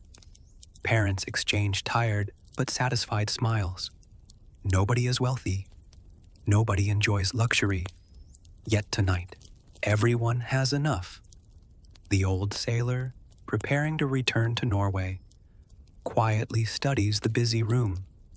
Only a few months earlier, these same people had been frightened passengers crossing an endless ocean. Now they argue cheerfully over whose fishing line caught the largest cod. They complain about stubborn sheep. They discuss repairing fences. Without realizing it, they have stopped speaking like travelers. They speak like neighbors. Outside, the evening sun lingers above the western mountains. A pair of ravens circles silently overhead. The valley no longer feels empty. Smoke rises from several turf roofs. Children's laughter drifts across newly green fields. Fishing boats rest safely beside the shore. The settlement has survived not because of luck alone, but because every person, hunter, fisher, farmer, craftsperson, parent, and child, has shared the burden. The hunger has not vanished forever. There will be lean years ahead, storms, harsh winters, poor harvests. Such hardships are woven into the story of Iceland itself. But these first settlers have learned something invaluable. The island will never give them an easy life. It will, however, reward patience, cooperation, and relentless determination. And as another peaceful evening settles over the North Atlantic, the families quietly understand a truth that once seemed impossible. During those terrifying weeks at sea, they are no longer visitors.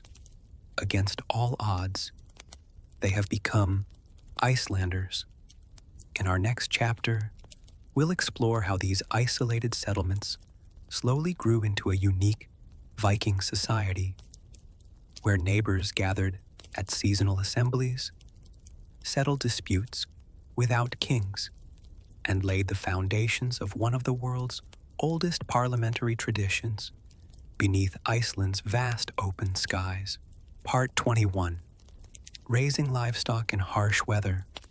By the second year in Iceland, the settlers have learned an important lesson. The sheep are not simply sheep. The cows are not simply cows. The goats are certainly not simply goats. Especially the goats. They remain fully committed to climbing anything that looks even slightly inconvenient. A rocky hillside? Perfect. A roof? Even better. The settlers eventually conclude that if a goat ever learned to climb clouds, nobody would be particularly surprised. But beneath these daily frustrations lies a serious truth. Without their animals, the settlement cannot survive. Long before sunrise, the valley is already awake. A cold mist hangs over the fields, wrapping itself around the turf houses like a thick gray blanket. The fire inside the largest longhouse still glows softly from the night's embers. Outside, a rooster proudly announces the new day. No one thanks him. Everyone was already awake. One young shepherd pulls his wool cloak tightly around his shoulders and steps into the chilly morning air. The sheep are waiting, or rather, they are loudly informing everyone that breakfast has been delayed by at least 30 seconds. Their patience has never been one of their greatest qualities. His younger sister joins him carrying a wooden bucket. Ready? He sighs dramatically. As ready as the sheep will allow. The flock is led toward a patch of fresh grass, uncovered by the recent thaw. The pasture is not endless. Every blade matters. The settlers quickly discover that Iceland's growing season is painfully short. Summer arrives late. Autumn arrives early. Winter rarely feels entirely absent. Grass must grow quickly enough to feed both animals and people through the coming months. It is an unforgiving calculation. One elderly farmer kneels to inspect the pasture.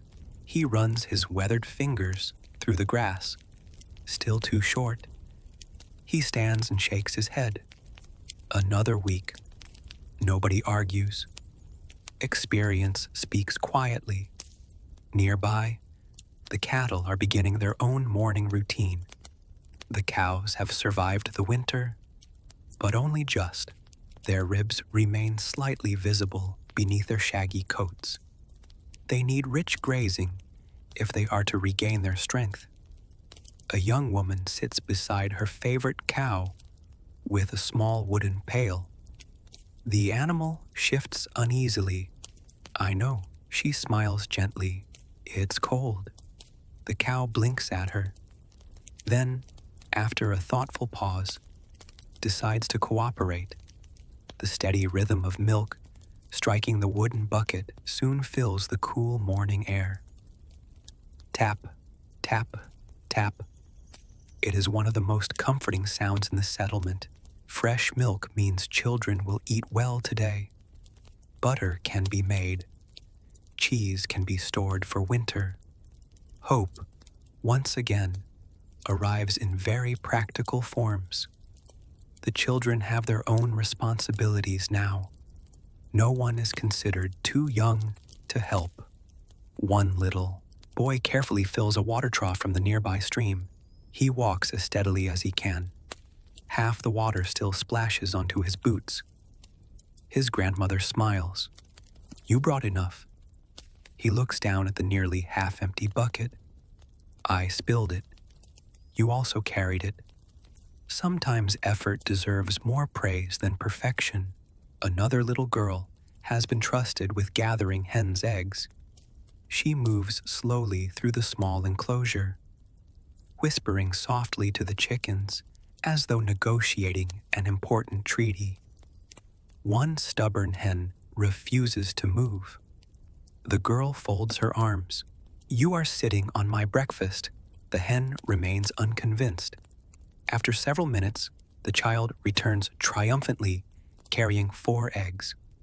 The hen, meanwhile, looks rather pleased with herself.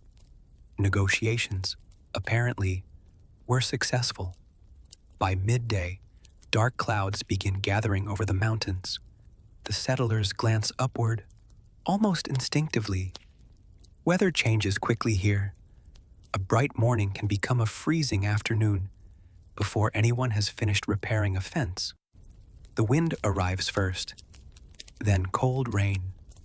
Not heavy, just steady enough to soak wool cloaks and remind everyone that Iceland enjoys keeping people humble. The shepherds immediately begin guiding the animals back towards safer ground. Sheep are wonderfully hardy creatures. They are also astonishingly talented at wandering in precisely the wrong direction. One young ram decides that now is the perfect moment to explore a rocky hill. 3 people spend the next half hour persuading him that home is, in fact, the better option. The ram appears deeply skeptical. Eventually, he returns. Not because he has been convinced, simply because someone is carrying grain. History contains many examples of persuasive speeches. Very few are as effective as a bucket of food. The goats, naturally, are no easier. One manages to climb halfway onto a stone wall before refusing to come down.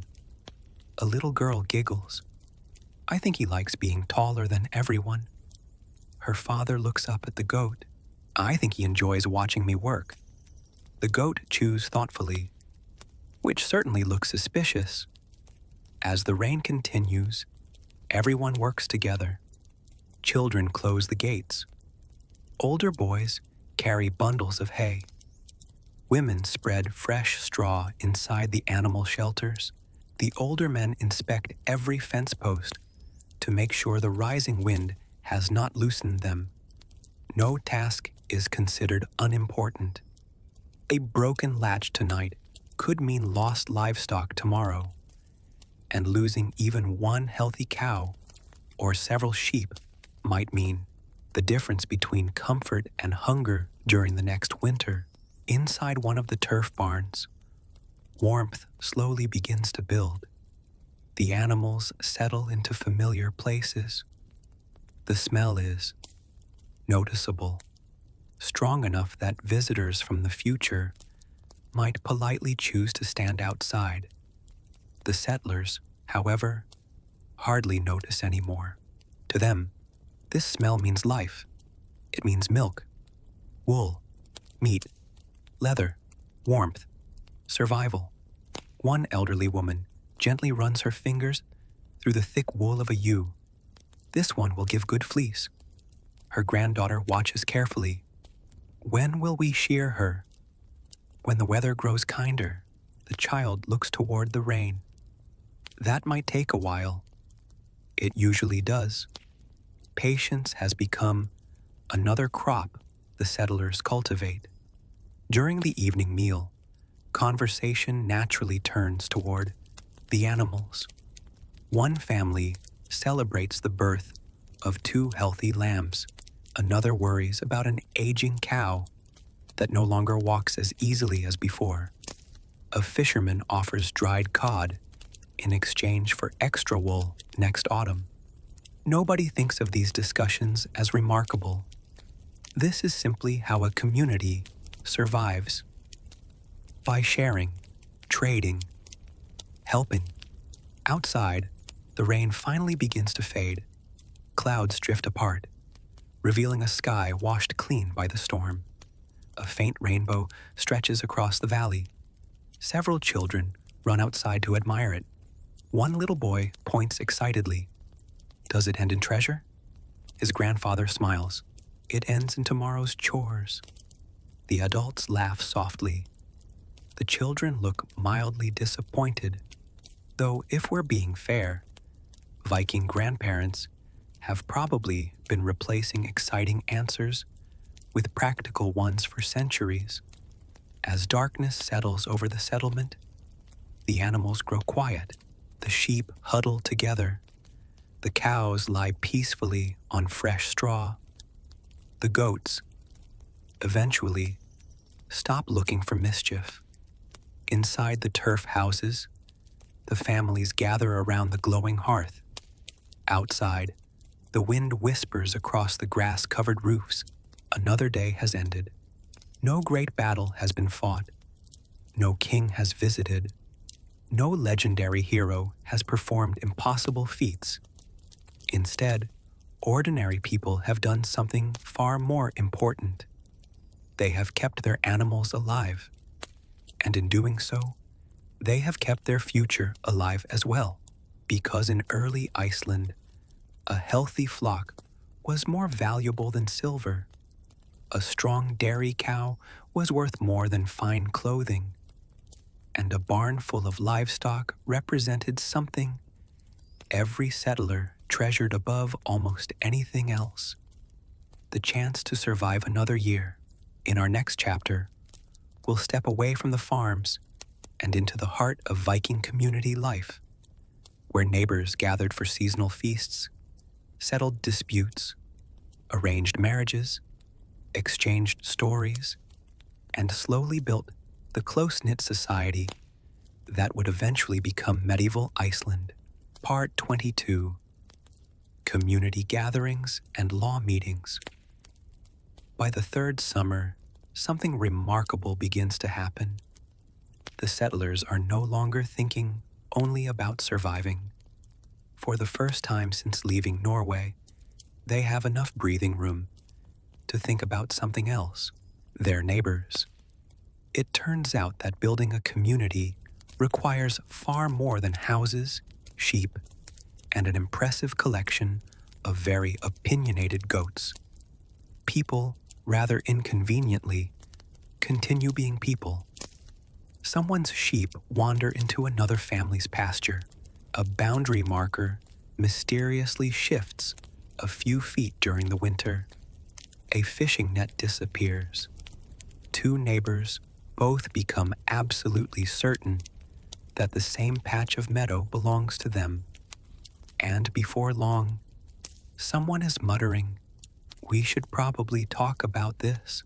That sentence, humble as it sounds, helped shape the future of Iceland. On a bright morning in early summer, families begin preparing for a journey. Not across the sea this time, only across valleys, rivers, and lava fields. Word has spread from settlement to settlement. A gathering will be held. Some come on horseback. Others walk beside pack animals, carrying food, wool, and trade goods. Children skip ahead along the trails, delighted to meet friends they have not seen since the previous season. For many families, these meetings are the closest thing to a holiday. One little boy asks his mother, "Are we visiting cousins?" She smiles. Some of them, and everyone else, they're neighbors. The boy thinks carefully. They live very far away. His father laughs softly. In Iceland, that's still close enough. The journey itself becomes part of the celebration. The valleys are alive with movement. Smoke rises from distant turf houses. Wildflowers cover the meadows. Snow still clings stubbornly to the highest mountains, refusing to admit that summer has arrived. A flock of geese flies overhead. One elderly traveler watches them disappear into the blue sky. They always know where they're going. His companion nods. We're getting better at it. By midday, dozens of families begin arriving at a broad grassy plain beside a river. There are no grand stone buildings, no towering castles, no magnificent throne waiting for a king, because there is no king here. That surprises many people today.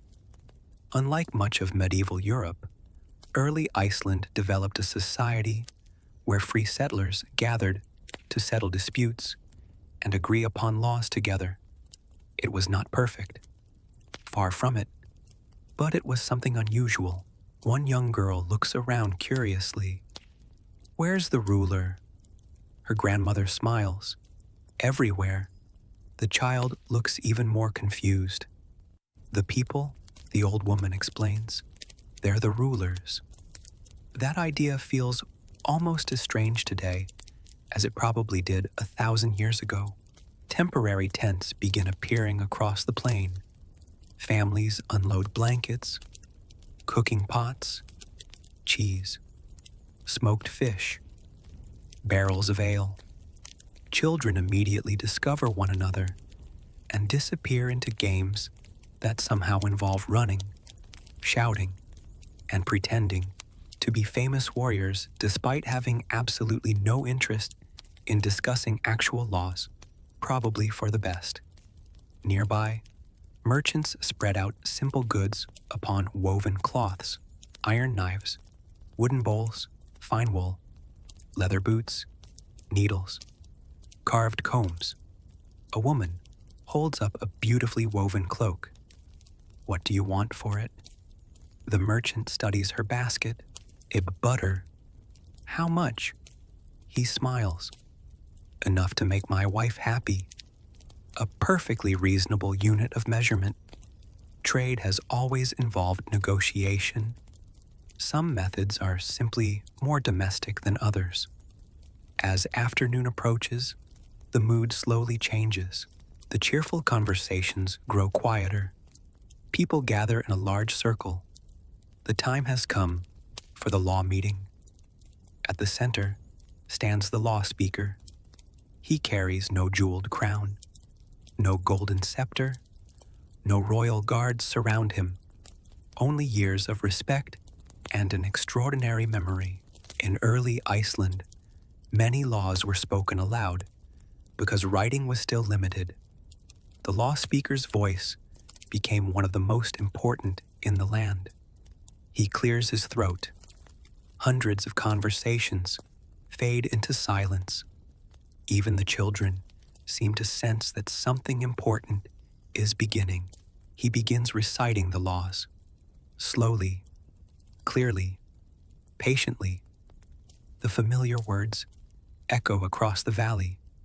Some people nod along, others quietly correct themselves, realizing they had remembered a detail incorrectly.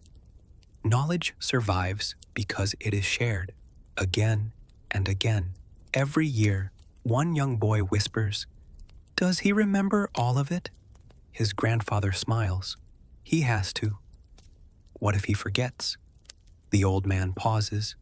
Then we'd better remind him. There is something comforting about that answer. No single person carries an entire society alone. Then come the disputes. The first involves two neighboring farmers. Both claim ownership of the same stretch of grazing land. Neither raises his voice. Neither reaches for an axe. That alone represents considerable progress by medieval standards. Each tells his story. Neighbors speak as witnesses. Older settlers remember where the original boundary stones stood, before the harsh winter shifted the hillside. The law speaker listens carefully. Questions are asked. Silence follows. Finally, a decision is reached. One farmer nods. The other sighs. Neither looks entirely delighted, which usually means the compromise is probably fair. Justice rarely leaves everyone smiling. The next matter concerns wandering sheep. Of course it does.